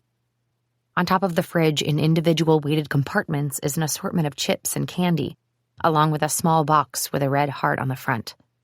I feel my face heat as I finger the label and read its contents. Condoms, lube, personal wipes, and the label. Intimacy kit. Okay, universe, no need to shout. With liquid courage still smoldering in my chest and making its way slowly through my veins, I pick up the box and turn to face James. He's standing by the window, expression unreadable. I'm usually a very independent person, I tell him. I toss the box to the bed and his eyes follow the movement, widening when he realizes what it is. I got that. I don't usually like help and I rarely ask for it, but he lifts a brow in question. I'd like it if you undid my buttons again. Only a tiny beat passes, the time it takes for the words to travel across the room for his brain to interpret them, and then James grins, crossing to me in a few short steps. I was hoping you'd ask. Slipping off my shoes, I kick them to the side. I've never had hotel sex. Slower than I'd have thought possible, he pulls the front of my shirt free from my skirt. Never? I did have sex outside once. I watch as he undoes one button and then a second, his fingers lightly grazing the skin of my stomach. I have to work to keep my voice steady. I was a senior and dating this guy named Jesse. There's a trail in the Grand Tetons that takes you to Death Canyon. I'd never been there before, but he really wanted me to see it. James pulls his attention from the buttons to glance at my face. I give him a little grin like, yeah, I'm sure that's really what he wanted me to see. He laughs, this warm, husky sound that makes my blood simmer. We stopped to have lunch and spread out a blanket in this gorgeous spot that overlooks the lake, and I give a meaningful pause. We never did make it to the canyon. What about you? His hands pause on the buttons. Me? Hotel sex. You really want to talk about my exes right now? I swallow thickly. Talking is relaxing me. He pushes out his bottom lip into this adorable pout as he considers. Mathletes finals in San Jose.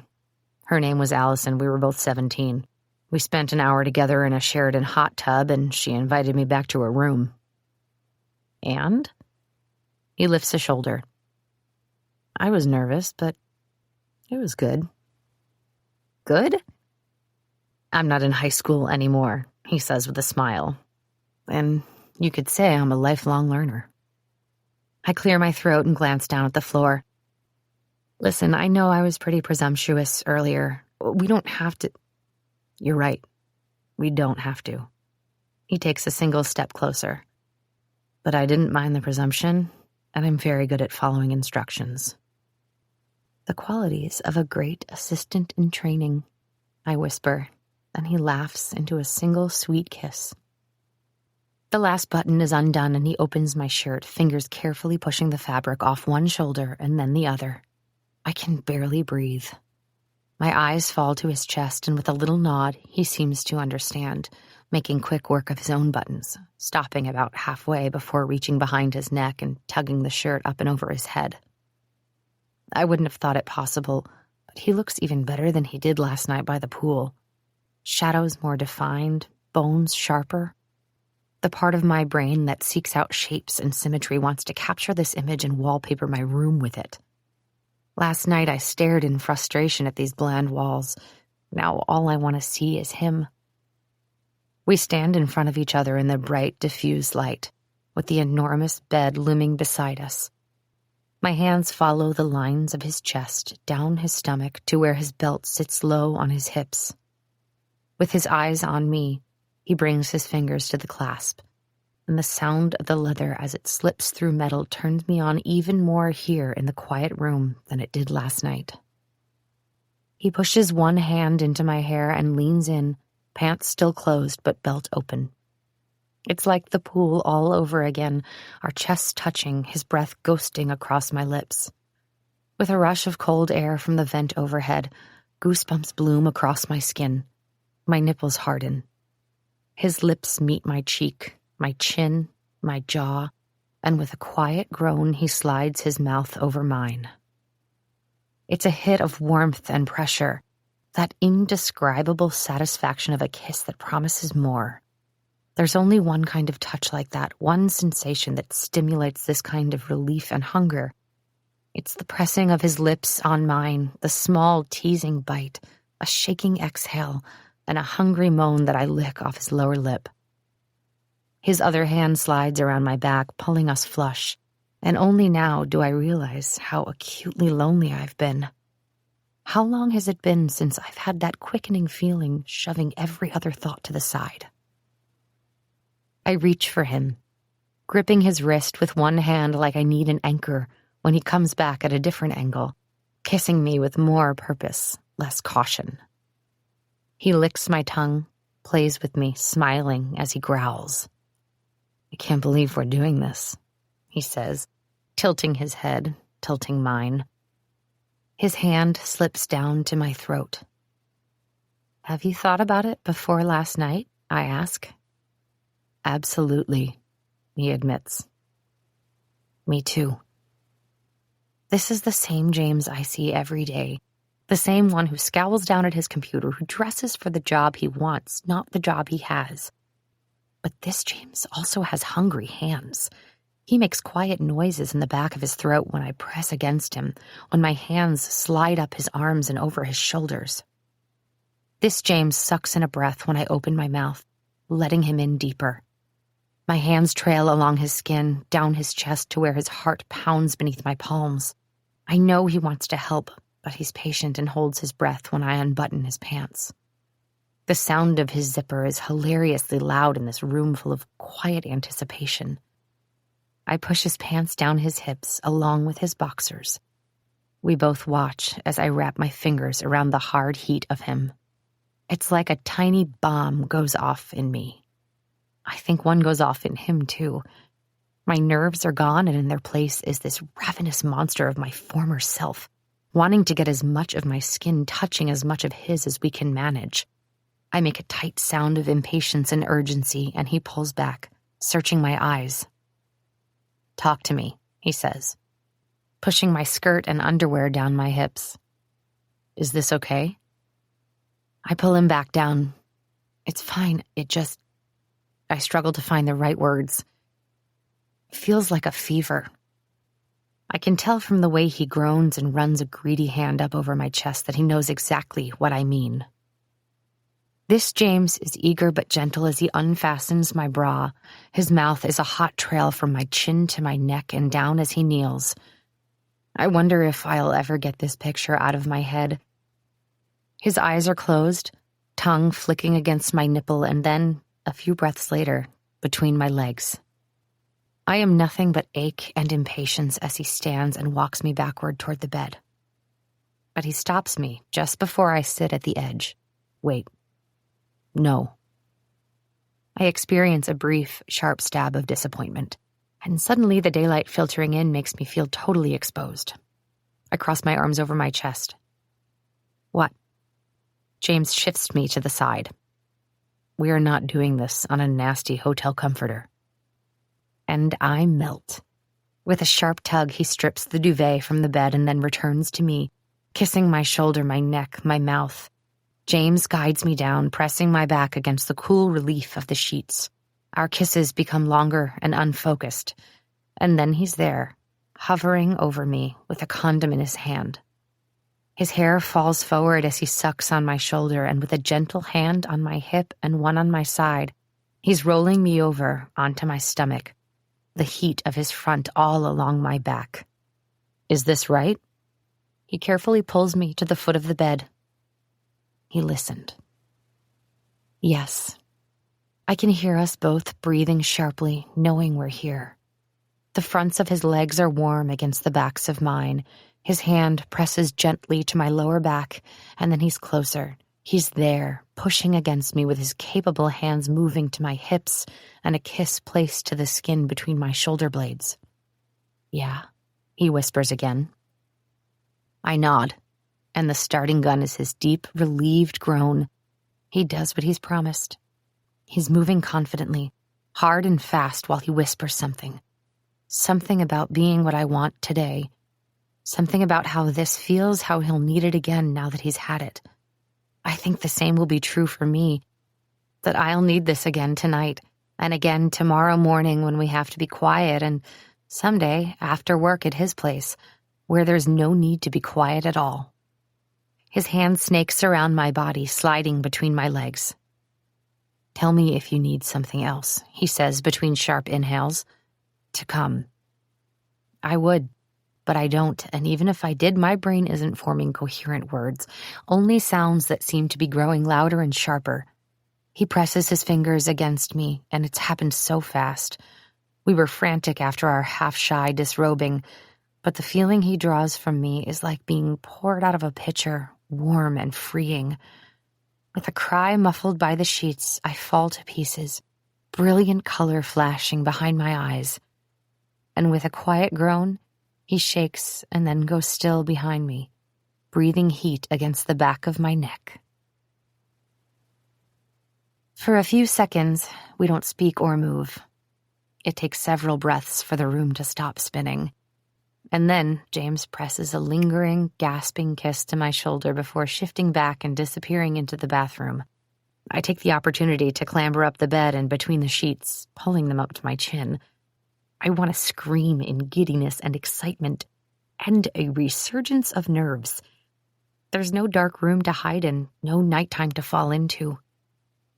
James steps out of the bathroom, naked. He doesn't seem to mind the walk to the bed, the daylight, or my laser-like focus on his body. Cold? He asks, climbing in beside me. Shy. He scoffs, kissing my forehead. Please, you are many things, but you are not shy. Not all of us can saunter naked across a room, Jambalaya. He laughs, squinting over at the clock, and I follow. It's almost 5. What are we going to do for dinner? He asks. But in his voice, I hear the same hesitation I feel. Beneath the sheets with him, it's so warm and yummy. The last thing I want to do is go anywhere. Room service? I suggest. We can do rock, paper, scissors for who has to put on a robe and answer the door. I think he likes that idea.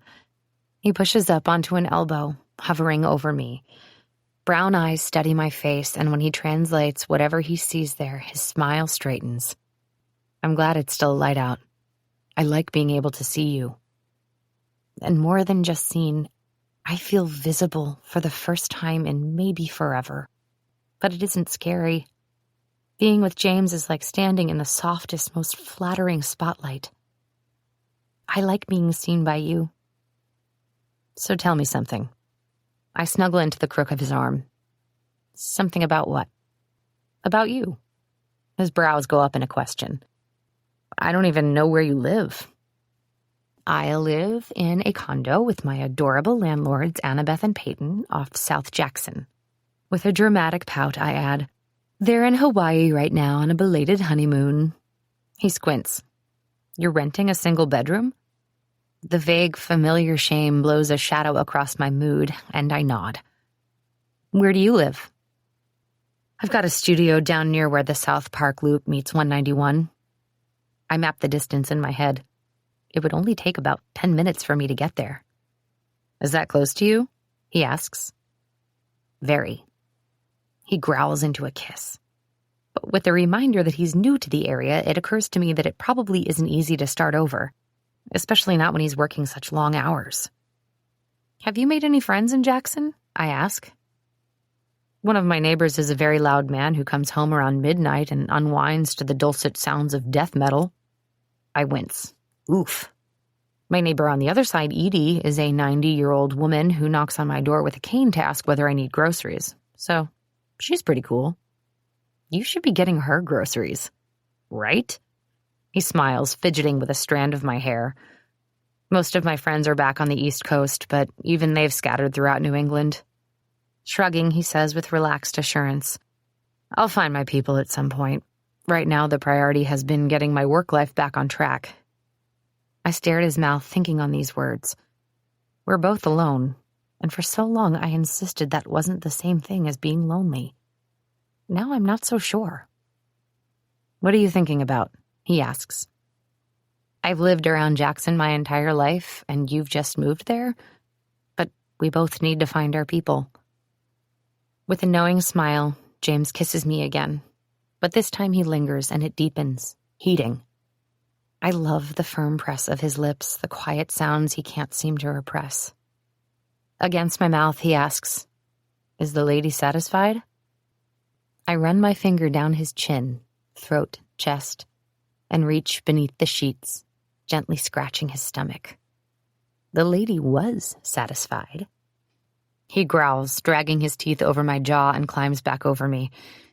It appears I have more work to do. Giggling, I throw the sheets up and over our heads. Room service, rock, paper, scissors, and robes can wait.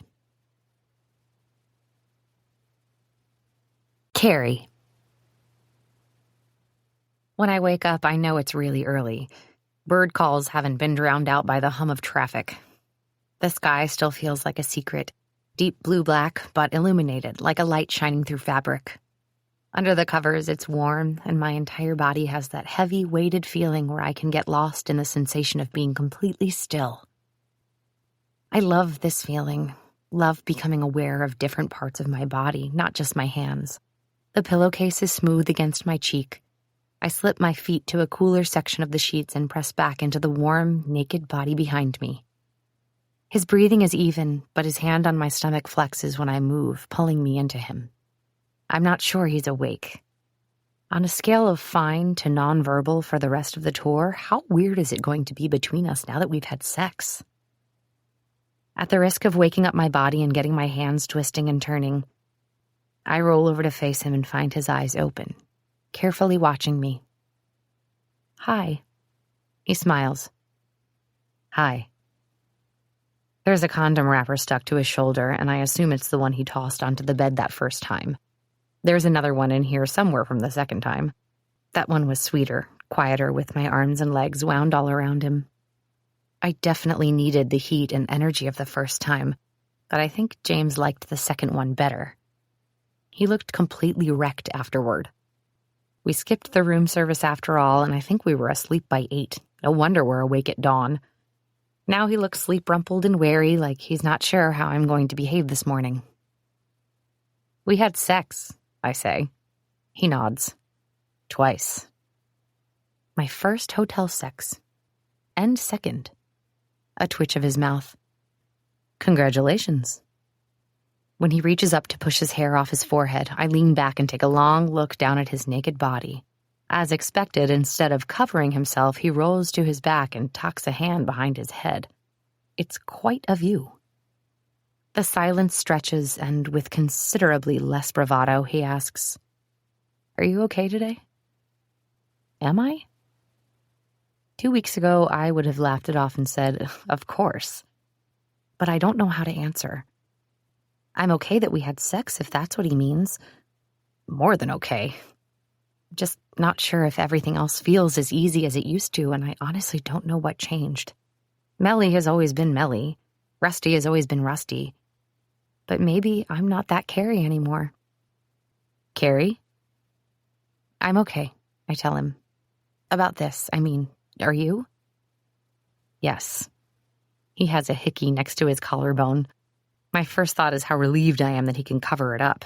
My second is that I never want him to put clothes on again. I am extremely okay. Good. Do you want to talk about it? He rolls to his side again, pushing himself up onto his elbow, and because it's a struggle not to look down again, I decide not to fight it. After a few wordless seconds, he laughs. I might put some clothes on if we're going to continue the conversation like this. He motions vaguely to his lower half, still on display. It's a little drafty. Laughing, I pull the sheets to our chins and cuddle into the heat of him. He picks up my hand and begins massaging my fingers. Although there isn't much he can do to stop the way my hands start moving as soon as I wake up, it's still soothing. The rest of my body melts against the mattress. I'm happy with comfortable quiet. Talking means bringing up what got us here, or who, and what we're going to do about it.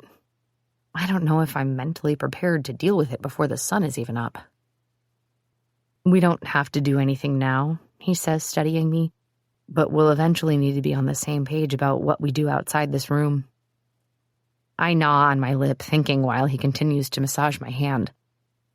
As much as I want to protect this and keep it just between us for a little while, Melly will know. It's like how dogs can smell fear, except it's me with any hint of a life outside of work. He laughs. We don't have to be anywhere for a few hours. He looks at his watch. Plenty of time to figure things out. I could go grab us coffee and something to eat and be back in 10 minutes. Yes, please. My stomach gives a timely growl. As you can hear, I am starving. He leans over me, hair a mess and eyes still sleepy. He kisses me once, not too long because we haven't brushed our teeth yet. And then he's up, sliding his glasses on and searching for his pants. I lie back against the bed and stretch, content in a way I haven't felt in ages. I listen to him move around the room, finding a shoe by the door, the other under the bed. Dressed, he leans over me again. I reach up, brush his hair back, and smile, relishing that this doesn't feel awkward or weird. I want you to keep your glasses on. He lifts a single brow. He knows exactly what I mean. We'll do that when I get back. A pause. Don't answer your phone yet, okay? Knowing Melly, I'm sure she'll be calling soon, and I want us to talk things out first. He peeks back over his shoulder at the clock. I groan. It's 5, almost time to get up and moving, but I want to stay in this happy bubble so much longer. I won't. Another kiss and then he's up. I'll be fast. I'll run. I laugh as the door closes behind him and fall back on the bed, grinning up at the ceiling. The room falls silent, but my booming thoughts easily fill the void. I like him. Not only is he absurdly good-looking when he's naked, he's also intuitive and patient and communicative and seems to get me, like, really get me. Not because I'm simple, but because he's looking carefully. My smile falters. If he's looking carefully, once the excitement of this wears off, he'll see that there just isn't all that much to me. Small-town girl, never been anywhere, no hobbies. I like him, but what do our lives look like once we get back to Jackson? Other than the fact that he lives in a studio and has one loud neighbor and one old one, I know nothing about James's life back home. Is he an early riser or a night owl?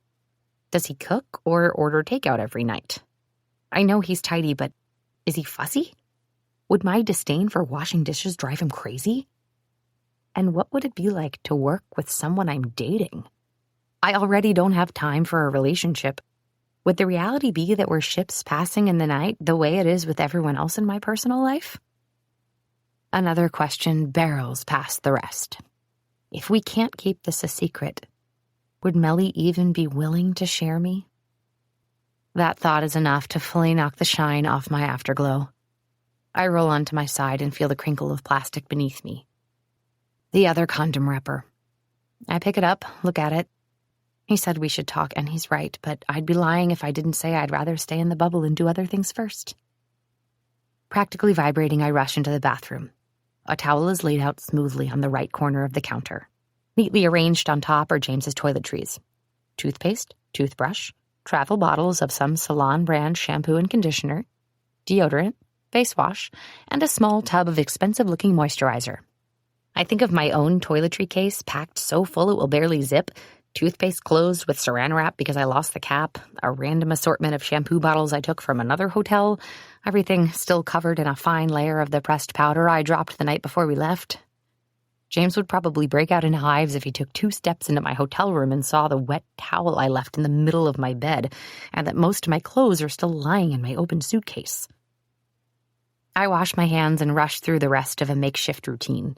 Slash my face, finger brush my teeth, and help myself to a dab of his moisturizer. I shake out my hair, smoothing it down and then fluffing it back up again. I take one last look in the mirror. I like the way he looks on me. The thought cycles back. We still have 3 cities to go. I imagine telling Melly about this. The prospect is terrifying. Better. I'm able to keep James a secret, get through the rest of the tour, and then we take it one day at a time back home. Just like normal people do, right? Working less, playing more, actually getting to know him. There's a noise from the other room, a jiggle on the outside door handle. I race to the bed, heart pounding. The lock clicks just as I lie back against the stack of pillows, hair fanned out around me and sheet arranged so my leg is bare, my breasts barely covered. The view of the door is blocked by a little hall, and I grin as I hear the door sweep over the carpet and swiftly close again. So about those 3 hours until we have to be downstairs. I pick up the remaining condoms and dangle them midair. Whatever will we do to fill the time? What the fuck? I stop breathing altogether. Melly. I jerk the sheet over my chest and throw the condoms like I've just been brandishing a handful of shit. Oh my God, what are you doing here? What am I doing here? She waves what I know without question is a honey-do list. I was coming to talk to my husband. What the fuck are you doing here? I am so confused. Beyond confused, I am petrified. In a rush, I am up on my knees, one hand out in front of me while the other clutches the sheet to my chest. Oh my God, Melly.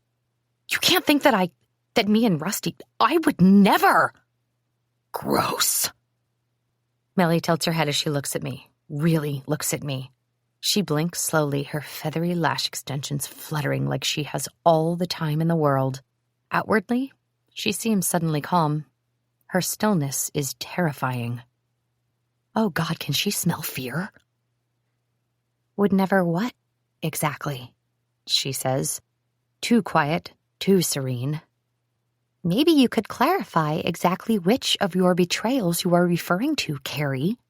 Never try to undermine me? Lie to me?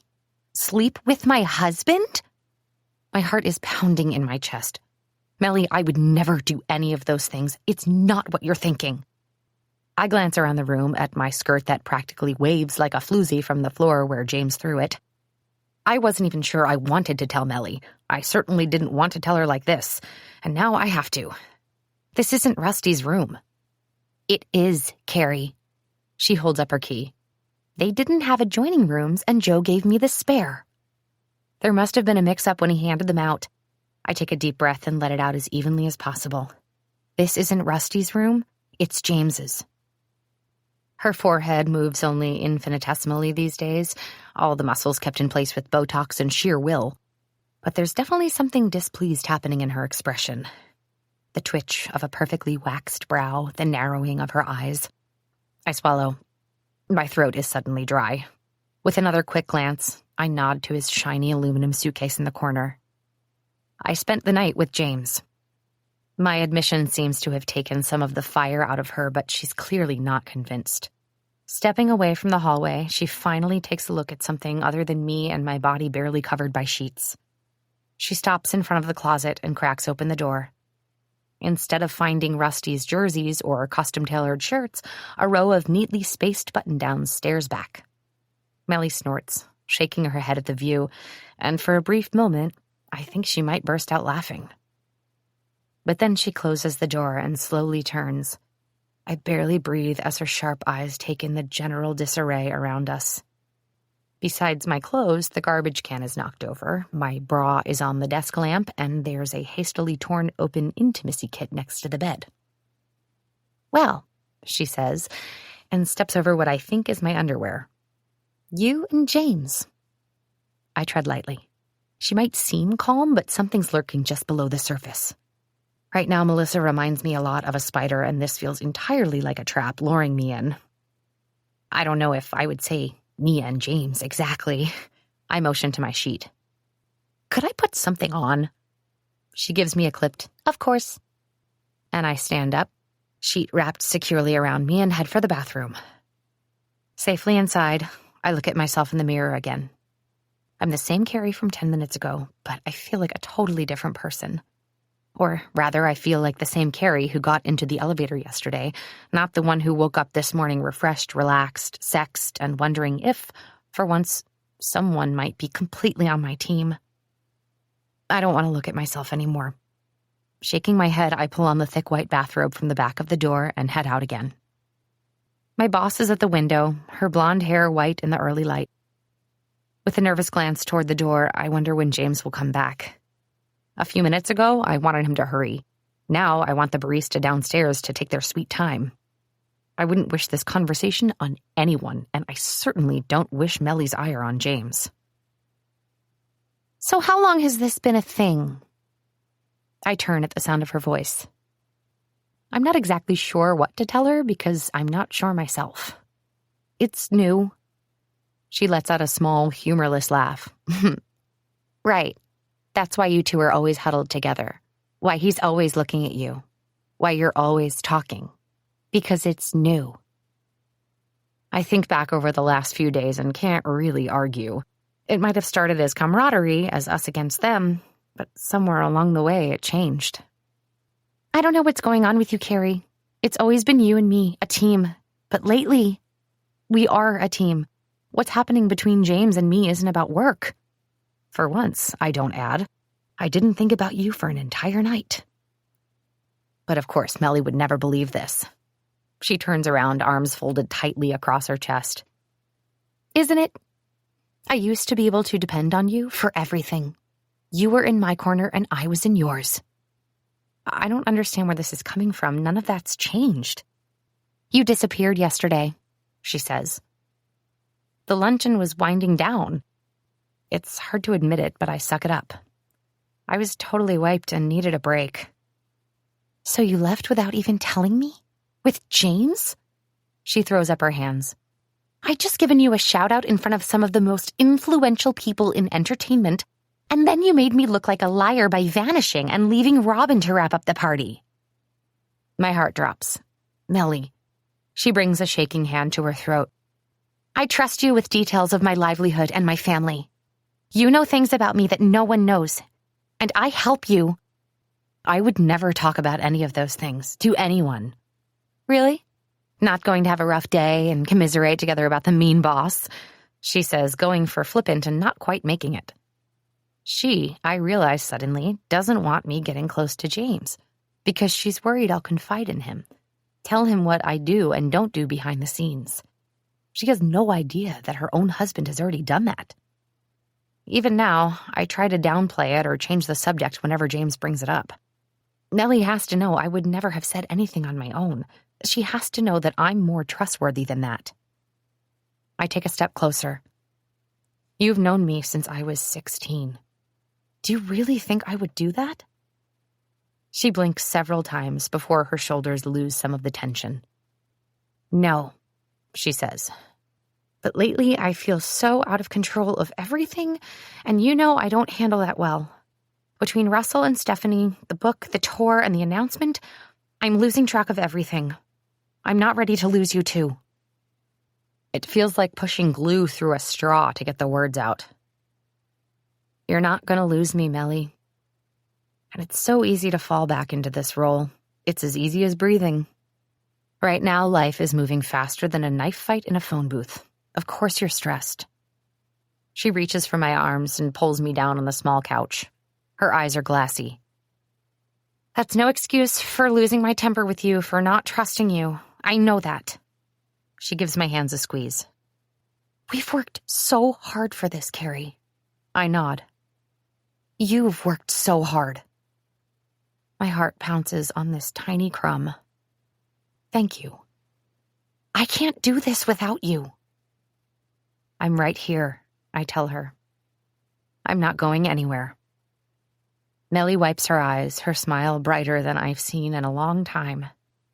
It's us against the world, hun. The two of us. Just you and me.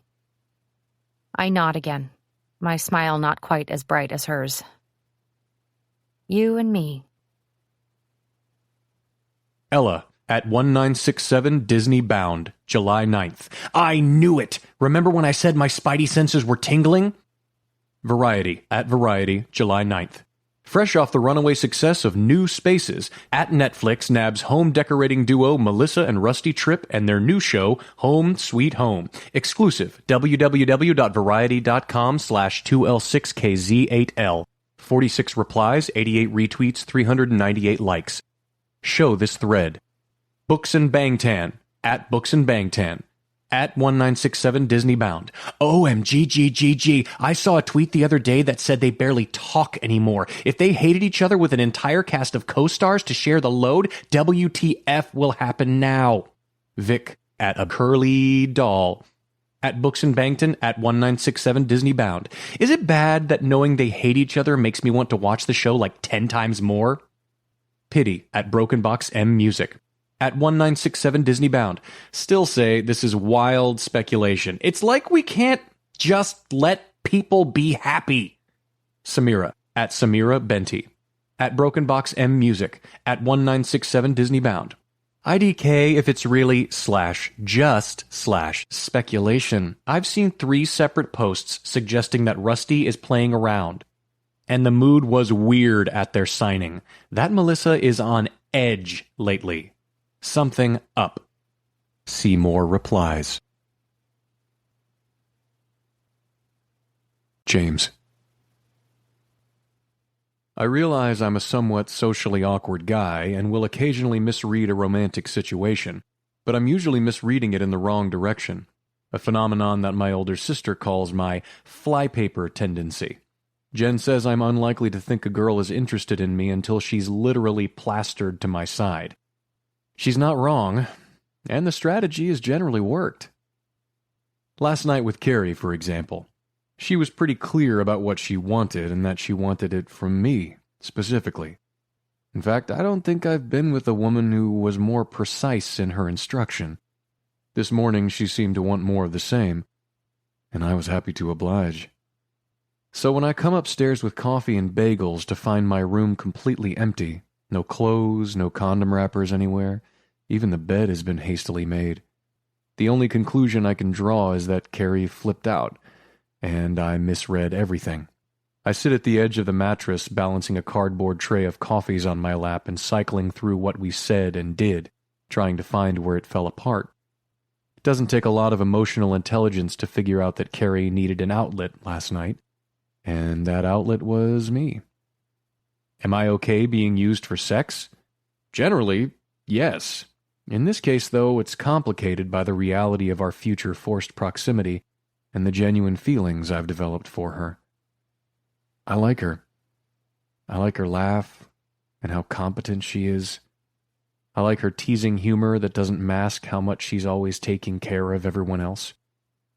I like her mouth, her body, and her skin, too. I like her vulnerability. As much as I know I shouldn't be drawn to it, I am. And I like what I realize is her complete, creative genius. I put her coffee on the desk and step out onto the balcony to drink mine.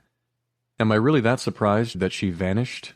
More easily than imagining her waiting for me. I could picture her in my bed, the stress of ignoring her phone mounting until she finally got up and dressed, heading to her room to shower and wipe the slate clean for the day. We've been friendly for only a matter of days, and yesterday's meltdown aside, I doubt she's ever shirked responsibility for an hour. In truth, we barely know each other, and what we do know tells me we don't have much in common. She might want to stay in Jackson forever. I live in a tiny studio that I've barely furnished because I don't expect to be there for more than a year or 2. Relatedly, I don't let Melissa and Rusty hit me anywhere emotional, because it's just a job. But Carey's life is all tied up in theirs. Their circus is her entire world. And yet, despite these problems, I can't immediately shake the way being with her felt totally right, even if it was for only 12 hours. We have a late start this morning because we're only going to Sacramento to sign some books for store stock before driving to spend the night in Medford, Oregon. The leisurely start to the day means I have time to shower, pack, and then figure out what to do with myself. Rusty is, as usual, sleeping until the very last minute before we leave. Thankfully, I won't sit around thinking about Carey or feeling useless. Melissa texts me a to-do list. James, could you take care of the following? Pick up some Alka-Seltzer for Russ. He also needs a pack of plain white undershirts. The bus could use a humidifier. The air is bright and sharp. The wind catches me off guard. I knew that San Francisco could be cold, but it's still disorienting to feel the chill on my face with the iconic backdrop of a brilliant blue sky over the Golden Gate Bridge. A stress headache pulses at the edge of my temples. It's not a terrible thing if this fling with Carey turns into nothing. If I can just keep my head down and focus until the second season is rolling, I'll have a great focal point on my resume. Rather than citing my duration on the job, I'll be able to say I worked on Season 5 of New Spaces and the first season of Home Sweet Home. Rusty will give whatever recommendation I need him to give, I know. From here, I can move on to another position, an actual engineering role. While I don't enjoy the cult of personality in the entertainment world, the pace and variety are so much better than the lifeless humdrum of my cubicle at the old job. If I could someday leverage the connections from Comb Plus Honey to get a job on a show that actually values science and engineering, something on the Discovery Channel, I would be thrilled. Halfway up a steep hill, my phone buzzes in my pocket. A clashing blend of relief and unease bubbles through me. It's Carey. I lift the phone to my ear, turning my back to the wind. Hey. Where are you? She asks.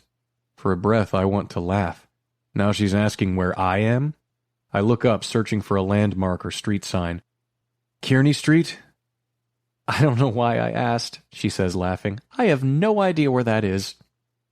A small ache presses into my chest as I register the dichotomy of this immediate, easy conversation and the complexity of our present relationship. I don't really either, I admit. I'm just following Google Maps to get to a Walgreens. Melly Honey-Do listed you? She asks, teasing. Yeah. For a moment, all I can hear is the wind whipping through my phone. I pull my hand away, peeking at the screen to make sure I haven't lost her call. Finally, she says, James, I'm sorry I left. It's okay, I tell her. And it is.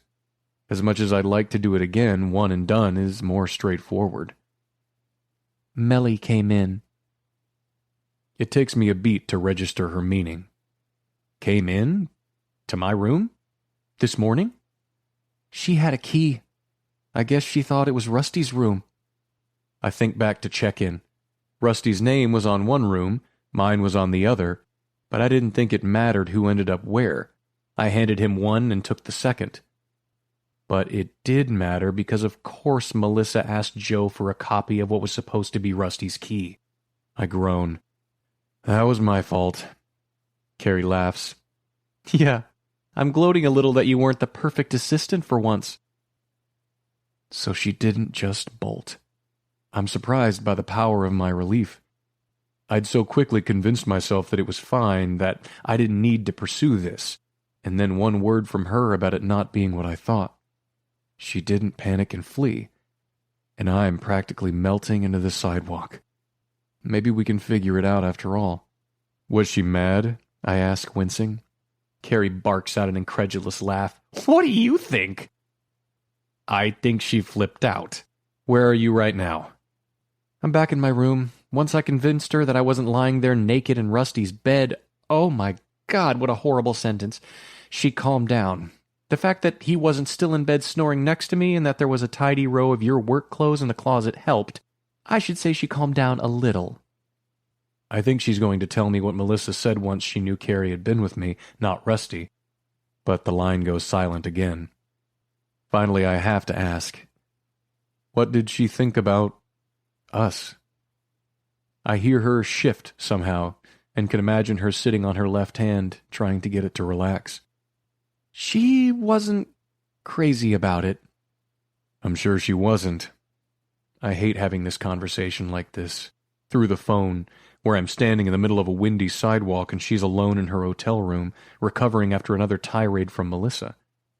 I want to be sitting next to her, talking. Even if we didn't touch, I could read her face.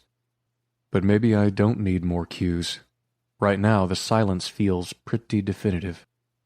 Her words barely make it through the line. I had a really nice time, though, James. I mean it. It was the best sex I've ever had. God, that sounds stupid. It doesn't sound stupid. I was thinking the same thing this morning. She doesn't say anything else. So, I say quietly, getting it. That's it? I think so. One perfect night, and with a nearly silent exhale, we're done.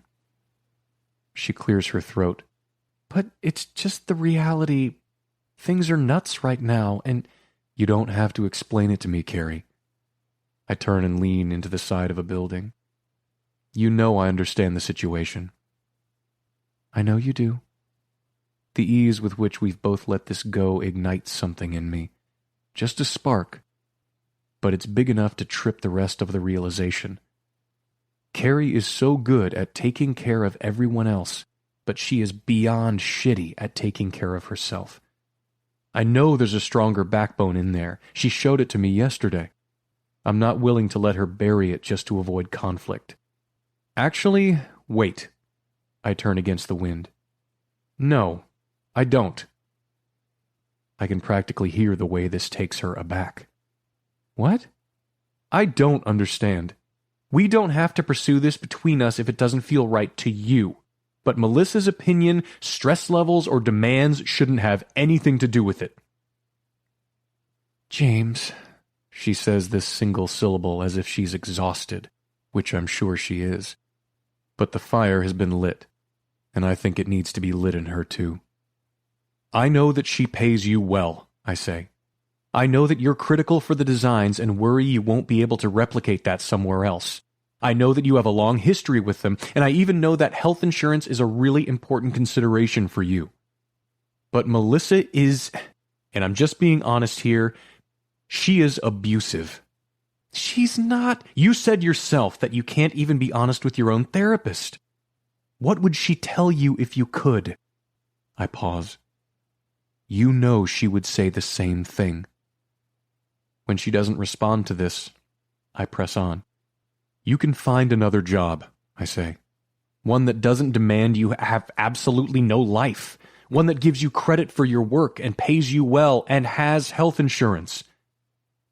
She still doesn't say anything, but I know she's listening, so I continue.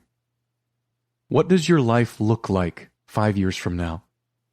Even if it's not me, do you have someone? Where are you living? You're making good money, Carey, and you don't even have an apartment to yourself, let alone own your own home. Why would you? You'd never be there. This is shitty, James. I'm only 26. I'm still figuring things out. I'm not trying to be shitty. I turn in a circle, growing frustrated. But how long can you use your age as a buffer against making a grown-up decision? I care about you. Not just because we had sex, but because I like you, and we're in this fucked up situation together. A lot of people are making a shit ton of money from the trips, but this situation isn't the best thing for any of us. She exhales slowly, but doesn't say anything. Carey, say something. I do want my own house, okay? I want a house with land where I can have a dog and chickens and go for walks outside and get lost like I used to. And I want to actually be there to have time to make it my own and not somebody else's. I stop pacing, surprised by this kind of honesty. These are all good things to want. We sit in silence for 5-10 seconds. Carey? I'm thinking. Another moment of silence passes through the line. The wind picks up. A horn honks somewhere in the distance. And I do want a relationship. I don't know what to say to this. The moment feels too delicate for me to try to make a pitch for this, for us. But it's good for you if they stay together, she says finally, and I want to hit myself now for not trying to sway her to give me a chance. You need this job. She doesn't say it with an edge or bitterness. She's just using my resume woes to argue her case for the status quo. Even if that is true, is it worth both of us being miserable? I'm not sure. I want you to have those things, Carey, and I think we're both resourceful enough to find something else. For you, something that gives you credit for all your work. For me, something that helps me build my resume back up. Before she has a chance to respond to this, my phone vibrates against my ear. I pull it back to see the name on the screen. My pulse is a stampede. Carey, Ted is calling me. Ted Cox? The producer for Home Sweet Home. Why on earth is he calling me? Yeah, I should probably take this. Did we fuck something up? Have Melissa and Rusty run naked and screaming into the street while Carey and I were negotiating our personal shit on the phone? I'll meet you back at the hotel in a bit. We disconnect, and I switch over to Ted's call. My voice sounds high and tight. Ted! Hi! James, how are things going? He must be in a crowded room because a few nearby voices come through nearly as clearly as his. I go for vague but honest. About as well as could be expected. Ted lets out a quiet laugh that I barely catch over the hum of background noise. The response to the announcement was astounding. He pauses, lowering his voice. I really need to make sure we stay on track here, James. Pacing, I hold back the words I really want to let out. Sounds like a conversation you should be having with Melissa and Rusty. And give him a non-committal hum instead. He barrels on. There's some buzz that things aren't going great between the Tripps. A blind gossip post, a handful of vague tweets from bigger names, and so I think this tour needs to be more of a love fest than it's been so far. I don't even know how to respond to that. Is this guy for real? Keeping them from tearing into each other in public is challenge enough, and now he wants us to encourage them to canoodle? Let's get a few moments of them being tender, he continues. Maybe holding hands or embracing where they think no one can see them. I want to laugh, trying to imagine what he's describing. My eyes are squeezed shut, my palm to my forehead when I let out a tight, "We can try." His answering silence tells me that this isn't quite enough of an assurance. I hear a door open and close, and then the background noise disappears. Listen, I realize this has been a frustrating gig for you, Ted says, and for Carey. He ignores this. I also realize you were hired to do more of the actual engineering on projects, and I am in a position to make you lead engineer and get you an executive producing credit on Season 2. A car blasts past me, startling me from my momentary stupor. He's got my attention. We just need to make sure we get to Season 2, he says when I've been quiet a beat too long. I understand what's at stake here, I tell him. He waits for me to say more. I want to tell him about Carey, about how she's been creating designs for Melissa for years, about how she's the real mastermind behind all of this. And in truth, if Carey and I were given freedom to run with the platform, we could do what the Tripps have been letting the world think they're doing for the last decade. They could continue to be the face, but we could do what we both love to do, the work behind the scenes. Carey and I will do everything in our power to get them to show some more tender moments at these events, I tell him. But I want the engineering role and producer promise in writing. He goes quiet. And then my phone buzzes against my ear. I peek at it and see a text message has arrived from Ted, with a photo attached. I just wrote it down on a napkin, okay? He says. James to be hired as lead engineer and EP on Season 2. Even if he's being cheeky, relief flushes heat through my veins, making me bold. I also think if we can get more recognition for Carey. Carey? He repeats. The one with the hands? The roaring in my ears feels like a semi-truck passing too close. The one with the hands. The heat of confidence dissipates immediately, and I stumble past words for a few shocked seconds. She has a movement disorder, yeah, but she's brilliant. She's actually the one. We can look into getting her a producer credit, too. He pauses, then adds thoughtfully. Actually, it would look great for the crew lineup to have her listed as a producer. Being inclusive and whatnot makes the whole operation look like a solid family business. She's been Melly's secretary for years. His words feel like a punch to my chest. Right, but she's more than Melly's. Look, James, I gotta get into a meeting, but are we good? I can trust you to handle this? His question hangs in the silence that follows. It sounds easy, but I know better. And it feels shitty to be getting this opportunity when Carey has taken more flack and sacrificed more than anyone. A producer credit isn't enough. She deserves a lead designer credit. But I can't negotiate from the bottom, and maybe if I get some leverage, I can use it to pull Carey up with me. I don't know what to say other than, yes, you can trust me. Good. He disconnects the call, and I weave a little on my feet as my own words to Carey come echoing back to me. A lot of people are making a shit ton of money from the trips, but this situation isn't the best thing for any of us. It's still not clear whether it's the best thing for her, except now, staying with the trips is very clearly the best thing for me. Carey. When Joe ushers us out of the hotel later that morning, we're shocked to see that the bus has been rewrapped overnight. In addition to the trip's ginormous faces and book covers stretched along the sides, it now includes promo for the new show, too.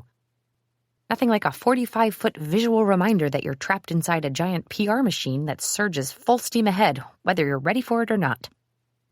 It also says a lot about the trips that a guy who regularly deals with entitled, difficult people for a living doesn't seem to be weathering this tour well. In the days since meeting the trips, Joe looks like he's aged 5 years. His swoopy hair has deflated. His eyes are dim and glazed over with a constant air of panic. Even his muscles seem sad. With a clipboard in one hand and a bottle of kaopectate in the other, he says, I wanted to go over the schedule for the next couple of days. Joe checks his watch with a frown. He frowns a lot lately. We're stopping in Sacramento to sign stock at 4 different stores. We'll have to be pretty quick at each stop because we need to make it to Medford tonight. The event tomorrow is in Portland at Powell's. It's a ticketed event, and we've sold out both the signing and the Q&A, which is good. He wipes his forehead. But both today at the stores and tomorrow at the event, there will be a lot of eyes, so...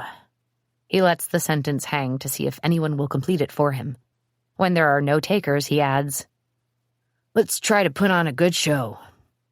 I startle when Melly leans in, whispering, Tomorrow we can get ready together. She smiles, and in the stark daylight, I see how much she's aged from the past several months. Tiny lines fan from the corner of her eyes, and her mouth has taken on a mild tilt. Instead of softening her appearance overall the way time generously managed for my mother and grandmother, it makes Melly seem slightly unhinged. We'll get someone to come to my suite and get blowouts before the signing. That way you can relax. Relax? Did everyone get that? Melly gives my hand a little squeeze as if to emphasize that this is about me, not her. The me who has never had a blowout before in her life and who never gets downtime to relax. We both know she's pointing out how good she is to me. It's her way of keeping me close, but also clearly keeping me away from James. The elephant in the room doesn't care that we're back in the tight quarters of the bus. The short drive to Sacramento is as awkward as you might expect after having sex with one person and being found naked in bed by another. James clearly wants to talk and is quietly waiting for his chance. Melly is watching him watch me, but also watching to see what I'll do if he dares to try. Rusty is in the back, avoiding his own elephant, and once we're on the road, Joe locks himself in the bathroom, wanting to avoid us all. The sprawling landscape of the East Bay is a blur on the other side of the windows while I stare down at my small leather notebook. Work is usually my escape, and any one of a number of upcoming projects could easily occupy my time, but the weight of James's and Melly's attention is like a physical presence in the air pressing down. It makes me anxious, and my fingers soon become stiff and uncooperative. When my pencil falls to the floor, both Melly and James practically nosedive to the carpet to retrieve it. Melly is closer and reaches it first, setting it on the table with a victorious little smirk. Thanks, guys. I give them each a "you've just gone overboard" look. I'm sure I've never seen Melly rush to pick up anything in her life, even if she's the one who dropped it. So, James, Melly settles back in her seat. You've been with us for how long now? James looks up, surprised at being addressed directly. Just over 2 months. I blink across at her, wondering what she's up to. I've never seen her engage James in conversation before. Someone is just full of surprises today. Remind me what you did before? I was a structural engineering consultant.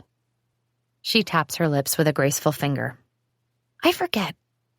Where did you work? A muscle in James's jaw clenches, and color slowly blooms along the tops of his cheekbones, as we both realize what she's doing. Rooney, Lipton, and Squire. Oh, she says, like it's just now come back to her. Right. That was the place with all the embezzlement. They were inflating the books and taking money from employee pensions, right? He answers with a clipped yes. She whistles. I sure hope you didn't lose everything. My stomach drops. I can tell from his expression that he did. I catch our driver Gary's eyes in one of the oversized mirrors, and we both wince. I can never tell how much he hears, but the tension is so heavy and the conversation so razor sharp, he'd have to have cotton in his ears to miss the feel of it. Aren't they still investigating that? Melly's saccharine voice is wrapped in a brittle veneer of indifference. Maybe you'll get some of your retirement money back. Melly. I very rarely admonish her, but I'm already tired of whatever this is. He's one of my employees, and I'm just concerned about him. With a breezy wave, she goes back to her magazine. I sure hope he isn't in a sticky situation. Closing his laptop, James stands, meeting my eyes across the bus. I appreciate your concern. When he disappears to the back of the bus, I walk to the kitchenette and open the fridge, needing a little distance. The close proximity is starting to make me feel panicky and oddly dissociated from my body, like we've all been put here for something else entirely and none of this is real. In some ways, that might even be a nice outcome. Ted and Robin step out at some point, smiling broadly, admitting they're not a producer and a publicist, but instead are really collaborators on a psychological study on the effect of forced proximity while attempting a task with absolutely no chance of success. As I survey Melly's pressed juices and gluten-free, dairy-free, taste-free snacks, my mind drifts back to James. I can still feel what we did last night in the tenderness of my joints, the ache that lingers from the delicious frenzy of our first time.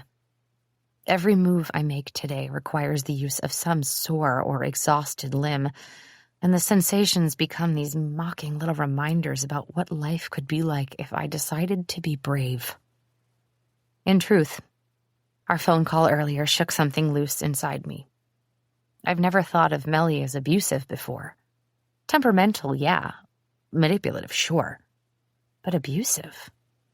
What would Debbie say if I was honest with her about what really goes on? Have I held back from describing everything accurately, not because of the NDA, but because I've always known deep down that what James said is true? He asked where I see myself in the future. If it were up to Melly, I'd be working with her for at least another 10 years. Keeping her calendar organized. My stomach clenches with dread. I don't want that. Working for Comb and Honey solves one problem but creates another. I have the resources to pay for anything I need, including whatever treatments I might need in the future, but the constant stress of dealing with the show and the trips is making my symptoms worse. If I'm struggling to hold a pencil now, what will it be like in 5 years, let alone 10? Unfocused but staring into the open refrigerator, I imagine telling Melly that I'm quitting. Damn the fallout. It would be unpleasant, but it wouldn't last forever, and then I would be free to think for the first time in my life about what I'd really like to do. I'd be broke and it'd be hard, but I might have James. I might have time to get myself a house and a dog and a few hobbies. I might actually have a life. Just knowing that the possibility is there is like that first gulp of air after kicking toward the surface. Somehow, the elephant doesn't seem so huge. James tries to talk to me a number of times once we get to Sacramento, but it's just too chaotic. We are off the bus, into one store, signing stock in a flurry, then getting back on the bus to weave through downtown Sacramento to the next store. It doesn't actually seem to be the best plan, because obviously we are not at all inconspicuous inside Melly's and Rusty's heads on wheels. And by the time we pull up at a Barnes & Noble, a few cars have trailed us on the journey, with fans getting out and asking for pictures. Joe paces in the background, fighting what seems to be a strong urge to check his watch every minute that Melly does what Melly does best, chatting with people and smiling for photos. I'm grateful that Rusty put on a nice shirt, and I realize with a mixture of fondness and surprise that it must have occurred to James to remind his boss that he might be in front of a lot of fans asking him to pose for selfies. James sidles up to me, and my pulse jumps. I like the smell of his laundry detergent on him. I remember how it lingered on his skin even when his clothes were on the floor. "I need to talk to you," he says. I look up, grateful for the distraction of fans so he and I can share one quiet minute. "Me too," I tell him. "I made a decision about something." He frowns a little, and then his expression clears, like he thinks he knows what I'm going to say. "Yeah?" His voice has dropped a few decibels, and the volume turns it a little scratchy. "Then you go first." "I'm going to quit," I say. His face doesn't do what I expected it to. He doesn't immediately smile.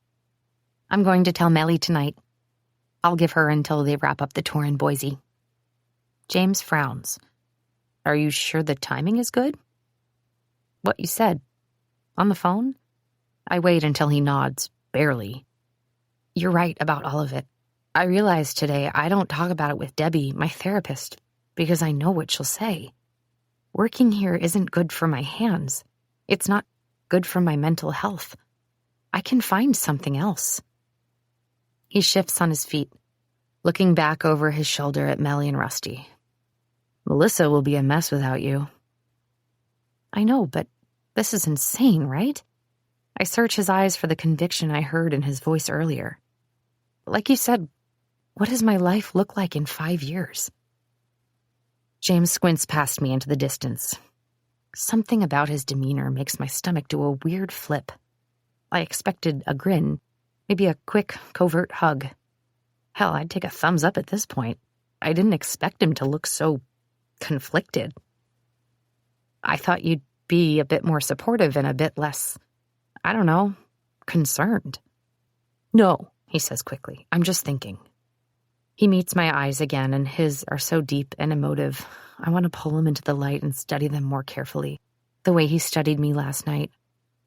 I feel like that connection has been severed, and I don't know if it's the fact that we aren't alone or if it's something else. "I know what I said," he continues, "and I do think you should leave.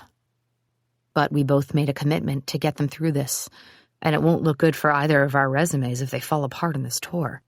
If they become a scandal, it'll just be another Rooney, Lipton, and Squire for me, and an unending stretch of being an assistant to a scandal for you."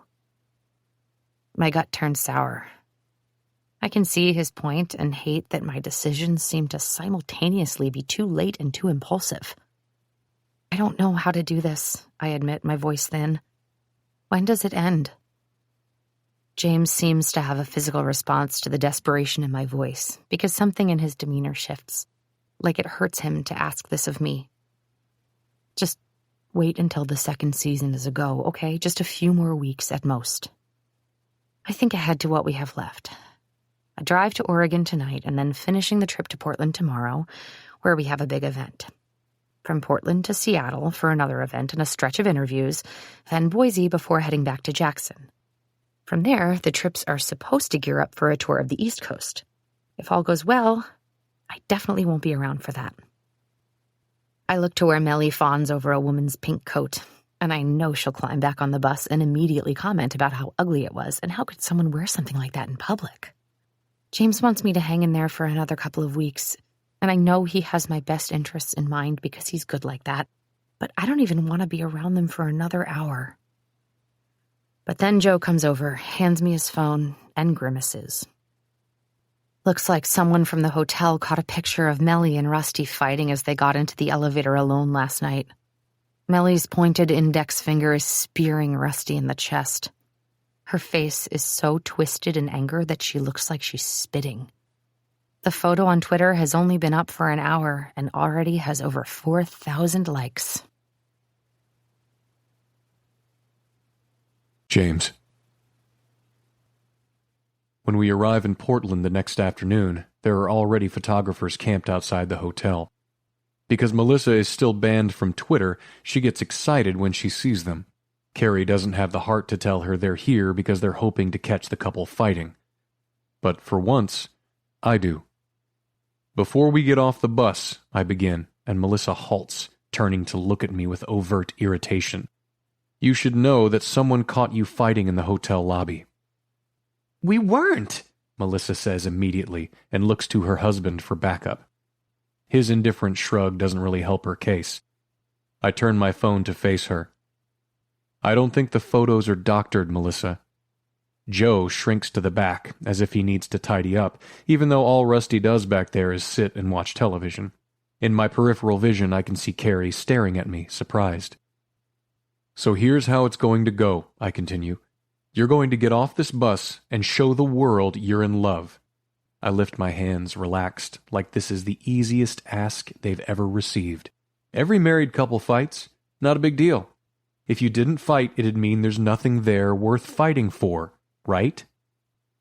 I wonder whether Rusty has even read their book, because clearly only Melissa and Carey recognize the quote.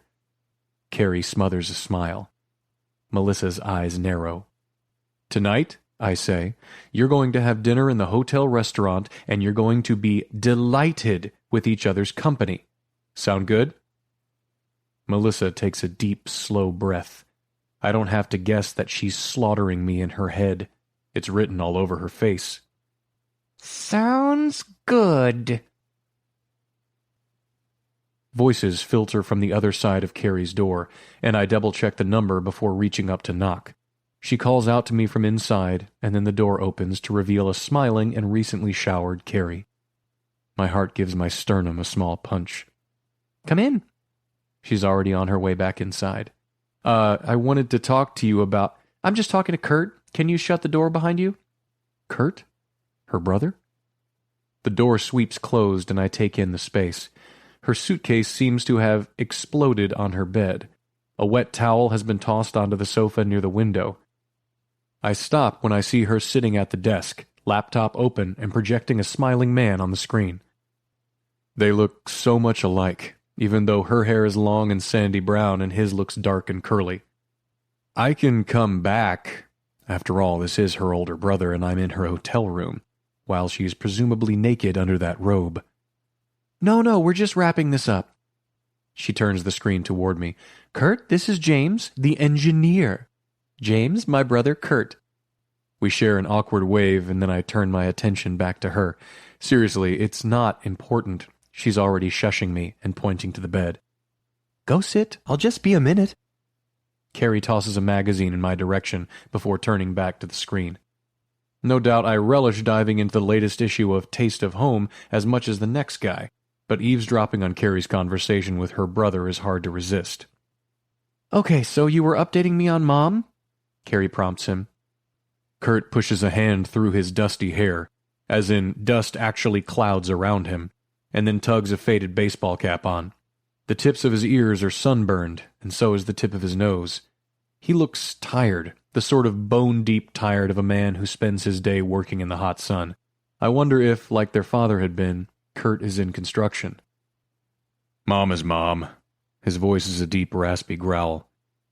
I talked to her for a few minutes, but Ellen down the street had a knee replacement, so she was taking them over a casserole.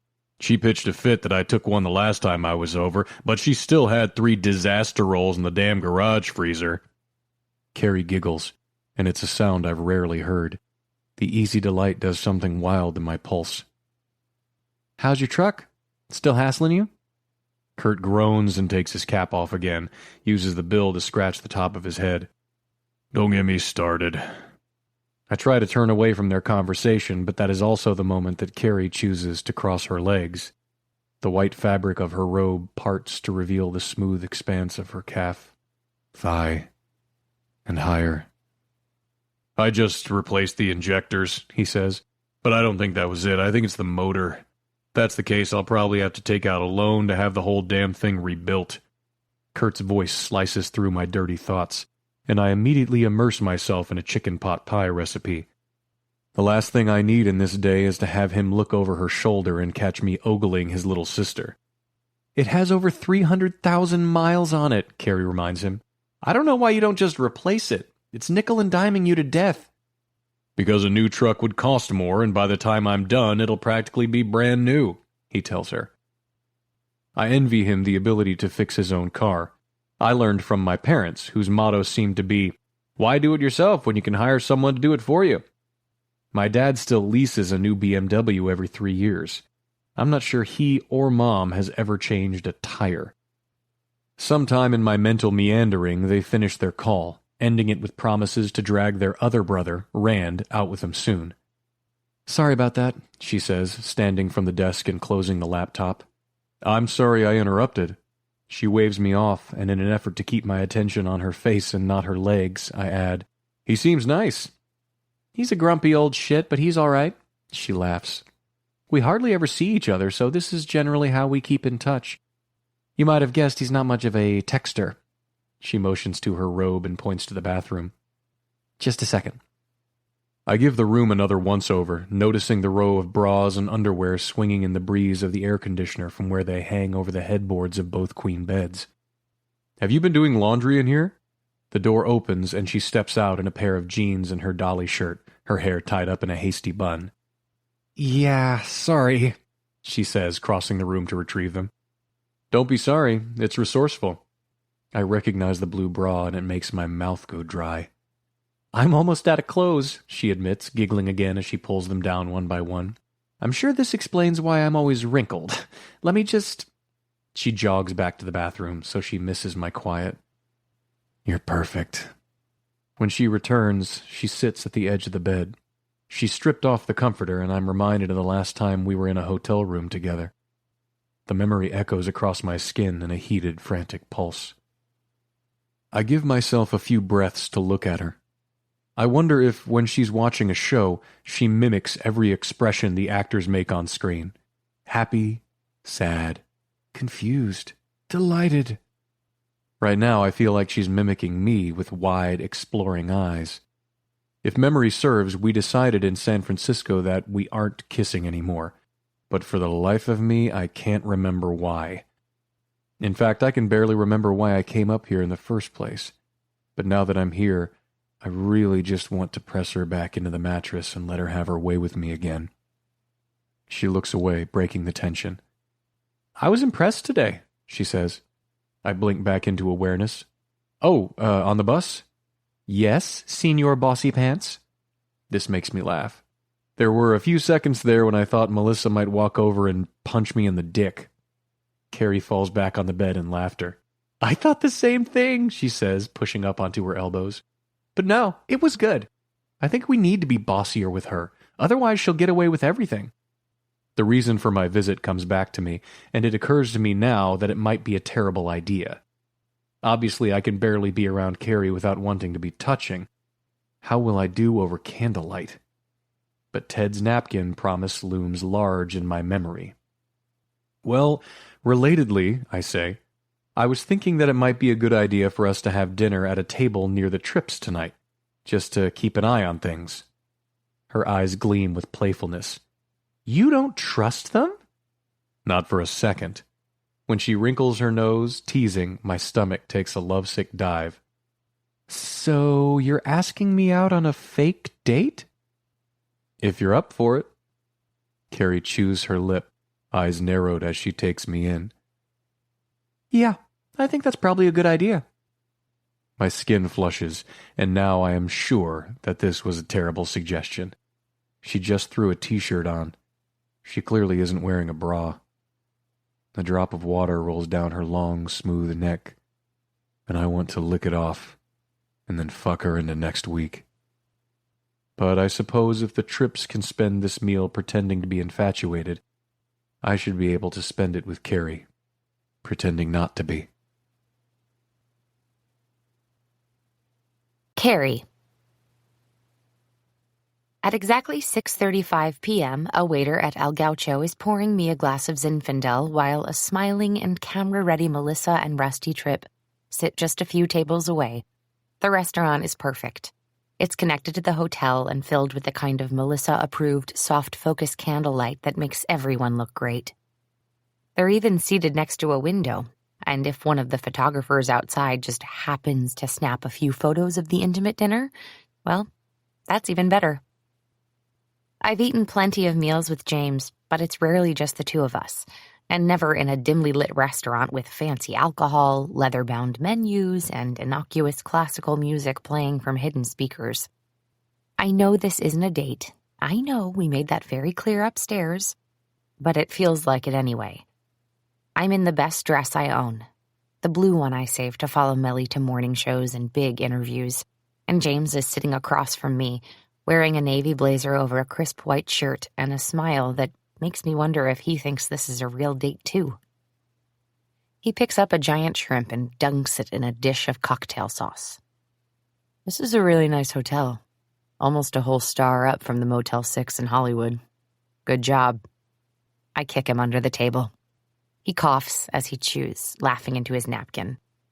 I'm being sincere, he says once he's come up for air. It's great. I'm not much of a tub guy, but the one in my bathroom is making me question myself. Not even going to imagine him sinking naked into a giant tub of bubbles. Definitely not going to imagine sinking into a tub with him, leaning back against his chest and feeling his arms come around my waist, his hand sliding. New topic. Did you know it's supposed to be haunted? His eyes widen playfully. My tub? I narrow my eyes at him, fighting a smile. The hotel. I walked downstairs to get some toothpaste because I've lost yet another tube, and there was some kind of tour happening. Like a ghost tour?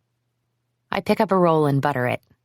The concierge told me the first owner supposedly haunts the hotel. There's a mirror in the lobby where you can see the reflection of a woman in a turquoise dress. Oh. I point my buttery knife at him. And someone claimed they sat up in bed one night and there was a little boy playing peekaboo at the foot of her bed. I laugh at his horrified expression. The front desk will even bring you a companion fish to keep you company. Pretty cute, right? When I glance up again, James is still staring at me, second shrimp paused midway to his mouth. I lift a brow. You're not scared, are you? He sets the shrimp back down on his plate. I definitely don't want a ghost child playing peekaboo in my bed. I know. I would pee my pants, no question. But don't worry. The guide said the 12th, 9th, and 7th floors are the only ones ever reported for any activity. And the lobby, of course. He blinks. I'm on the 9th floor, Carey. Oh. I laugh. Do you want me to order you an emotional support fish? Straightening, James waves the waiter over and orders us both another glass of wine. Yes, to the fish, he says and grins at me over the top of his glass. But enough of this will help too. I smile back at him across the table and ignore the gnawing worry slowly rising in my chest. This feels so good. How am I supposed to be platonic with this guy? The more time I spend with him, the more I genuinely like everything about him. More than like. Tonight after dinner, I want to take him by the hand and walk him upstairs to bed. The idea of sleeping with his bare, lanky body pressed all along mine makes me shiver. So, Kurt, he asks, and my sexy thoughts trip and fall over the incompatible topics cliff. What does he do for a living? He frames houses. Started working with my dad when he was 15, and then Dad died and Kurt took over. He was 22 and has been doing it nearly every day since. I gave it a try before the dystonia started, but even then I complained so much he actually gave me $20 to go away. James choke laughs on a sip of wine, and I kick him again. So when I called Melly to tell them what time we made the reservations for, she said Rusty was up in your room? He nods and looks at me like he broke a rule. The expression is so hilarious, I burst out laughing. I don't care if he's in your room, James. Honestly, I think he was lonely. Well, mostly I think he wanted to watch the game, and since he and Melissa had to share a room on this leg and she wouldn't let him use the TV, he came down to me. I'd feel bad for him, but he's just as much to blame for their problems as she is. I pull back, brows furrowed. Some would even say he's more to blame, seeing as how he decided to stick his penis in a woman who isn't his wife. James holds up his hands, immediately clarifying. I don't mean the affair, I mean the terrible marriage. He leans in, lowering his voice. You've read the most recent book, I take it? I groan. About 1,000 times to hunt for typos, yes. It's actually pretty good, right? He sips his wine, and the way his throat looks when he swallows is very distracting. If they actually followed their own advice, they'd have an amazing relationship. I'm hoping for your sake he's not planning a sleepover. James starts to laugh, and then his smile falters. God, no. He pauses, sipping his wine again and watching me. I don't share my bed with just anyone, you know. The air between us vibrates, warm and charged. I finally manage a lame, well, I'm glad to hear that. He continues to study me the way he always does, but for once the weight of his focus makes me feel awkward and overwhelmed, and I turn back to my plate. Just a few days more and the show airs. I feel like I've been working for the Tripps for a decade. I don't know how you do it. Right? And how have I done it for so long? I agree, glancing over to their table. From here, their fondness looks real enough.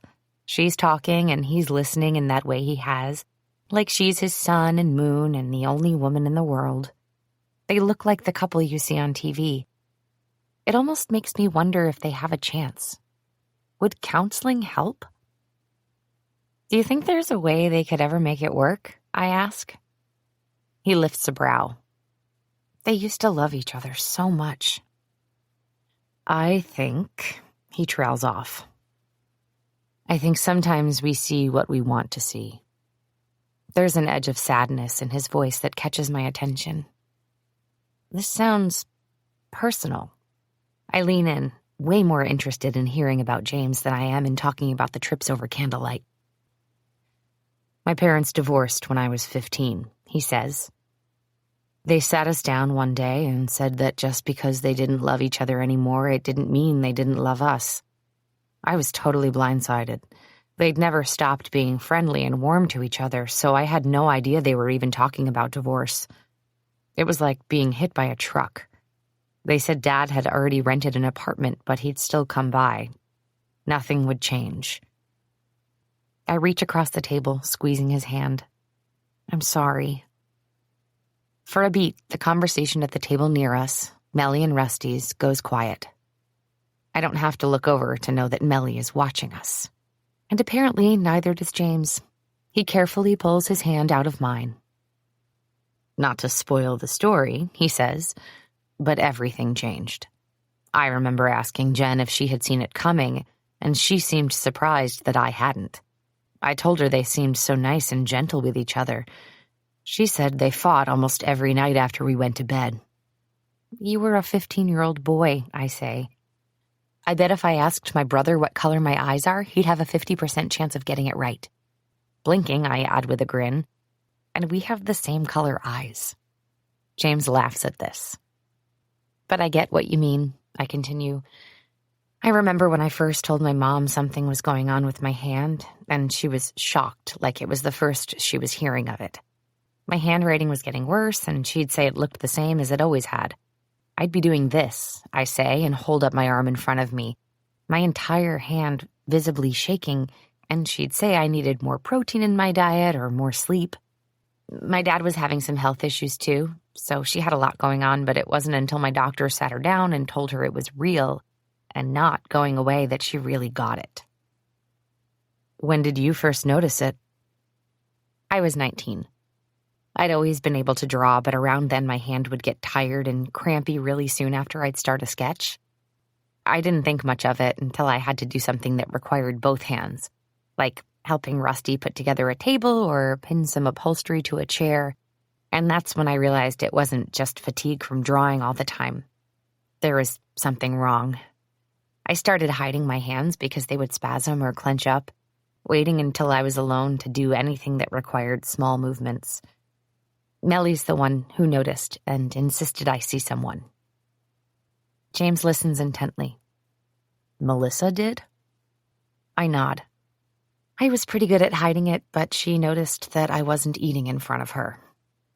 At his confused expression, I explain, I drop pencils all the time, and that's with regular Botox treatments.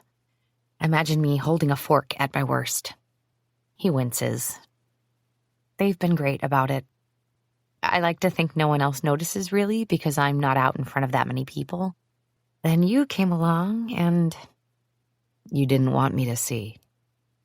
I feel my cheeks heat. He sits back in his chair, going pale. I teased you about your job. We both teased each other, I remind him. The first time I saw you in the studio, he says, I didn't know what to think. He takes off his glasses and rubs his eyes. I'm used to always knowing where I fit in, but it was pretty clear early on that the job wasn't what I expected, and I was embarrassed and trapped, he adds. Resentful. I took it out on you. I'm sorry. I don't think either of us was very nice, I admit. I liked rubbing it in a lot. I can tell that he's miserable, can practically hear him going over every one of our early interactions in his head. I'm about to tell him we have plenty of time to work out how he's going to make it up to me and be my grateful servant for life when there's a crash a few tables away. I know who it is without even looking over, and dread settles over me in a chill. Rusty is pushed back from the table, the front of his clothes soaked from what I can only assume is a full glass of Mellie's sparkling water. Our son is a good kid, Rusty says loudly. You've just babied him so much he doesn't know how to stand on his own 2 feet. She's looking down at her nails, bored. A few other diners have turned around to see what all the commotion is about, and I'm out of my chair so fast it nearly topples over. Hi, friends, I gush. How are you? I reach for the napkin at Rusty's feet and attempt to clean him up, groaning when I realize I'm aggressively dabbing at his crotch. Did we have a little spill? Straightening, I put my flattened palm on his chest and push him back into his seat, handing him the napkin to sop up more of the water. Let's remember that there are eyes and ears everywhere, I whisper through a clenched smile. Mellie ignores me to glare at her husband. Our son can barely string 2 sentences together and has been in college for 6 years, she whisper shouts.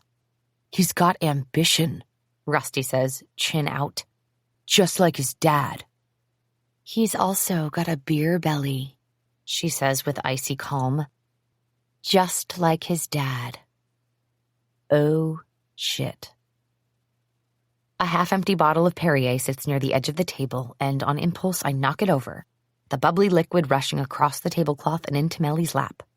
James is here now, too, leading a furious Rusty away from the table before he can reply. Oops, Butterfingers, I sing, pulling out Mellie's chair and dragging her toward the door. I stop a passing waiter. Can you put those 2 tables on our bill? Room 649, guest Carey Duncan. I swear I'll be down to sign it all and leave you a giant tip. Sorry, thank you. He nods dumbly, rightfully confused, and I push Mellie out of the restaurant and into the lobby bathroom. Once inside, I don't even have to peek in the mirror to know that my cheeks are red hot with anger. I check under all the stalls before turning on her. What the hell were you thinking? She's already pacing. I can't believe him. He thinks this family got its squeaky image without me running along, cleaning up everyone's mess, including his. What good will getting vocal credit for everything do when there are photos and tweets and videos of you 2 arguing, I ask. Weren't you the one who insisted we keep this whole thing going? She waves this away like my point is frivolous. It's fine. Melly, those photographers outside were here specifically to catch you and Rusty fighting. You know that. She pauses, then shrugs it off. Come on. Not everyone is on Twitter, Carey. Maybe not, but tonight you were eating dinner in a dining room full of people with phones and various other recording devices. Even if 2 people there posted about what they saw, you know how many people that could reach? These are people who otherwise might want to buy your book. You know, the one on marriage that you're supposed to be signing tonight with the man you want everyone to think you're happily married to? My phone vibrates in my hand and I wish I had a pillow to scream into. I close my eyes, take a deep breath, and count to 5 before I look. Thankfully, it's a text from James. Unfortunately, it doesn't make me feel any better. You better get up here. Room 940. I look up to see her reflection in the mirror. We need to get upstairs. Now. She steps up to the sink and calmly washes her hands, dries them. She smooths her hair and touches up her lipstick with a tube from her clutch. Aside from the wet spot down the front of her clothes, she looks a little flushed, but camera-ready, as always. Luckily, we're not alone in the elevator. I know Melly well enough to know that she would change the subject as quickly as possible, and I'm grateful I don't have to answer any questions about James. The people with us either don't know who Melly is or are too polite to mention it. Thank the Lord. My phone starts vibrating with increasing frequency by the 2nd floor, and by the time we make it to James's room, there are a handful of messages from James, some from Robin, and one from Ted. Judging by the look on James's face, his says the same thing. Fix this. Ella at 1967 Disney Bound, July 12th. Holy shit, they canceled the tour? TMZ at TMZ, July 12th. Cameras catch lovers spat as Melissa and Rusty Tripp dine together amidst rumors of infidelity and scandal. Promo tour canceled. www.tmz.com/2L6KZ8L. 387 replies, 1,644 retweets, 2,639 likes. Show this thread. Books and Bangtan at Books and Bangtan at 1967 Disney Bound. I cannot be reading this right. They lost it in front of an entire restaurant? And what cover-up are they talking about in the article? Ella at 1967 Disney Bound at Books and Bangtan. Like you couldn't just eat your pasta primavera and be nice? Not positive on the rumors, but it's been a circus the last few months. Remember this doozy? TMZ at TMZ, April 4th. Melissa Tripp out with friends. Sources say mysterious bruises have team concerned. www.hollywoodlife.com/2L6KZ8L. Books and Bangtan at Books and Bangtan at 1967 Disney Bound. Why are they so messy, though? And mysterious bruises? Please. If we go and knock down, drag out, my money is on Melissa. A lot of pent-up rage behind all that makeup. Ella at 1967 Disney Bound at Books and Bangtan. IDK, take your pick, LOL. I know people suspected Rusty had a drug habit after he lost some weight last year, and don't get me started on their kids. Pity at Pity Paddington 7th. At Books and Bangtan at 1967 Disney Bound. I was supposed to go to the Seattle event, and they canceled at the last minute. Jenna at Jen and Adam Cuthbert 04. At Pity Paddington 7th. At Books and Bangtan at 1967 Disney Bound. I have a friend who knows their son from school and said he has a thing for hookers and Vegas. Do with that what you will. Abashed 1999 OC at Abashed 1999 OC. At Jen and Adam Cuthbert 04. At Pity Paddington 7th. At Books and Bangtan at 1967 Disney Bound. No shit? James. Part of me is relieved to see the lights fading away as we leave the Portland city limits. But the other part is anxious about what's ahead. We've essentially been banished until the first season of Home Sweet Home airs. The 4 of us are on our way to a cabin in the middle of nowhere, meaning the gloves can truly come off. With every mile we move farther from civilization. I'm not 100% sure where we're going, but I know one thing. Nobody can hear the screams from this far away. It's absurd, really, that we're still expected to chaperone this nonsense, but my assumption is that everyone is worried that, left to his own devices, Rusty would rather catch a cab home and leave Melissa behind than stay sequestered with his wife in the woods. Just as I'm about to quietly run this theory past Carey, a crash comes from the back of the bus, and Melissa storms out of the lounge, throwing herself on one of the couches toward the front of the cab. Breathing heavily, she closes her eyes and rubs her temples. They're not even trying to pretend anymore. "I swear to Jesus, Mary, and Joseph," she hisses. "That man—" "TJ and Kelsey," Carey calmly reminds her boss of the two most important reasons why Melissa can't murder her husband. "Also, you're building a house in Aspen that is going to be gorgeous. You can't decorate it from a jail cell." Melissa takes a few deep breaths and then opens her eyes to smile gratefully at Carey. What the hell would Melissa do without her? My phone lights up with a text sent to me, Carey, and Ted from Robin. It reads simply, "Everything set." Carey grimaces at me and types up exactly what Ted can do with his getaway before erasing it all. She slides her phone onto the bus bench between us, gives me a half smile, and leans her head back against the cushion. The metaphorical handcuffs have been clicked into place. I grew up in the Southwest, and I'm familiar with Jackson, of course. Obviously, it's where the Tripps are based. But I've never traveled the almost 400 miles to Laramie. The size of the sky out here blows my mind. Half of the circle of my vision is a clear, startling blue. The other half is an explosion of green, hills, grass, plains that go on forever. We drop off the tour bus in Laramie, and, with as little fanfare as possible, we're done. We say goodbye to Joe and encourage him to schedule a long vacation. He takes a final look at the Tripps and wishes us luck. Their mutual silent treatment commenced as soon as we got on the bus, and we're all tired of breathing such pressurized air. Also ready to be rid of us, driver Gary ushers us from the bus into a sleek black sedan waiting nearby. I'm sure these two are about to get very, very drunk. I don't know what happens to our bags, but the car is pulling away from the curb before I have any sense that things have been moved.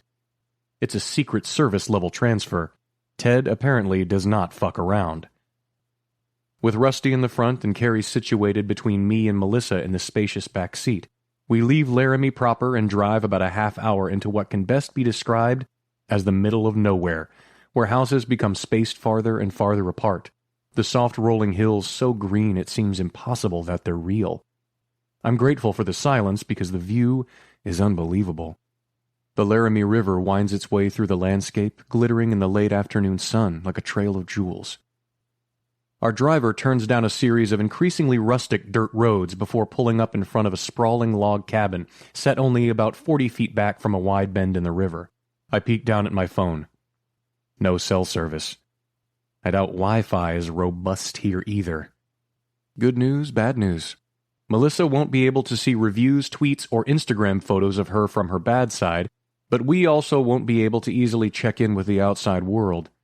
We are a good half-hour drive from any stores, and, I note with some degree of trepidation, at least as far from any hospital.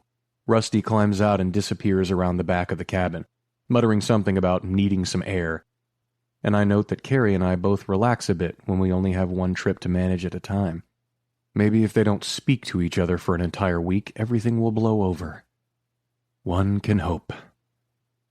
Melissa stares up at the hulking cabin and lets out a long-suffering sigh. I guess it's big enough. I can't tell if she's trying to be funny or if the woman who helps families fit into the shoe boxes they can afford has genuinely become that spoiled. The home in front of us is easily big enough for 20 people. There's a dusty old sedan parked along one side of the house, and I'm hoping the keys are inside. As we approach the front door, I see our bags are waiting for us on the porch. I have no idea what kind of magic was involved in them beating us here, Carey says under her breath, but I'm into it. There's an envelope taped to the front door, and I pull it off. Opening it, I find a key and a short welcome note from the property manager. Once I have everything unlocked, Melissa sweeps past her luggage and disappears inside. A glance at Carey's hands tells me she's not having a good day. They're rock solid, curled into fists, and even when she tries to shake them out, I know that carrying even the smallest bag inside is going to be a challenge. How physically exhausting must it be to focus on every movement, to feel like your own muscles are fighting you, I think. I'm suddenly and blindingly furious with Melissa for being so consistently inconsiderate. But Carey is Carey, and immediately reaches for the closest suitcase. I wave her off. She gives me a tiny, grateful smile, and guilt drills a hole in my stomach. If it weren't for my encouragement, she would have quit before we got to Portland, and would probably be home by now. I remind myself that in a few weeks we'll both be out of this mess and in a better position. Go figure out where we're all sleeping, and I'll bring these in. When she disappears inside, I take a moment to appreciate the masterful design of the property. The porch platform, columns, and cornice are constructed from the same beautiful redwood that frames each window. The finial and valleys of the roof are deep, sharp angles that make my blood sing. Inside, the front door opens to an enormous entryway. The house is 2 broad stories, and the second floor overlooks the foyer, with a knobby cherry railing lining a circular view down into the gleaming hardwood floor. There is a huge living room straight ahead of me, a fireplace flanked by twin casement windows with lead glass from floor to ceiling that overlook the river. An expansive chef's kitchen stretches to the right of the front foyer, and a hall to the left of the entryway leads, I find, to a family room, entertainment suite, and game room. Carey calls from upstairs. I have Melly and Rusty each situated, and there are 10 bedrooms left. How picky are you feeling? I feel like a room with a bed is fine, I tell her. She leans over the railing looking down at me, and I wonder if she feels it too. That heat that seems to blanket us whenever we're making contact, whether it's physical, verbal, or just eye contact like this across an open space. Do I want my room to be next to hers so that we can sneak into bed together in the middle of the night? Yes, absolutely. Is that the best way to make sure this week doesn't end in disaster? Probably not. I'm going to give you the blue room, she says and grins. It's a nautical theme, so I expect you to speak like a pirate all week? Aye, matey, give me a wee breath and I'll bring yar duffel upstairs. She laughs, and it's on the tip of my tongue to ask her where her room is, but Melissa comes out of the suite at the end of the hall upstairs and pulls up short, staring at us like we're breaking a rule by speaking while unsupervised. Carey shrinks back into a room down the hall. Well, at least now I know where she'll be sleeping. The back door opens and Rusty comes in, tracking mud across the kitchen tiles. I wave my arms wildly, and once he looks up, point to his boots. He full-body winces like he knows if his wife sees this, he's a dead man. For the next 2 minutes, we're silently and hysterically searching for a mop to clean up the mess. Finally, I find it in a small closet down in the cellar, and I'm halfway up the stairs with it and a bucket when I hear her. The silent treatment has officially ended far, far too soon. Are you kidding me? She says. Not 10 minutes we're in this house and you're already tracking in mud? Come on, hon, he says as I step out into the kitchen. We're cleaning it up. It was an accident. You better thank your lucky stars it wasn't carpet, because I'm not paying for any more of your messes. His reply is probably ill-advised. Who even puts carpet in the kitchen? While they argue, I quietly mop up the muddy footprints and meet Carey's sympathetic gaze when she comes into the room, probably to find out what they're yelling about this time. With the floor clean, Carey and I check out the fridge, the pantry, and the cabinets to figure out where everything is.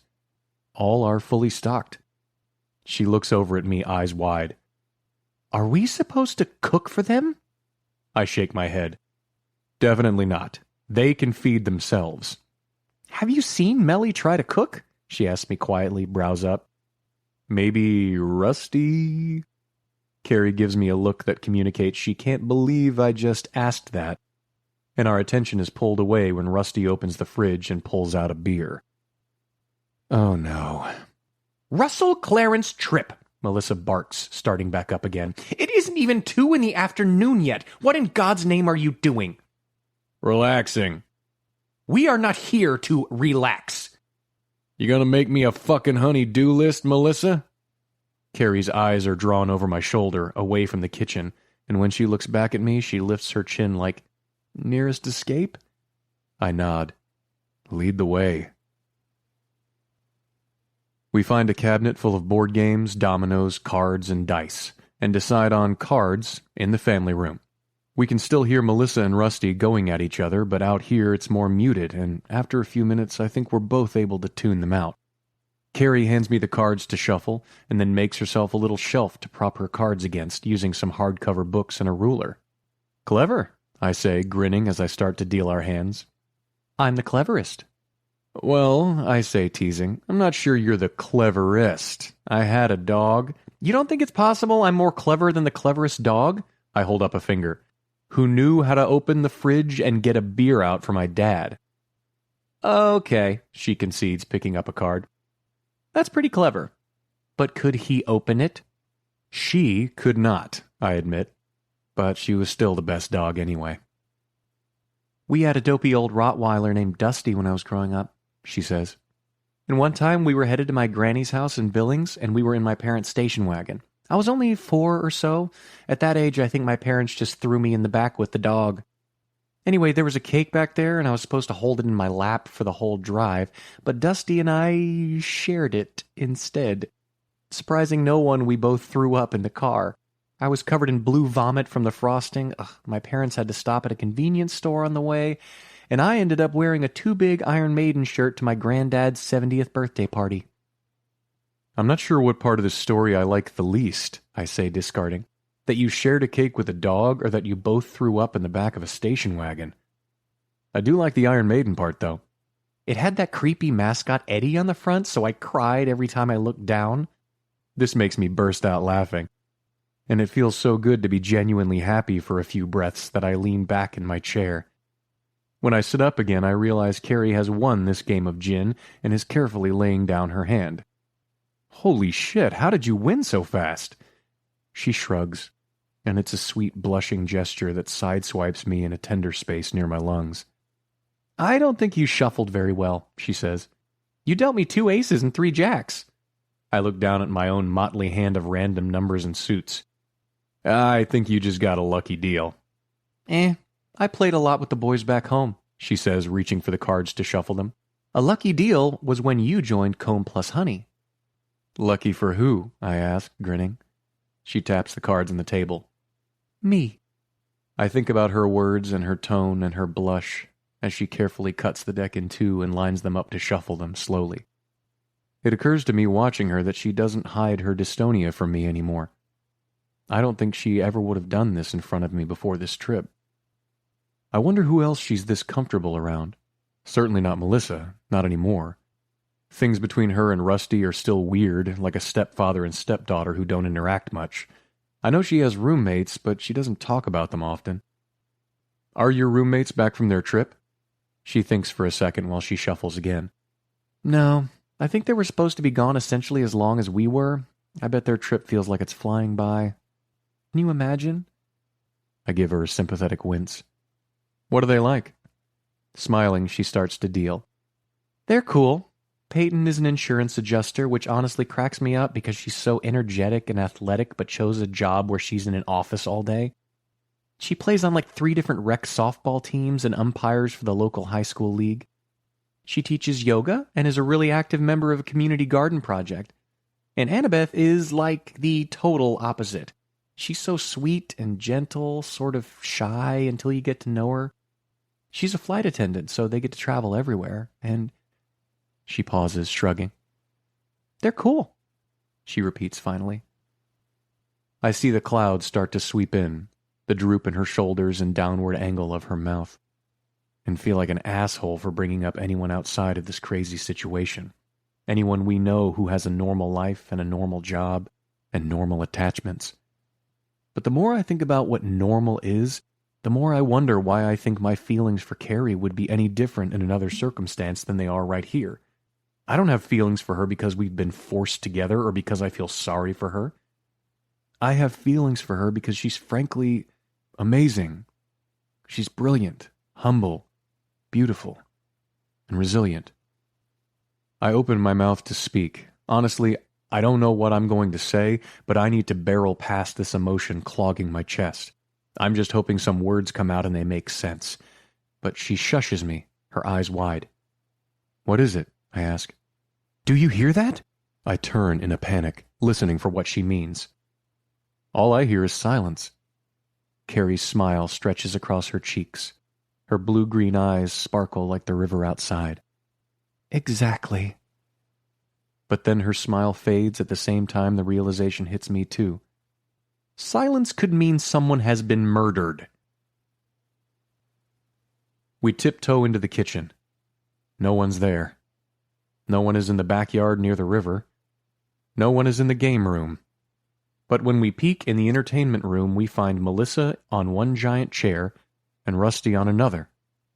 No gore or blood in sight, only the sound of two people snoring with Joe versus the volcano playing on the enormous screen at the front of the room. We stare for a second, shocked at the sight. Rusty's mouth hangs open, his beer is perched precariously on his chest. I'd bet even asleep, Rusty could hold on to that thing in a hurricane. Melissa is curled up in a tight ball, like her defenses are up even in her slumber. Carefully, we back out of the room. I'm amazed they were watching a movie together, Carey whispers, awed. I checked for blood. Apparently my threshold for celebration is lower than hers. Her shoulders come up and she laughs silently, looking at me like I'm kidding, and laughs harder when she realizes I'm serious. I don't even know what to do with myself. We have a giant house, a river, food and games and movies in the middle of nowhere. Basically everyone's dream vacation. But more than anything, I just want more time alone with Carey. Want to take the car and go for a drive? I ask. Her eyes light up. Hell yes. The gravel crunches under our shoes. In my mind, we'll be driving around winding dirt roads, hugging the curve of the tall green grasses that race alongside the river. In my mind, we'll have music playing, windows down. Carey will be singing, eyes closed, her arm out the window, fingers dancing in the wind. In reality, we don't ever get that far. I've driven 1/4 of a mile down the road when I feel her hand on my leg at the same moment I start to brake for a stop sign. The second she touches me, my leg tenses and I hit the brake harder than I planned. We both jerk forward and then back, coming to a silent, abrupt stop. Turning to look at her, I see that same clarity in her eyes she had after the Boulevard event, but this time it's lacking the panic just beneath the surface. Her expression is open, hungry. This time she doesn't have to tell me what to do. I lean in and feel the hit of adrenaline the second her mouth touches mine, and she lets out the sweetest moan in relief. It is emotion in sound, the direct translation of what I'm feeling too. My hands come to her face. Her hands land carefully on my biceps, and I'm cursing the hell out of us for starting this 1/4 of a mile down the road instead of in close proximity to one of the house's 10 spare bedrooms. I reach to the side, flipping my seat back. With her lower lip trapped in her teeth, she smiles at me, climbing onto my lap. Her smile turns to a growl when she settles over where I'm hard, and I like this version of her. I like how unapologetically greedy she is with me like this. I lean back against the seat thinking, take whatever the hell you want. Lifting her soft cotton skirt, I savor the heat of her legs under my hands. I love the little sounds she makes, how impatient she is with her touch and bite. Her hands dig in my hair and up under my shirt. She takes her time and doesn't grow self-conscious when she struggles with the buttons on my jeans, doesn't hide from me when she's exploring my chest with her trembling fingertips. We undress just enough. For crying out loud, we're in fading daylight, but it's enough. And it seems like we've been here for 2 minutes and 2 years. Like we've always been here, and she's smiling down at me, holding me and the condom from my wallet in her hand. And then we're moving together with our eyes open, laughing into each other's mouths. What are we even doing? She whispers. Sex, I whisper back. I think people call this sex. Her laugh is a joyful burst against my lips, and I honestly think I've never felt this kind of lightness in my entire life. This much optimism. Maybe it's a release of stress, or maybe it's the absurdity of what we're doing, making love in a car at a stop sign in the middle of nowhere. Or maybe it's that I'm falling in love with her, and as she moves over me, I know for sure we can find a way out of this, and at the very least we can find a way through it together. Her skin is soft cream under my hands. I feel the way the blood heats it as she moves, can hear her breaths turn into sound, and her sounds turn into tight, hungry silence. And then she's cupping my neck, biting at my lower lip, growing frantic until she's falling into pleasure and dragging me right along with her. I would follow her anywhere. With her eyes closed, she presses her forehead to mine, catching her breath. I needed that. I needed it too. I kiss a path up her neck, but I also really wanted it. She kisses me for that, and it turns into a smile. Your answer was better. They can both be true. Carey sits up, pressing her hands to my stomach. Is it going to be weird when we get home? I groan, imagining the obliterating relief of sleeping in my own bed. I think it's going to be blissful to be home. She pinches me lightly. You know what I mean. I do. But with her still over me and my pulse still well above baseline, I'm not sure I'm coherent enough to properly have this conversation. There are so many things she and I have to talk about once we get home. What we want in a relationship. What we want from our careers. I still haven't told her about my conversation with Ted. And once she has all the information, she'll need to decide what she wants to do too. It's all definitely too much for this perfect, quiet moment. So I simply say the truth again. Like I said, I think it's going to be blissful to be home. The air grows cool and dark, and we get dressed as best as we can in the front seat of an old car. I look up at the sound of the door opening and see her step outside, arms above her head, and back arched in a delicious, satisfied stretch. Climbing out, I walk around to the front of the car and sit back against the hood, watching her. Who was your first love? Her question takes me by surprise, but I answer. Her name was Alicia. We were 14. She walks back to me, smiling like she's tipsy, arms loose at her sides. 14? She pretends to be scandalized. Oh, I say, taking her hands in mine and pulling her closer. You mean real love with, like, wisdom and communication? No, whatever you say first goes. Okay, well then, Alicia. I was totally infatuated. She was on the diving team. I think I just really liked seeing her in a bathing suit. I can't make out much of her face, but can see the way her head tilts as she considers me. Occasionally, you have these total dude moments, and they delight me. I tug her closer until her chest is pressed against mine. What about you? Who was your first love? Dave Fagoda. I swear to God, he fell in love with me when he saw me take my bra off without taking off my shirt. He looked at me like I was some kind of sexy witch. I tuck her hair behind her ear. It's not curly exactly, but too rebellious to be considered straight. It fits her. I've always found it fascinating how much of a mystery that maneuver is to men. It's not a mystery to you because you are an engineer. I don't have to see her face to know what she's doing. Why do I get the sense that you're saying that with an eye roll? I think because I'm aware of the differences in our education. She pulls back a little. Sometimes I feel a little dumb by comparison. I don't even know what an engineer really does, let alone how a person becomes one. Does it bother you that I never went to college? There are bell-shaped curves everywhere, I say carefully. Just because someone goes to college doesn't mean they're inherently smarter than someone who doesn't. Plenty of idiots get degrees. Plenty of geniuses never bother. Are you suggesting it's possible I'm smarter than you? Oh, I know you are. I run my nose along her neck, taste the salt on her skin. Plus, think of all the experiences you've had that most people haven't. Like skinny dipping? I feel her smile. Rub it in. Her fingers move to my hair. We have time.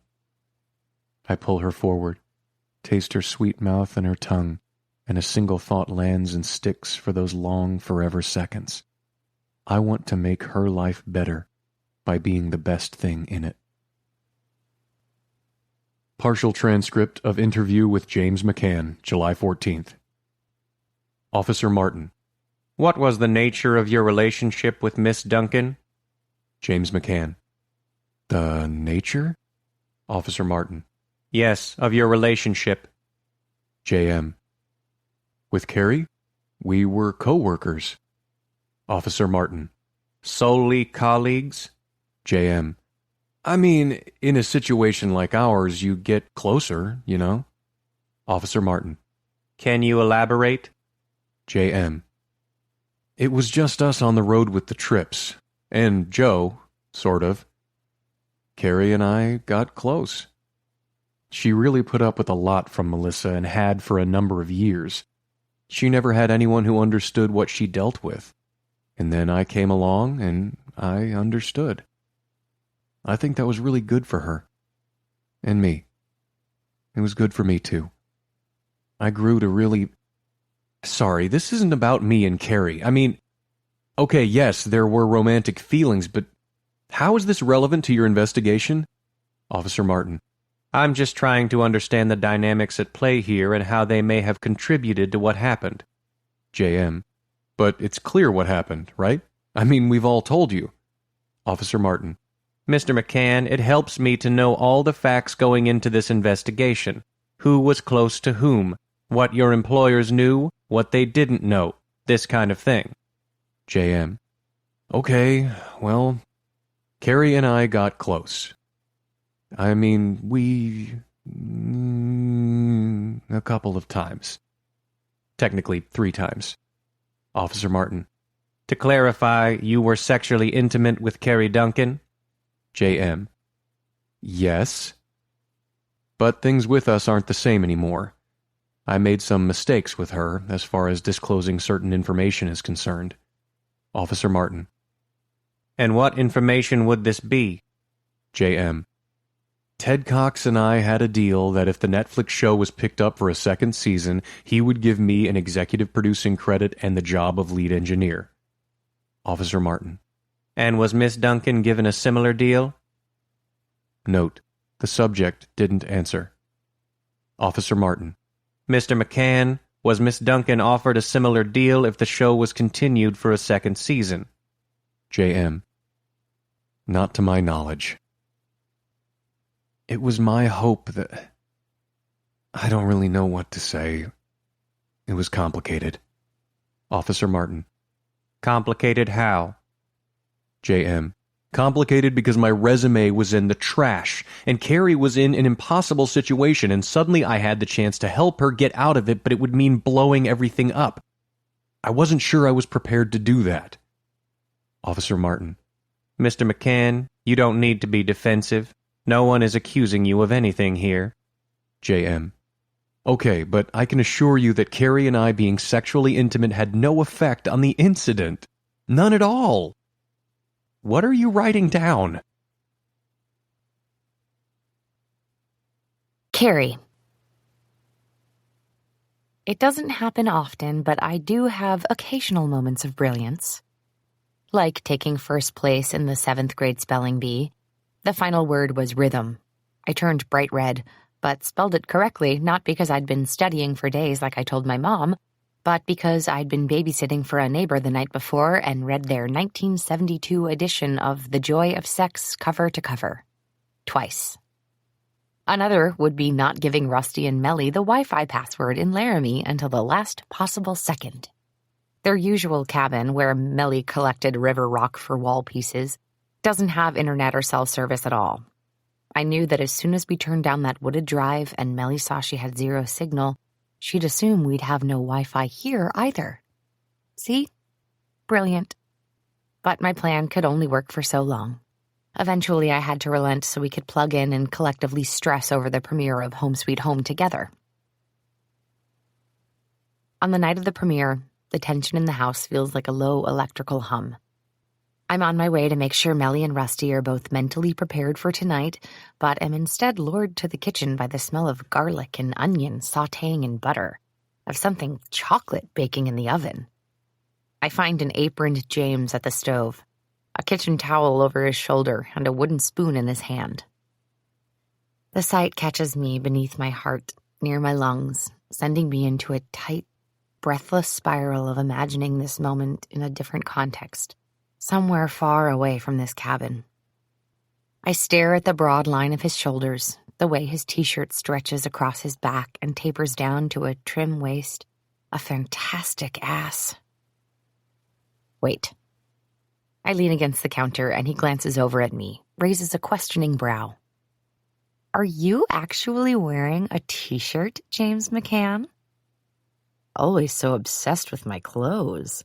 He grins and turns back to his cooking. There's definitely a joke in there about being more obsessed with you out of them.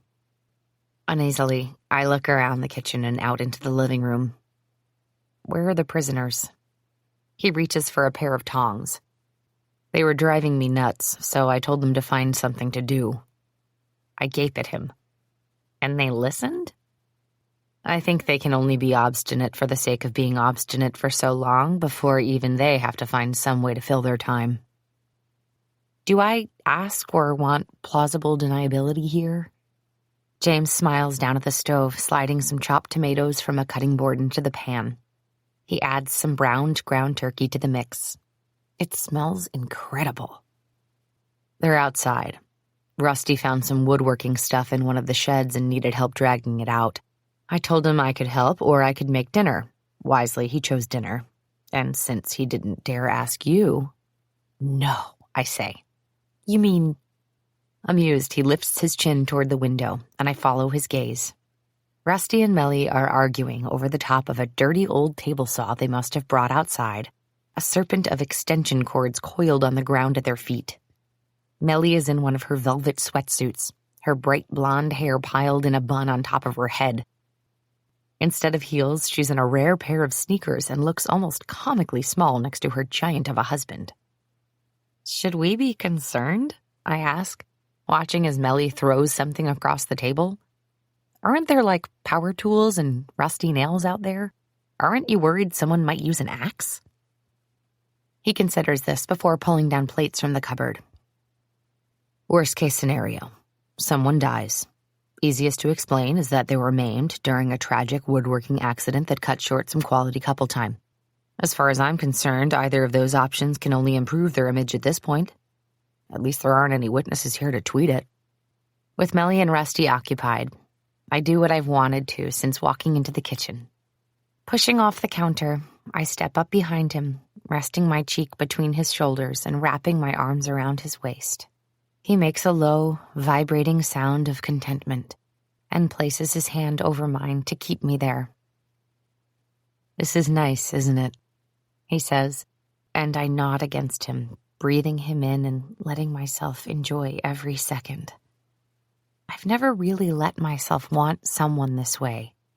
Never let them know the parts of me that I spend so much time hating or trying to hide. It's nice to just be me. Everything lately feels so hard, but being with James isn't. When he laughs, I feel it move through him in a deep rumble. They look like a couple of actors in a really weird silent movie. I hook my chin over his shoulder to look outside again. It's really just an excuse to get closer. He's right. We can see them shouting but can't hear anything they say. It's oddly relieving. Rusty has a set of safety goggles sitting atop his head. Melly is holding a giant hammer, waving it in the air. I'm not sure if I'm more worried she'll hurt herself or him with it, but I find I have very little energy to go out there and intervene. With a click of the stove, James shuts off a burner and lifts a pot from the back, full of noodles, transferring it to a colander in the sink. My grip around his waist is clearly making it harder for him to maneuver around the kitchen, but I don't want to let go until I have to. Dinner's ready. With one hand keeping me close, he smiles at me over his shoulder. Should we tell them they're allowed to come back inside? I groan into his shirt. Do we have to? We don't have to do anything, he says and turns in my arms. They don't know it, but that door is locked, so... I only mean to kiss him once. But the crazy thing about not being able to kiss when and where you want is that you never get used to it. Each kiss feels like something we're stealing. I've been naked with James, had sex half-clothed with James, but the feeling of his hands on my hips and his fingers grazing that tiny slice of skin at my waist sends electricity from my chest to my toes and everywhere in between. I don't want this to end, I think. I feel like I don't know what to do with my job or anything else in my life, but I know he's the most sarcastic, funny, thoughtful man I've ever met, and I want him. I know that much. He moves to kiss my cheek and my jaw, then sucks at the spot just below my ear. It sends another jolt of awareness up my spine and tingles along my scalp. As much as I want to keep doing this, he says, the backs of his fingers sliding along my skin to my ribs and just below my breasts. The show is going live in 15 minutes. Once we get through this, we'll get numbers from Ted and know if season 2 is a go. After that, we can head home, and I can take you to my bed without anyone walking in to say a single fucking thing. My heart pounds in my chest as I consider my options. A quickie in the kitchen pantry, or being thoroughly ravaged in James's bed. Okay, I'll try to be patient. He grins, kissing me once more. Is everything ready to go? It takes a moment for my brain to come completely back online, but I eventually get there. The show. Yeah, I say, taking a step away for a little breathing room. I've got the router booted up and the big TV connected, and my phone is logged into Skype so I can hear Ted and Robin yell at me rather than just read it. I watch as he walks over to the refrigerator and pulls out a green salad. Can I say how much I love that you made dinner and I hooked up the electronics? I ask. Sometimes we have to play to our strengths. He sets the bowl on the counter.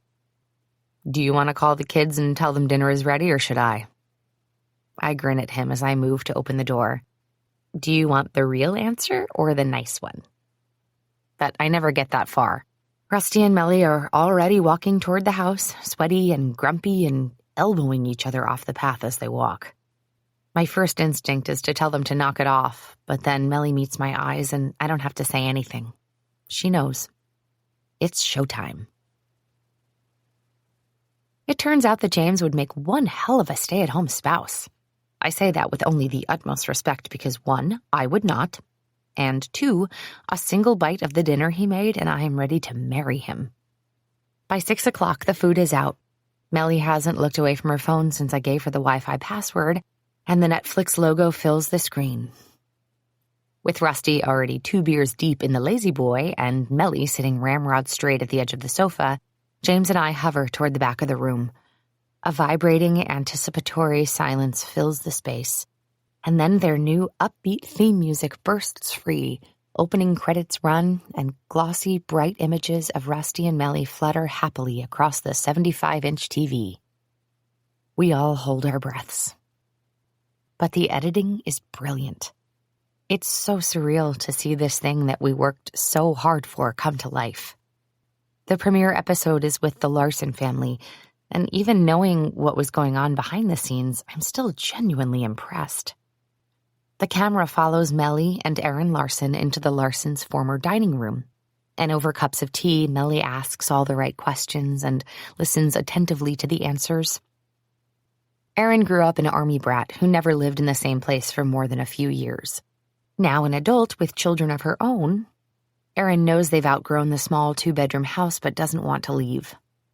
From there, we watch Melly present a design plan, which I drew up, and Rusty and the crew begin putting it all together.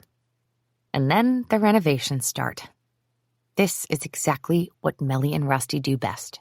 Melly appears to hunt for one-of-a-kind antiques that can be repurposed for unique design in the home.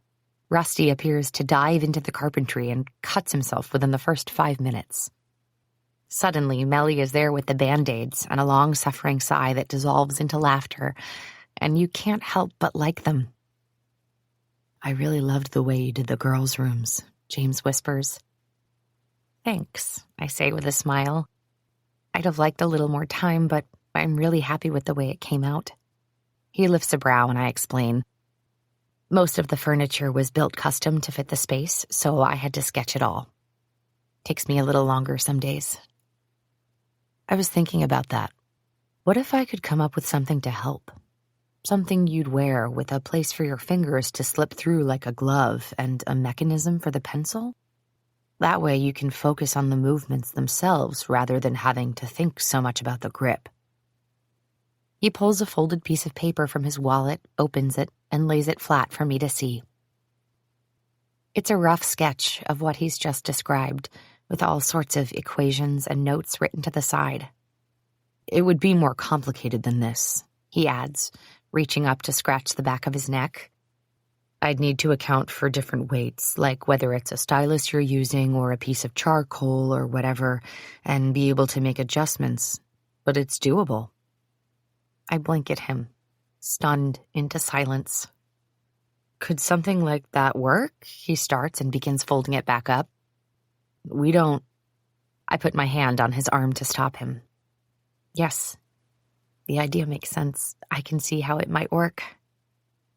I bite the inside of my cheek to contain my smile and feel the tight burn across the surface of my eyes, the rare sensation of tears forming.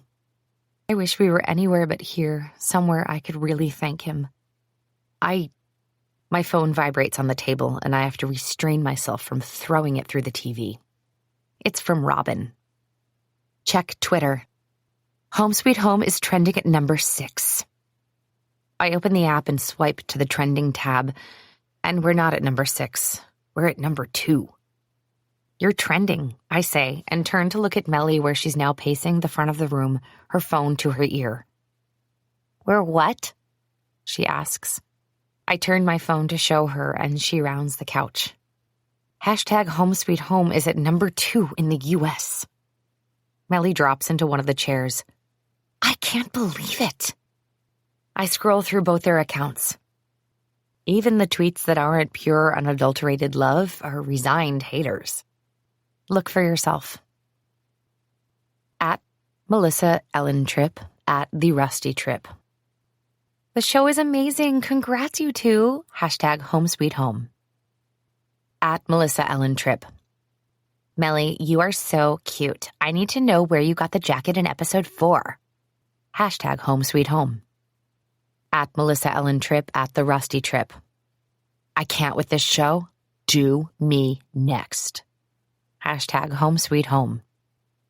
I can't believe these assholes own my Netflix queue again. When will I be free? At Melissa Ellen Tripp, at the Rusty Tripp. Hashtag Home Sweet Home. Melly scrolls through the tweets. I was so worried they'd hate it. How can you even say that? I say. You guys killed it. This is what you do. You listened to what they wanted and made sure that's what they got. That was you. There are 100 other decorating shows out there, but all of those, I point to my phone. Those guys are there for you. Melly gives me a teary smile and then looks over at her husband. Did you hear that? She asks him. We did that. Rusty rubs a giant hand over his face and puts the footrest down on the recliner. I need another beer, he says, and walks into the kitchen. Unfazed, Melly hands me my phone. I need to call Ted, she says. Thank you, Carey. She walks away, phone already up to her ear again. Next to me, James leans forward. That was really nice of you. I didn't say anything that isn't true. I shrug, absently checking my phone when it vibrates again. Melly is great on camera and with the clients. It's everywhere else that she's a mess. We sit down on the love seat and let the next few episodes play, continuing to get updates from Robin. ET tweet. Hypable is live tweeting. EW has their first article up. They love. The Fug girls are watching and tweeting about Melissa's hair. FYI, I agree with them. She does look like a Walmart Reese Witherspoon. Carey, make an appointment to get that fixed. People, just Jared and Pop Sugar, tweeted about the show. By episode 6, I'm full as a tick and already regret the 3 pieces of cake I wolfed down. Stress eating is not my friend. It's also not escaped my notice that Rusty, back in the Lazy Boy, is being very quiet, and James seems to be growing more restless with every episode.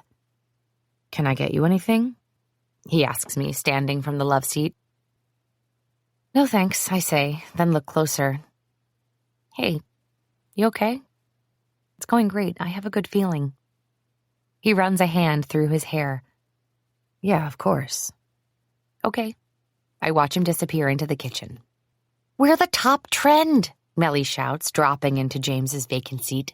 Take that, Joanna Gaines. My phone, Melly's phone, Rusty's phone, and I'm assuming James's phone by the way he rushes out of the kitchen, vibrate at once. Nobody dares to breathe. The offer for a second season is in. It's official. We're a hit. If I were an outsider looking in, I'd find the mixture of reactions hilarious. Melly jumps off the couch, screaming with joy. She bends to kiss her husband and immediately Skypes Robin for details. James practically sags with exhausted relief before looking directly at me with an intensity that reads both, I'm so relieved I could cry, and I'm gonna sex you so hard later. Honestly, I love both translations. Rusty doesn't even look at his phone, and with a sigh, flips down the footrest of the recliner again and stands. I'm gonna go for a walk, he says. Okay, I pause because what do you say to a 6'4" adult man? Be careful. Stay close, okay? It'll be dark soon. Yes, Mom, he says and disappears into the kitchen again. I can't believe we did it, I say. Holy shit. I turn to James, surprised to find him already next to me. Yeah, holy shit, he says. And then he's kissing me right here in the middle of the giant family room with Melly just next door. He's kissing me like he might never kiss me again. And then he stops. We need to decide what we're going to do. Do about what? I ask, momentarily confused. The show. He cups my face, smiling as he kisses me again. Listen, I want you to have all the information before... His attention is suddenly snagged away, eyes searching the windows. James? Wait, shh. Do you hear that?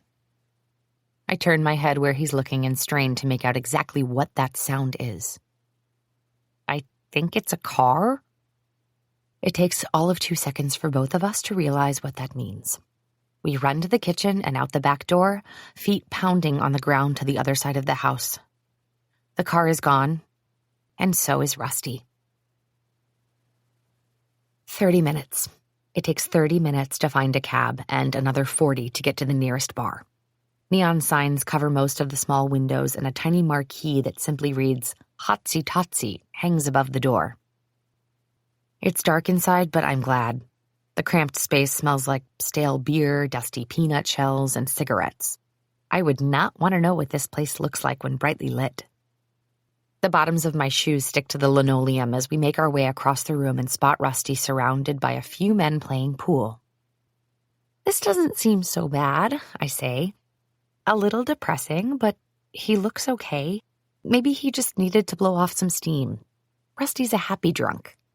He hugs everyone, promises to help them redo their roofs, then is down for the count. James seems to consider this. Okay, new plan.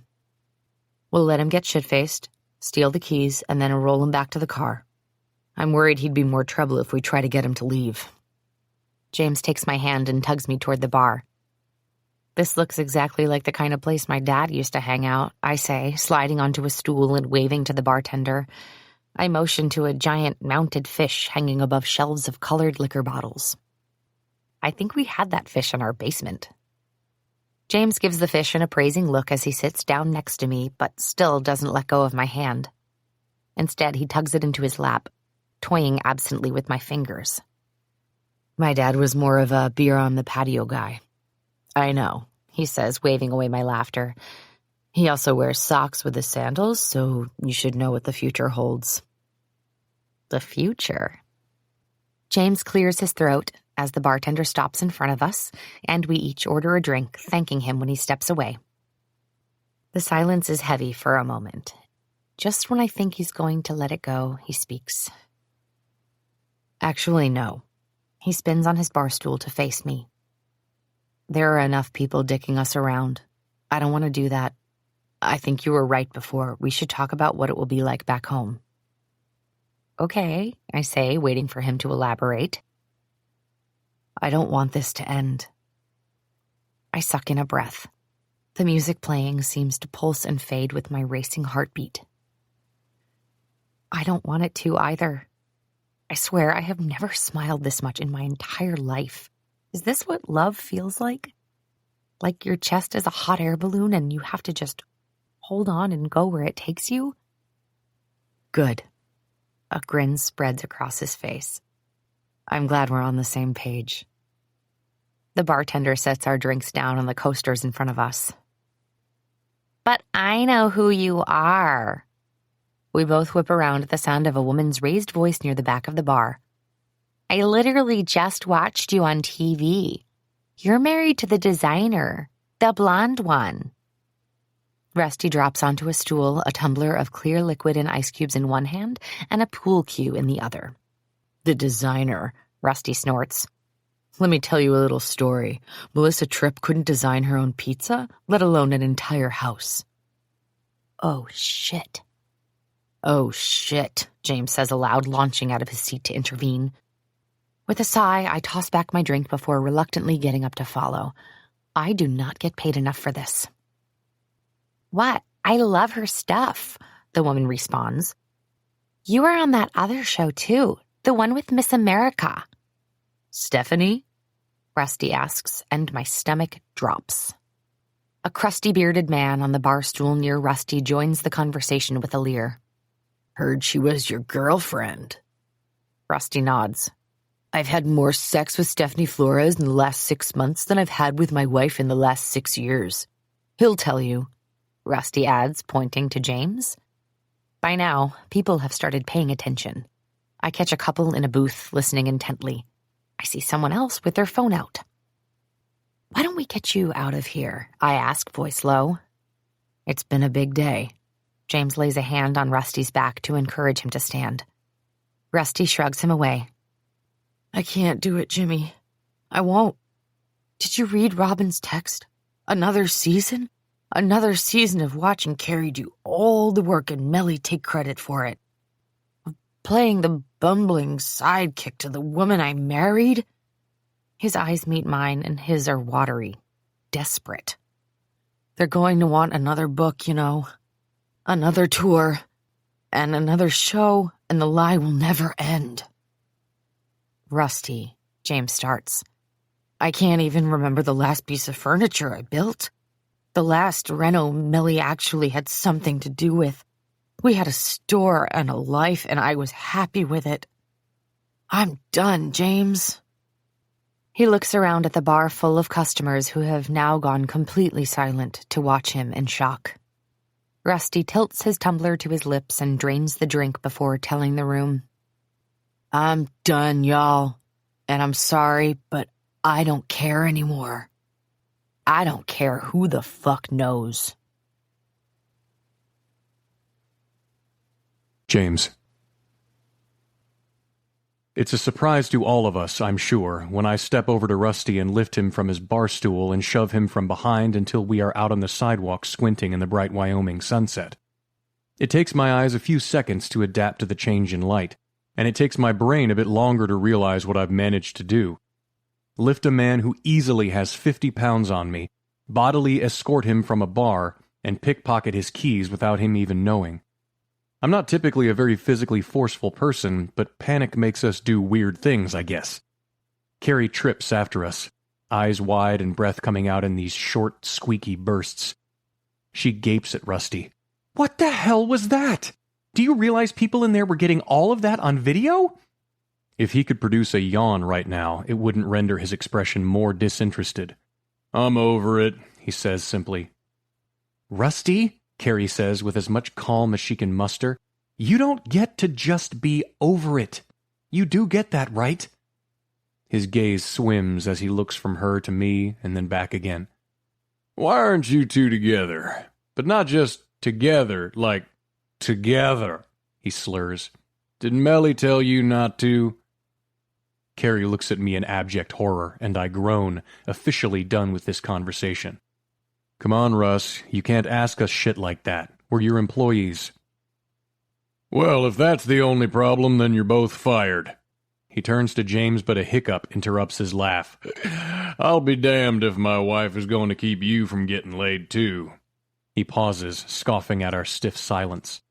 Oh, please, I see the way you two look at each other. Carey visibly shudders. Rusty, oh my God, please don't talk about this. With a deep breath, I walk over to the car at the curb, open the door, and shove Rusty into the back seat. I meet Carey's eyes and tilt my head for her to get in. Let's go. It's a quiet drive back to the cabin, but I'm sure none of our thoughts are quiet. We're in Laramie, and most people here seem to want to mind their own business, but this could still be bad. I try to remember how many camera phones I saw aimed at Rusty. There had to be at least 3. And a couple of people in the booths toward the back were more than likely able to hear him ranting. They could easily have posted his diatribe to Twitter, Reddit, anywhere. Although I'm glad that the truth about Carey's skills will get out there, I'm not sure this is the way it should have happened. We should call Robin, Carey says quietly. Rusty makes a drunken sound of protest, but Carey turns and glares at him so effectively that he immediately lowers his voice to under his breath, muttering, Yeah, I agree. Call her. Carey holds the phone to her ear, curling low so she can hear the call over Rusty's backseat babble. Hi, Robin, she says. Yeah, it's Carey. Look, I need you to do a social media check.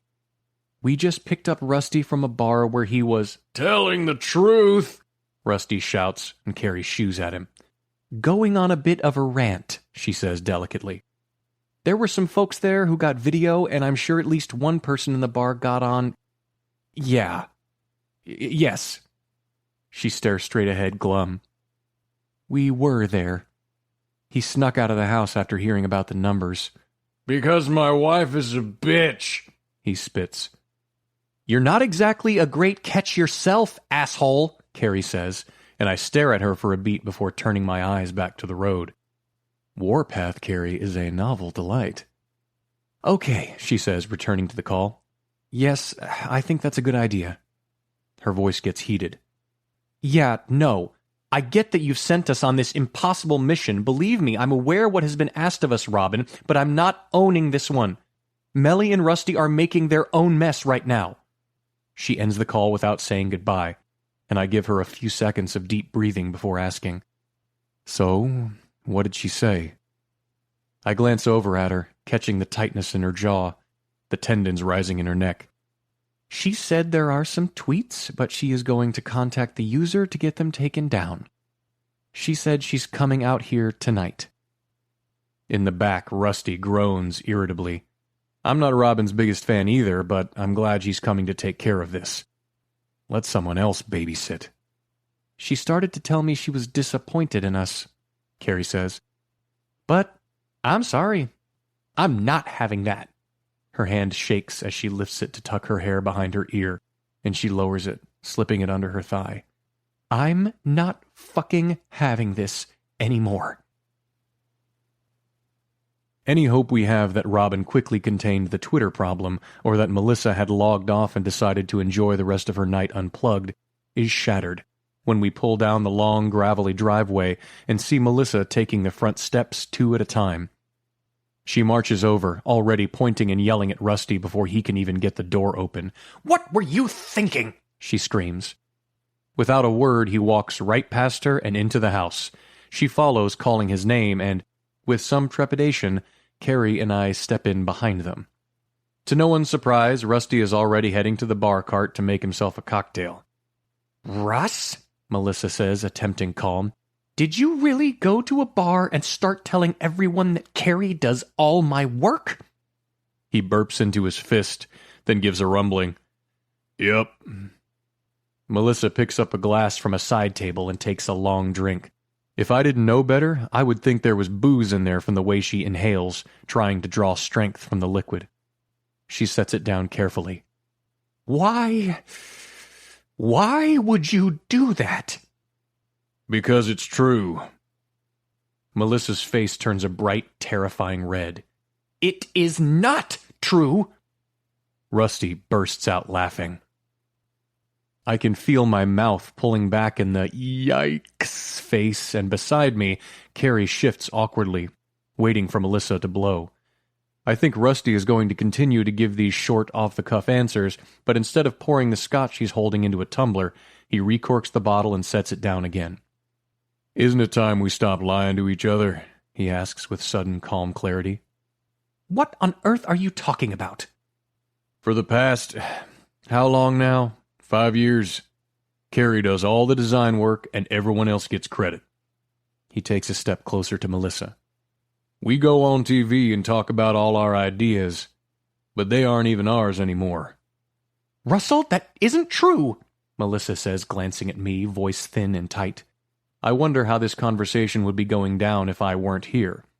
Would Melissa admit to what he's saying? Is her denial a show for me? "Sure it is," Rusty says. "I used to build things based on my own designs. They were basic, but they were solid. And then she came along and I was building things based on her designs." He pauses, staring at his wife like he's waiting for her to say something. But she just stands there, red-faced, shaking. "Never yours, Melly. It wasn't even like you pretended to be doing them. Why didn't we ever talk about this?" He reaches up, rubs his forehead like he's coming out of a fugue. Melissa looks so angry she can't speak. "I didn't mind," he admits, "because at least I was still building. Maybe we were stealing her ideas, but at least I was having fun." Wow. I glance over at Carey and see that her discomfort over this conversation has started to shift into fury.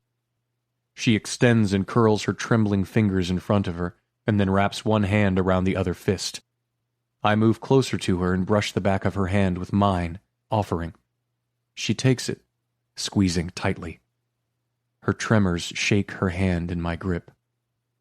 "But now," Rusty says, gesturing to Carey, "she's still doing it all, and we're just pretending. We're not even sleeping in the same room. I flirted with Stephanie for months, and you had no idea because you were so damn busy with the show and the endorsements and writing a book on marriage of all things." He laughs. "I let things go too far, but I just wanted you to notice me." I want to point out that this seems like a very strange time for him to be drawing the line on all of this, but I think it's probably better for me to keep my mouth firmly shut. Melissa shifts on her feet, looking at me and then back to her husband. "We're in a rough spot, but that doesn't mean we're over, Russ. Every marriage—" Rusty cuts her off with a deafening bellow. "Have you been listening to me, Melly? It's too late. I want a fucking divorce." I don't have a good handle on Melissa or her reactions, but I think it surprises everyone when she lets out a simple, quiet, "No." "Honey," Rusty says in the most sugary, condescending voice possible, "it ain't up to you." "Enough," Carey says with tight, quiet rage. She looks at Melissa, at Rusty, and then shouts, "Can you even hear yourselves? How is this my job?" She looks at me, eyes on fire. "How are they okay having this kind of conversation in front of us?" I give her a helpless shrug. "No idea." "Carey, honey," Melissa begins, but Carey cuts her off. "What happened to the down-to-earth couple I met?" she asks. "What happened to the two people who worked hard for a living, personally greeted everyone who came into their store, and took pride in their business?" She looks at them, but they only stare back. I'm sure neither of them has ever heard Carey speak this forcefully, and they aren't quite sure how to handle her. If I hadn't had sex with the woman, I might be surprised too by this display of fire, but instead I'm just standing here holding her hand and feeling proud as hell. "Rusty, you're wrong," Carey says. "Melly used to do her own work." He starts to protest, but she shushes him. "She did. She decorated? It's not the same, but she did. She loved putting together a room with your pieces, and you know it. Don't trivialize that." Melissa starts to say something victorious, but Carey interrupts her again. "No, wait, I'm not done." Carey turns to her. "Yes, you used to decorate, but you never designed. And you know it. You know I came in and designed the daybed and the coffee table. You know I designed the collapsible stairs and the desks and the tables and everything else that came after it. You know the entire Small Spaces book is my work. You know it's always been me, and you were happy to let the world think it was you. That paying me a lot of money meant that your conscience could be clear. But it's not true. You took advantage of my need for insurance, for a job. You took advantage of my insecurity about growing up poor and not going to college or being good enough. You know you've been doing this, Melly, and it's terrible. Melissa stares at Carey, and the color slowly drains from her face. Rusty leans his arm against the fireplace mantel and reaches for a poker to stab at the burning logs. Carey walks over, takes the poker from his drunk hand, and gently shoves him away from the fire. Russ, go sit down. She sounds so tired. You quitting? He asks, obstinately leaning an elbow against the mantel. Carey nods. Yeah, I'm quitting. Rusty lets out a long, slow whistle. Isn't that something? All this work, we get a TV show, we get books. He points at me. He gets a big promotion, and you end up quitting. My stomach drops out, and a hush falls over the room. Slowly, Carey's eyes move from Rusty, who looks only now like he said something wrong, and then over to me. A promotion? In all honesty, I haven't thought about the promotion in hours, and was going to tell her as soon as we got back home. What had once been the most important part of my life, the trajectory of my career, has slid down the ladder of priorities. I open my mouth to tell Carey that I'll explain it later, but Rusty speaks first. Ted told me, Rusty says, grimacing in my direction. There's guilt in his expression, but if I'm not mistaken, I catch a subtly evil gleam in his eye, too.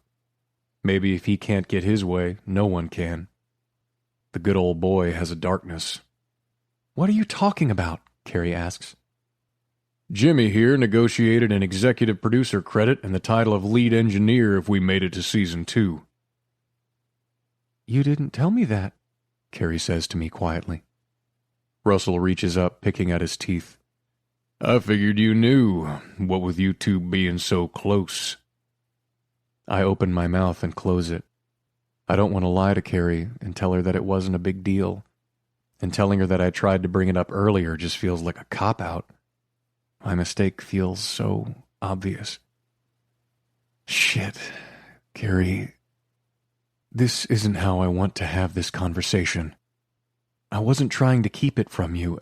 When Ted called, "In San Francisco?" she says, floored. "The morning..."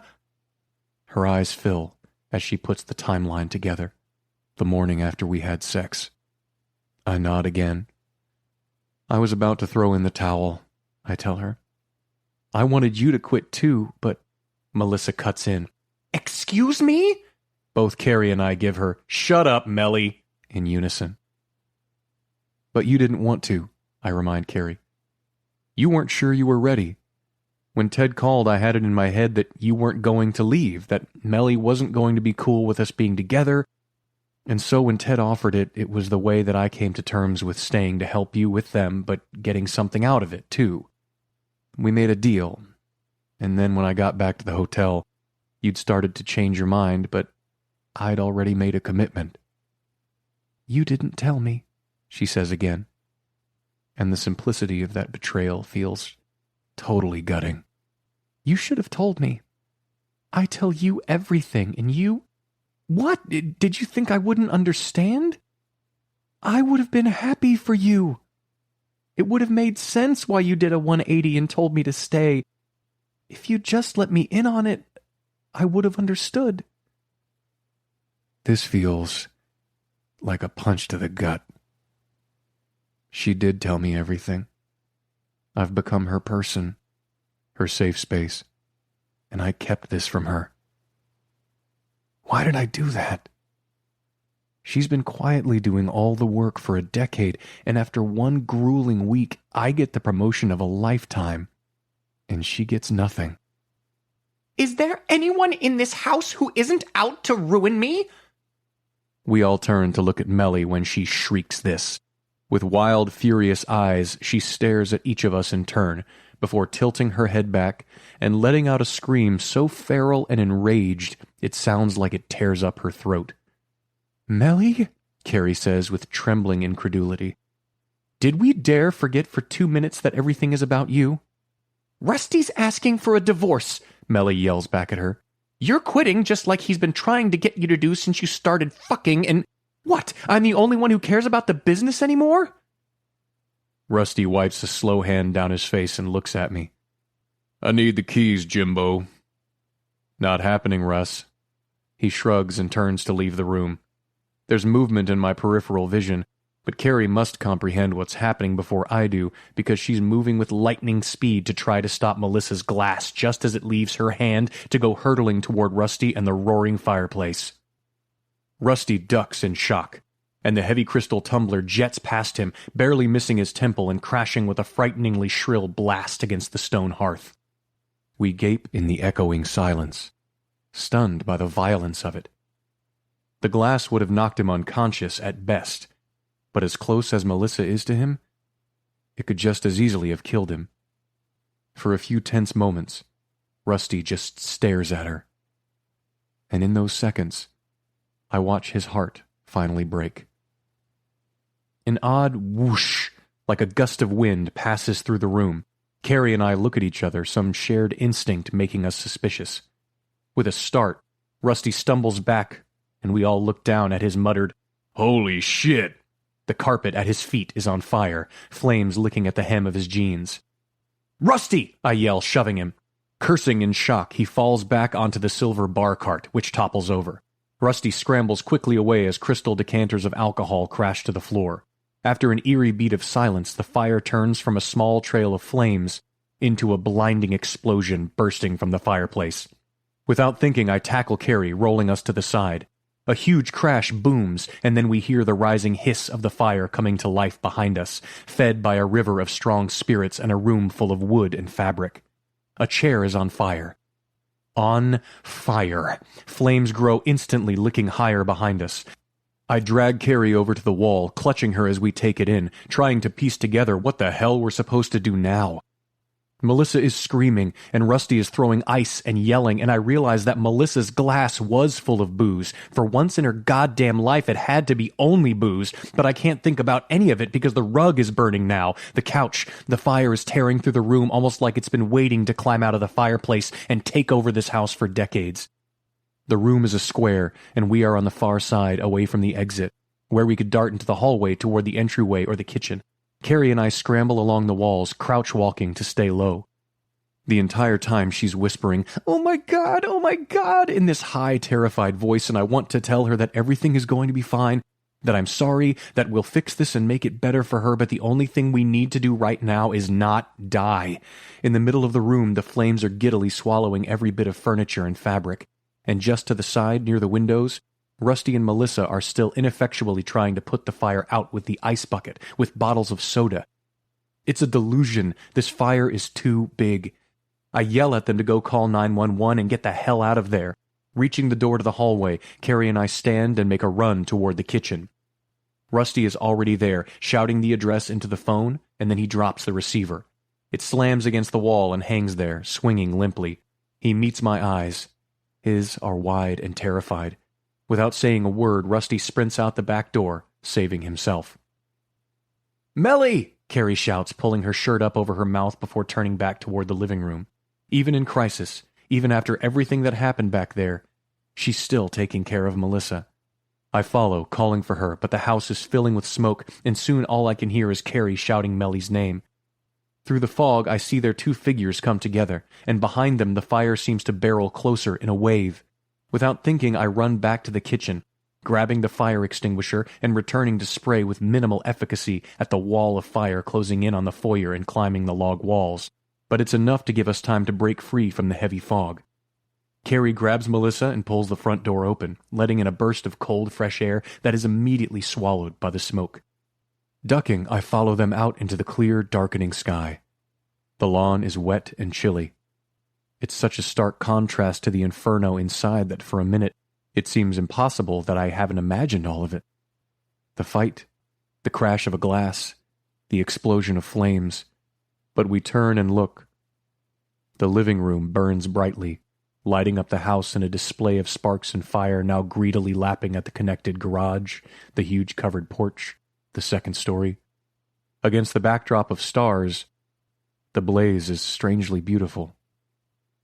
The four of us stand, not touching, staring at the disaster of it. I imagine after escaping a fire, some people might huddle together, might hold each other for comfort. I feel the distance between the four of us and the cold air against my arms. We all feel like strangers to each other in the sharp, quiet tension. When I look at Carey, she doesn't look back at me, even though I know she can feel the heat of my attention. I love you, I think. I'm sorry. But I'm sure the only thing she's thinking is, what happens next? The growing flames are reflected in her eyes, and when she looks over at the Tripps, they fill with tears. Melissa nearly killed Rusty, but instead, she set what has to be at least a $10 million house on fire. Their careers are ruined, their marriage is over. But the only person I care about is Carey. I don't want her career to be over before it's even started. It wasn't just Melissa and Rusty who built this empire, it was Carey too. And I know what it's like to be attached to a scandal like this. She's watching her life's work vanish, the Comb Plus Honey reputation going up in flames, and, after tonight, probably feeling like there's truly never been anyone in her corner. Regret is a tight, aching ball in my chest. I fucked up. We all fucked up so big, and I'm in love with her. The weight of guilt presses down so heavily that I find it hard to breathe. People Magazine exclusive. Melissa Tripp is ready to pass the torch. Melissa Tripp knew that her life was becoming overloaded, but she never expected to find herself standing in front of a burning house on the night of her show premiere with very little memory of what happened. The 44-year-old New Spaces star and best-selling author opens up to people about getting sober after the fire, finding a new place for herself outside of the home renovation world, and realizing she had to take responsibility for where I was and what my life had become. Rusty has made mistakes, and he owns those, the petite blonde says, looking even smaller where she is engulfed in the pillows of a white couch in the Jackson Hole home she shares with her husband of more than 25 years, Russell Tripp, 45. But my mistakes, although maybe harder to see with the naked eye, are just as numerous, if not more so. Our business took off and I got real intense, she says, laughing, and her native Tennessee accent curls around her words. Anyone who knows me can easily imagine it. Russ isn't an intense guy. He wants a simple life with a solid marriage. He never wanted this wife in stilettos dragging fancy suitcases around on a book tour. He wants a hammer in his hand, a Rockies cap on his head, and a wife teasing him and loving him in equal measure. I lost track of the girl he fell in love with somewhere. I need to remember who she is. Tripp acknowledges that the marriage, once believed from the outside to be perfect, is as real and flawed as any other. We're working through a lot, but I hope we'll make it out the other side intact. These real flaws, she insists, are why she and Russell were the perfect people to write their recent #1 New York Times bestseller, an ironically timed book on marital advice entitled New Life, Old Love. You don't want to hear advice from someone who's never been through it. Russ and I have been through it, and through it, and through it, she says with a laugh. We don't get to choose when things fall apart. If we did, we sure would have chosen a different week. The home decor guru, recently out of a 3-week hospital stay for what her publicist describes as debilitating stress, says she sees life with much clearer eyes now. When you work so hard to get to the top, the only thing that starts to matter is staying there. You stop seeing your loved ones as loved ones. They become either leverage or barriers, and to me, there stopped being anything in between. Tripp plans to detail what she calls her total breakdown in an upcoming memoir. Writing, she tells people, has become my safe space. Putting words down, my words, just mine, has become the only creative place inside my head I can still trust myself to go. To fans of her signature decor, the idea that Melissa Tripp is throwing in the towel on the home renovation game may come as a shock. But Tripp encourages everyone to rest easy, saying, there will always be brilliant, creative women rising to the top in this world. There will be the next Melly Tripp any day now. It just can't be me anymore. Trying to be that person every day was eating me alive. In fact, the next creative genius rising to the top may very well be someone close to the Tripps. In a jaw-dropping revelation, Melissa admitted recently to Entertainment Weekly that the comb and honey creative inspiration these past few years came more and more from her gifted assistant, Carey Duncan, 26, who worked tirelessly behind the scenes of New Spaces, as well as the single-season ratings darling Home Sweet Home. Carey has been with Russ and me since the beginning, Tripp tells People. She only ever worked for us. When things got busier, I didn't have as much time for the designing aspect of the business, and Carey easily stepped in. But because Duncan is a beautiful artist and designer in her own right, her aesthetic became a huge part of the brand, and it grew more and more difficult to figure out where her ideas ended and mine began. That worked fine for a while, but at some point we all registered that Carey wasn't getting creative credit for the work she was doing. Melissa becomes emotional when she discusses her relationship with Duncan, who Tripp says is more daughter than employee, and admits the two talk almost every day, trying to work through what happened, who we are, and what her future can and should be. She needs to get out into the world and find herself, and I want to be the loudest voice in the stands, cheering her on. Life went from calm to chaos so fast. I think none of us fully realized what her contribution had become. Melissa Tripp wipes a tear away and nods, resolute. I had my turn. Now, I want the entire world for Carey. Carey. She didn't come out and say it was all you from the start, Kurt says, reading over my shoulder. I close the magazine and tuck it under a stack of papers on the kitchen counter so that Melly's photo, soft makeup, contrite smile, down-home plaid flannel, doesn't just sit there, making me wonder how much of that was real and how much was Melly, being a brilliant, calculating businesswoman. My throat feels tight, like something is lodged there high up, making it hard to breathe or swallow. I realize the situation was totally messed up, but even after everything, I didn't think I would take Melly's disgrace quite this hard. This is enough, I tell him. Frankly, she gave me more credit than I ever let myself imagine. This is good. Now I want the entire world for Carey. Whether she means it or not, the words are there in stark black and white. The baton being so cleanly passed makes me feel both empowered and overwhelmed. On the one hand, I could call Ted, send him some of my sketches, and see if he knows anyone who wants to see this particular phoenix rising from these ashes. But on the other hand, although I love designing, I don't want to be the next Melissa Tripp. Of all of us, Melly was the only one who ever wanted the world. The rest of us just want our small share of contentment. And I'm slowly working on mine. It's been 6 weeks since the fire, and my life doesn't look anything like it did that night. For one, I got the hell out of Wyoming for a while. The first thing I did when the police dismissed me was take my own trip to Hawaii, the following day. I left the police station, took a cab to a hotel in Laramie, booked my trip, and then slept for almost 15 hours straight. When I woke up, I had 4 missed calls from James, 2 from Melly, and 1 from Rusty. I sent Melly a text, letting her know I would send a formal resignation soon, and then left for the airport. 5 days and 4 nights in Kauai. And after arriving and sleeping for 10 solid hours, I had no idea what to do with myself. I only read half a book. I took a lot of naps. I went for long walks and then came back to the resort and was generally bored out of my mind. I realized I have no idea how to unwind because I hadn't had 2 consecutive days off in a decade. You'd think with all that time on my hands, I'd spend some of it thinking about Melly and Rusty. You'd assume I'd take some time to process everything that happened with James.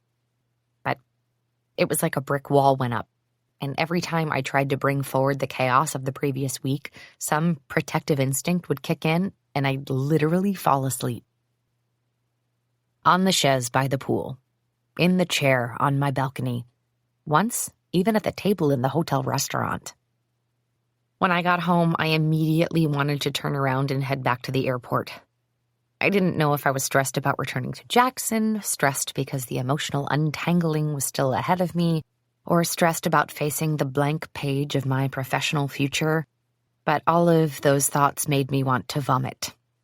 I upped my therapy schedule to twice a week. Debbie told me to make a list of all the things I want, to focus on making plans rather than beating myself up about the past, and to start finding a way to make each of them happen. Some would be easier than others, she said.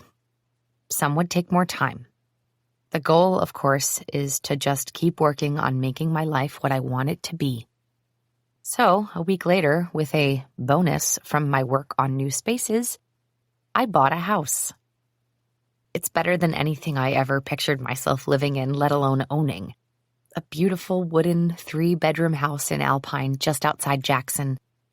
It has green shutters, a sharp A-frame structure, and a long gravel driveway off a small country road. My closest neighbor is a 1/4 mile away. Out back, there's a wide porch, and a creek big enough to swim in is only 50 feet down a steep grade. I love it more than I think I've ever loved anything in my life. Debbie did her best to congratulate my impulsive purchase and not look like she was questioning every bit of advice she'd ever given. Contentment comes in a trickle, though. It's like a faucet dripping. Slowly, my bucket is filling. I talk about Melly and Rusty a lot in therapy. I've started a tradition of Sunday dinners with Kurt, Peyton, and Annabeth. Sometimes Rand comes if he can peel his backside from the bar and come drink beer at my house instead. Sometimes Kurt's best friend Mike comes too. I'm no James in the kitchen. I make spaghetti or tacos, and no one ever complains that we eat my shitty cooking on folding chairs in an empty dining room. The irony of my life at the moment is my complete inability to decorate my own home. I've met with a financial planner who told me I have enough saved for private insurance premiums and treatment and can take a year to figure things out and still be fine. I don't want to take a year to figure things out, but I don't know what I want to do either. I'm slowly building those personal connections I've been missing.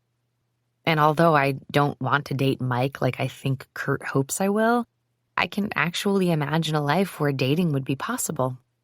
Meaning, I have time to myself. Turns out, I like to sleep in, stay up late, exercise midday, and sketch over my morning coffee. Turns out my hands do much better on this schedule, too. But every time I start to think about a career, I get that drowning feeling of stress rising inside my chest, so I push it aside. My first instinct is to call James to talk it out, but for obvious reasons, I haven't. Instead, I call Kurt or Peyton or Annabeth, and we go for a hike, or they come over and we sit on the floor in my living room and do nothing but look out at the view of the thick, craggy trees and jagged mountains. I might not be ready to think about work, but after 3 weeks of doubled-up sessions with Debbie, I sure think about James all the time. I think about his voice and the way his eyes clocked nearly every one of my movements, with interest and later, adoration. I think about his ambition and his brain and wonder what he's doing now that Comb and Honey has effectively dissolved. I think about how easy he was to talk to and how I wish I had that with someone else. Sometimes I think maybe I'll find it if I just keep looking, but part of me knows that what we had was a once-in-a-lifetime thing, and I'm lucky to have had it at all. I think about his laugh and his sounds, and yeah, I think a lot about his body, especially at night. But I also think about what happened at the very end, what sort of bullshit non-trust we had. If he could listen to all of my truths, but couldn't tell me that he'd found a stairway to the top and was happy to leave me on the ground floor. He left the police station at some point that day, I'm sure, but I don't know if it was before or after me, because I didn't see him after my interview.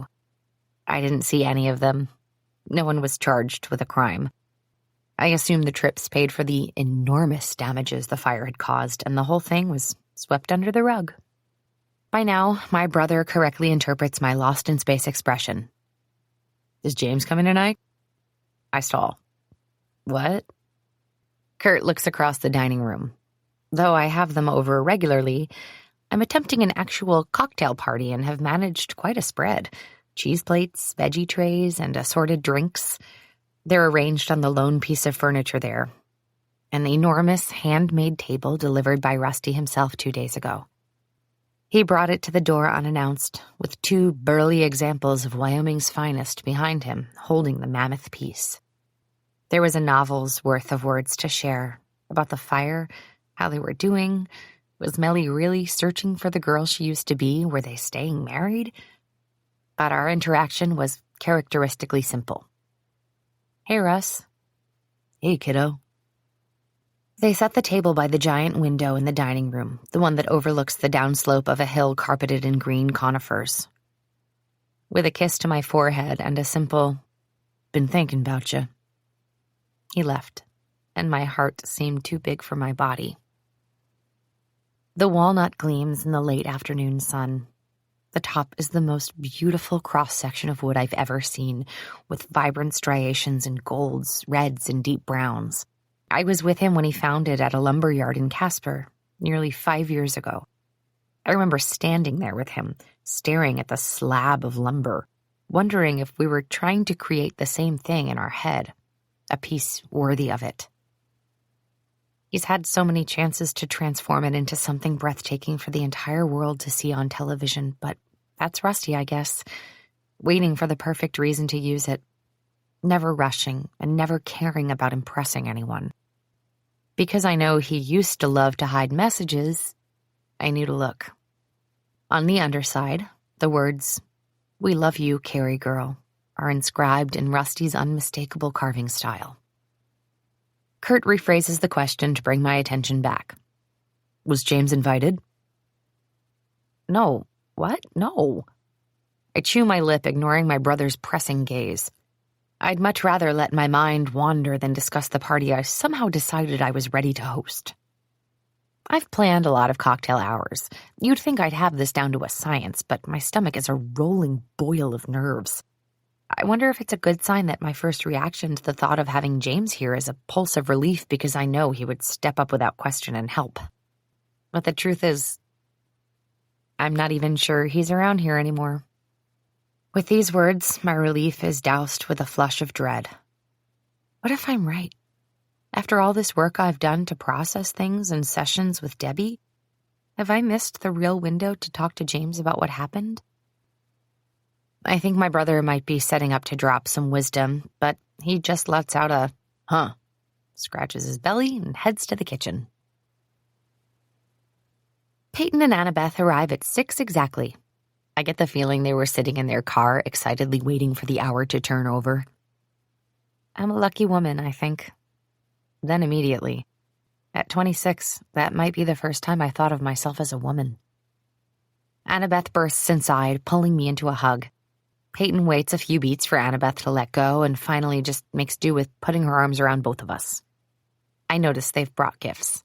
Flowers, a set of wine glasses, and a tablecloth, none of which they bothered to wrap. And now I feel both lucky and tragic, because my 2 friends just saw me 2 days ago, and here they are embracing me with a tight, lingering warmth that tells me they weren't sure I'd ever be in my own place, throwing a party. "Okay, everyone," I say into Annabeth's shoulder. "I'm getting the sense that you were starting to worry about me." With a laugh that doesn't dispute this, they step back and look around expectantly. I'm grateful they don't point out that I have made very little progress on the decor, even for the sake of a party. Kurt emerges from the kitchen and hands them their preferred drinks, a gin and tonic for Peyton and a Pilsner for Annabeth. With mumbled thanks, they each take a sip and silence swallows us. For a tiny beat, I miss Mellie's exuberant hostessing skills. It occurs to me that I have more liquor bottles than furniture, I say to no one in particular. And you're not even really a drinker, Peyton says. You'd think for someone with a design background, decorating your own house would be the fun part. Annabeth looks at me. And yet, I agree. Why do I get the sense that you're dreading it? I shrug, even though the answer isn't really a mystery. I only ever had a bedroom to furnish and was never there to enjoy it anyway. This feels bigger. It is big, but it's so bright, Peyton says. This would be my dream home. Because I don't want to start the party off with an admission that, until recently, I didn't really have dreams of my own, I say, I have to figure out what's next, I guess. Design-wise, life-wise. I move closer to the window and feel them follow.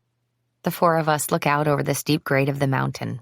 I love the craggy rocks and the way the trees struggle up through the unforgiving earth. There's something creative in there, pushing itself into formation. The rich woods and modern lines that used to inspire me no longer get my brain buzzing. But these rocks do.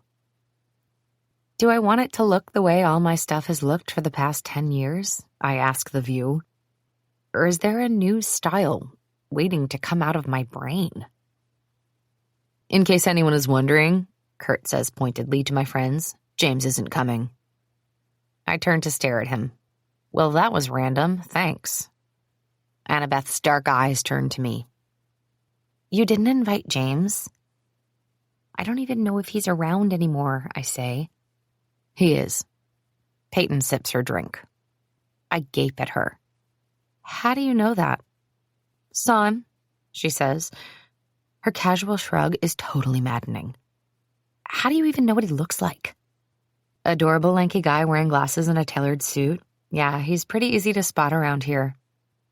I wait for more, but it's like maneuvering a boulder up a hill with these assholes. Where did you see him? She swallows another sip. Grocery store.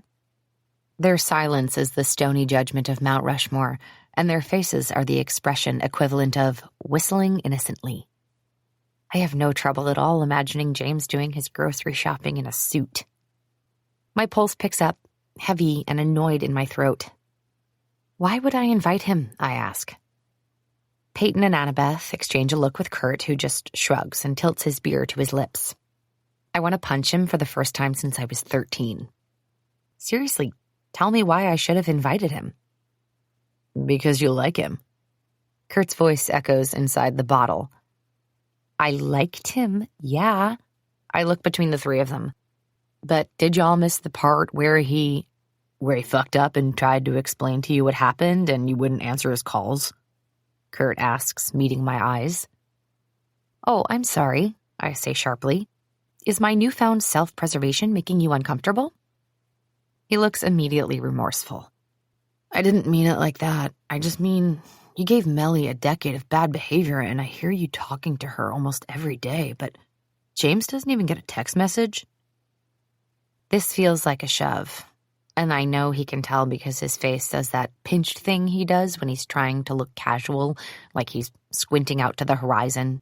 But the horizon here is a bare living room wall 5 feet away, and there's nothing there to study. You think I should have invited James? I ask quietly. I get 3 yeahs in unison. I feel a little like the way I used to when I dump out a bin full of Lincoln logs, both overwhelmed and excited. Except this is my life, with all these pieces to choose from, and I'm not sure what shape I even want to build. Okay, well, I didn't. I turn back from the window and point to the spread of food on the other side of the room. Eat something and stop judging me. This party already sucks and it just started. Maybe some music will help. My stereo sits in the dining room on a low, plain coffee table I found at a yard sale. I've taken 2 steps toward it when the doorbell rings. "Someone go let Mike in," I say. "I'm going to put on some music." "I'll pick the music," Annabeth says, jogging over. "You go get the door." I stare at her for a beat, on the verge of asking what the hell is up with all of them. But Kurt raises his beer across the room, eyebrows up, like, "Go." "It's Mike, Kurt. He can let himself in." He throws the next words at me with a grin. "Or maybe it's James."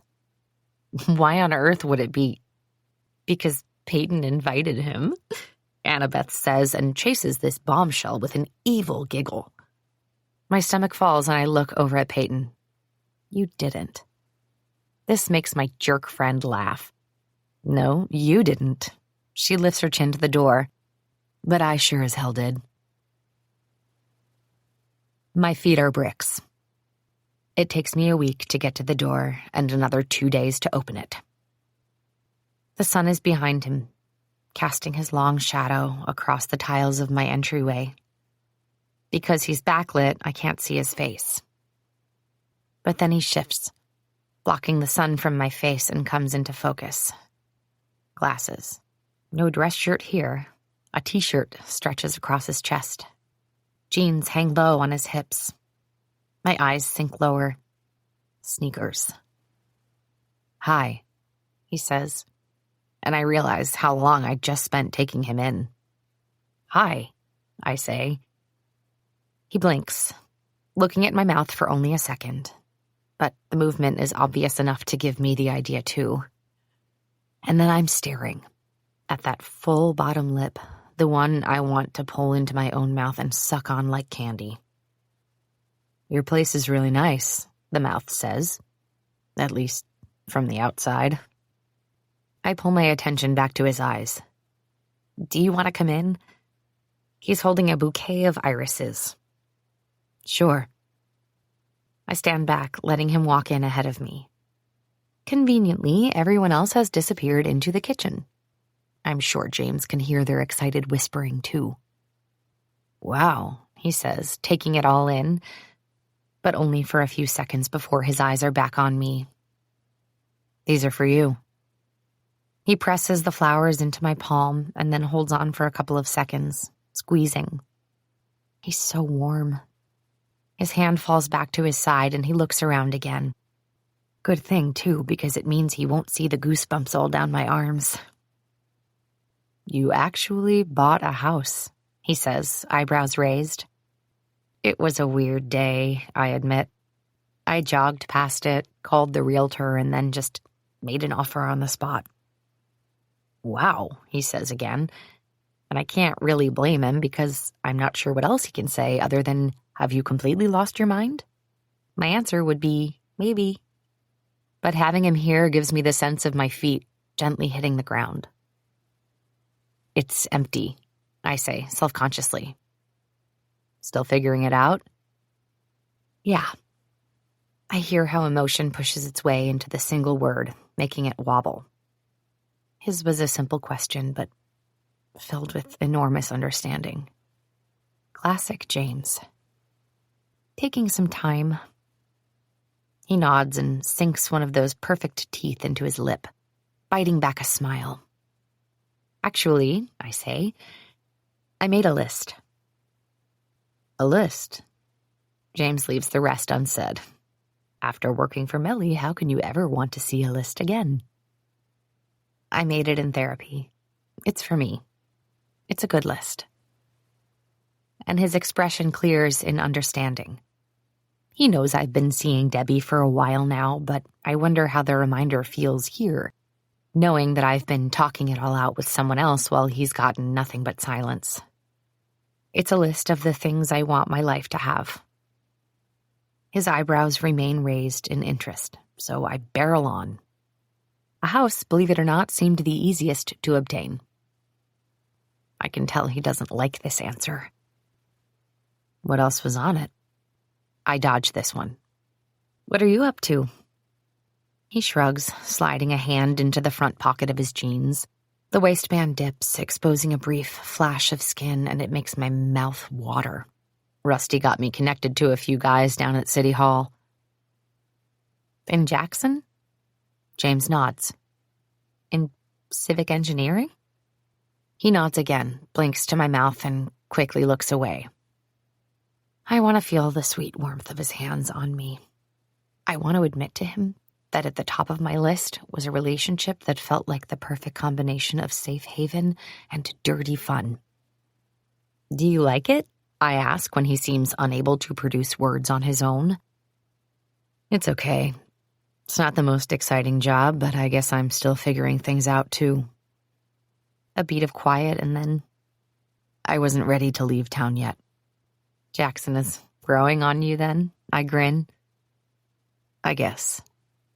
He pauses, taking a deep, shaky breath.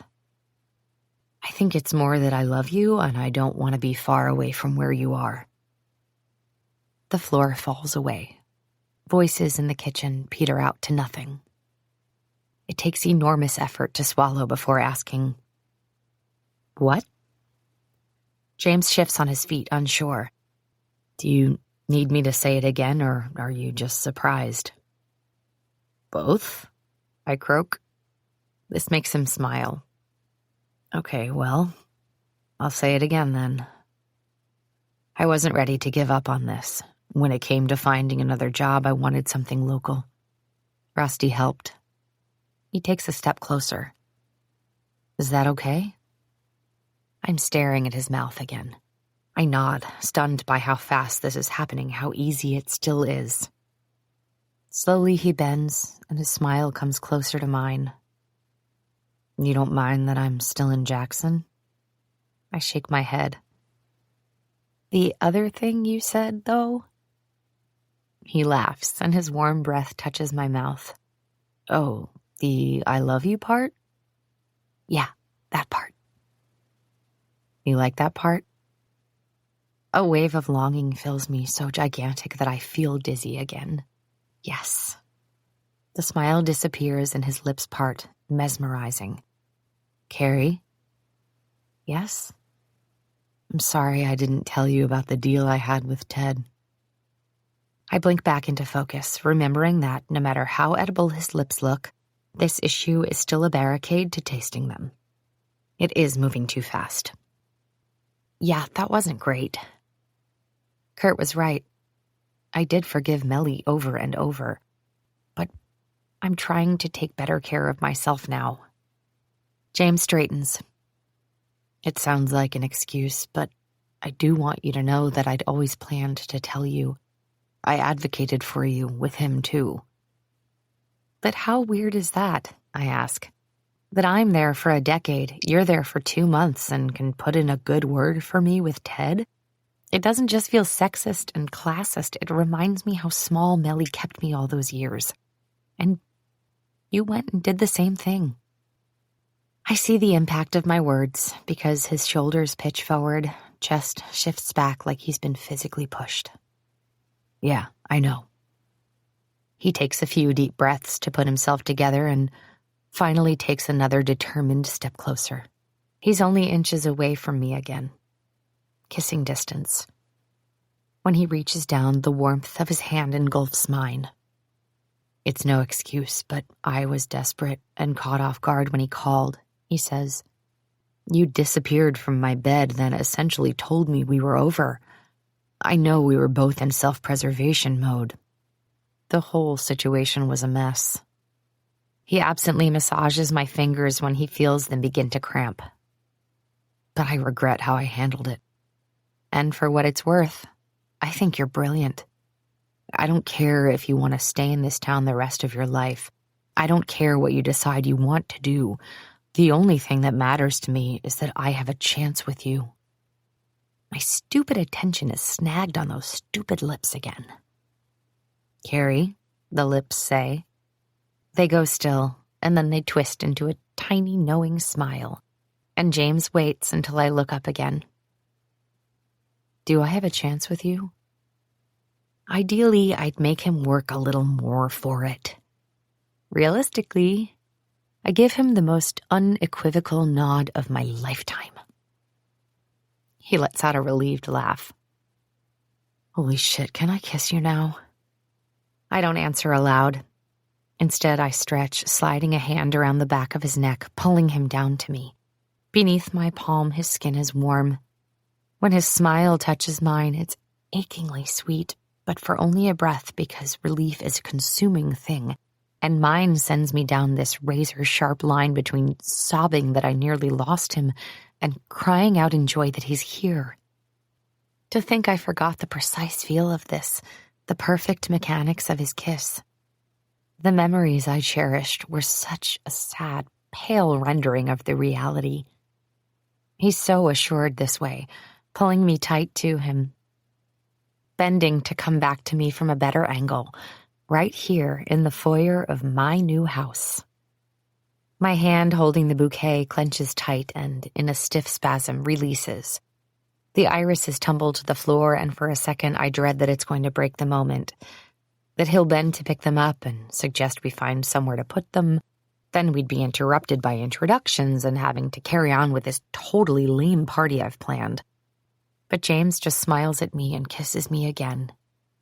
We both know I'll be dropping things for the rest of my life, and those flowers are just fine where they are. I love you too, I say.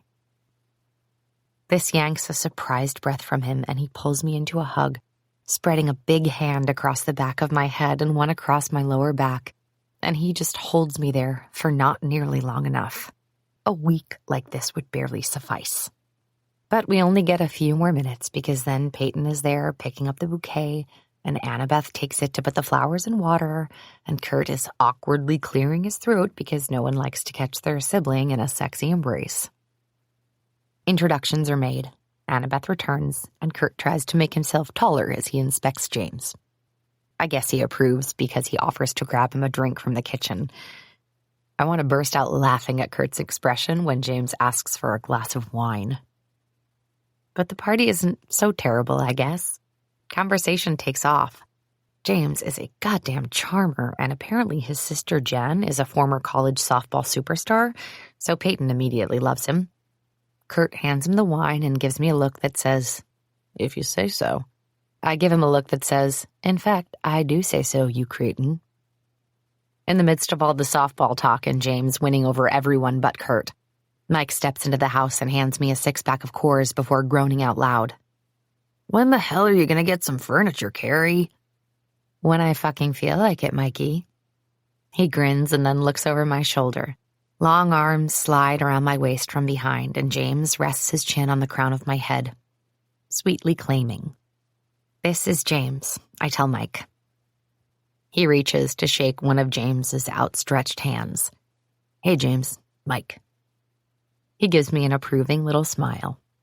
"I've heard a lot about you." I scowl at him. "You have not." "There are volumes in silence, Carey. I could tell how much you liked him based on how quickly you'd change the subject every time you accidentally dropped his name." "Well, whatever," I say. "You can be right for once. Turns out, he was higher up in the list than furniture was, so you're all going to have to deal with sitting on the floor while I cross things off one at a time at my own pace."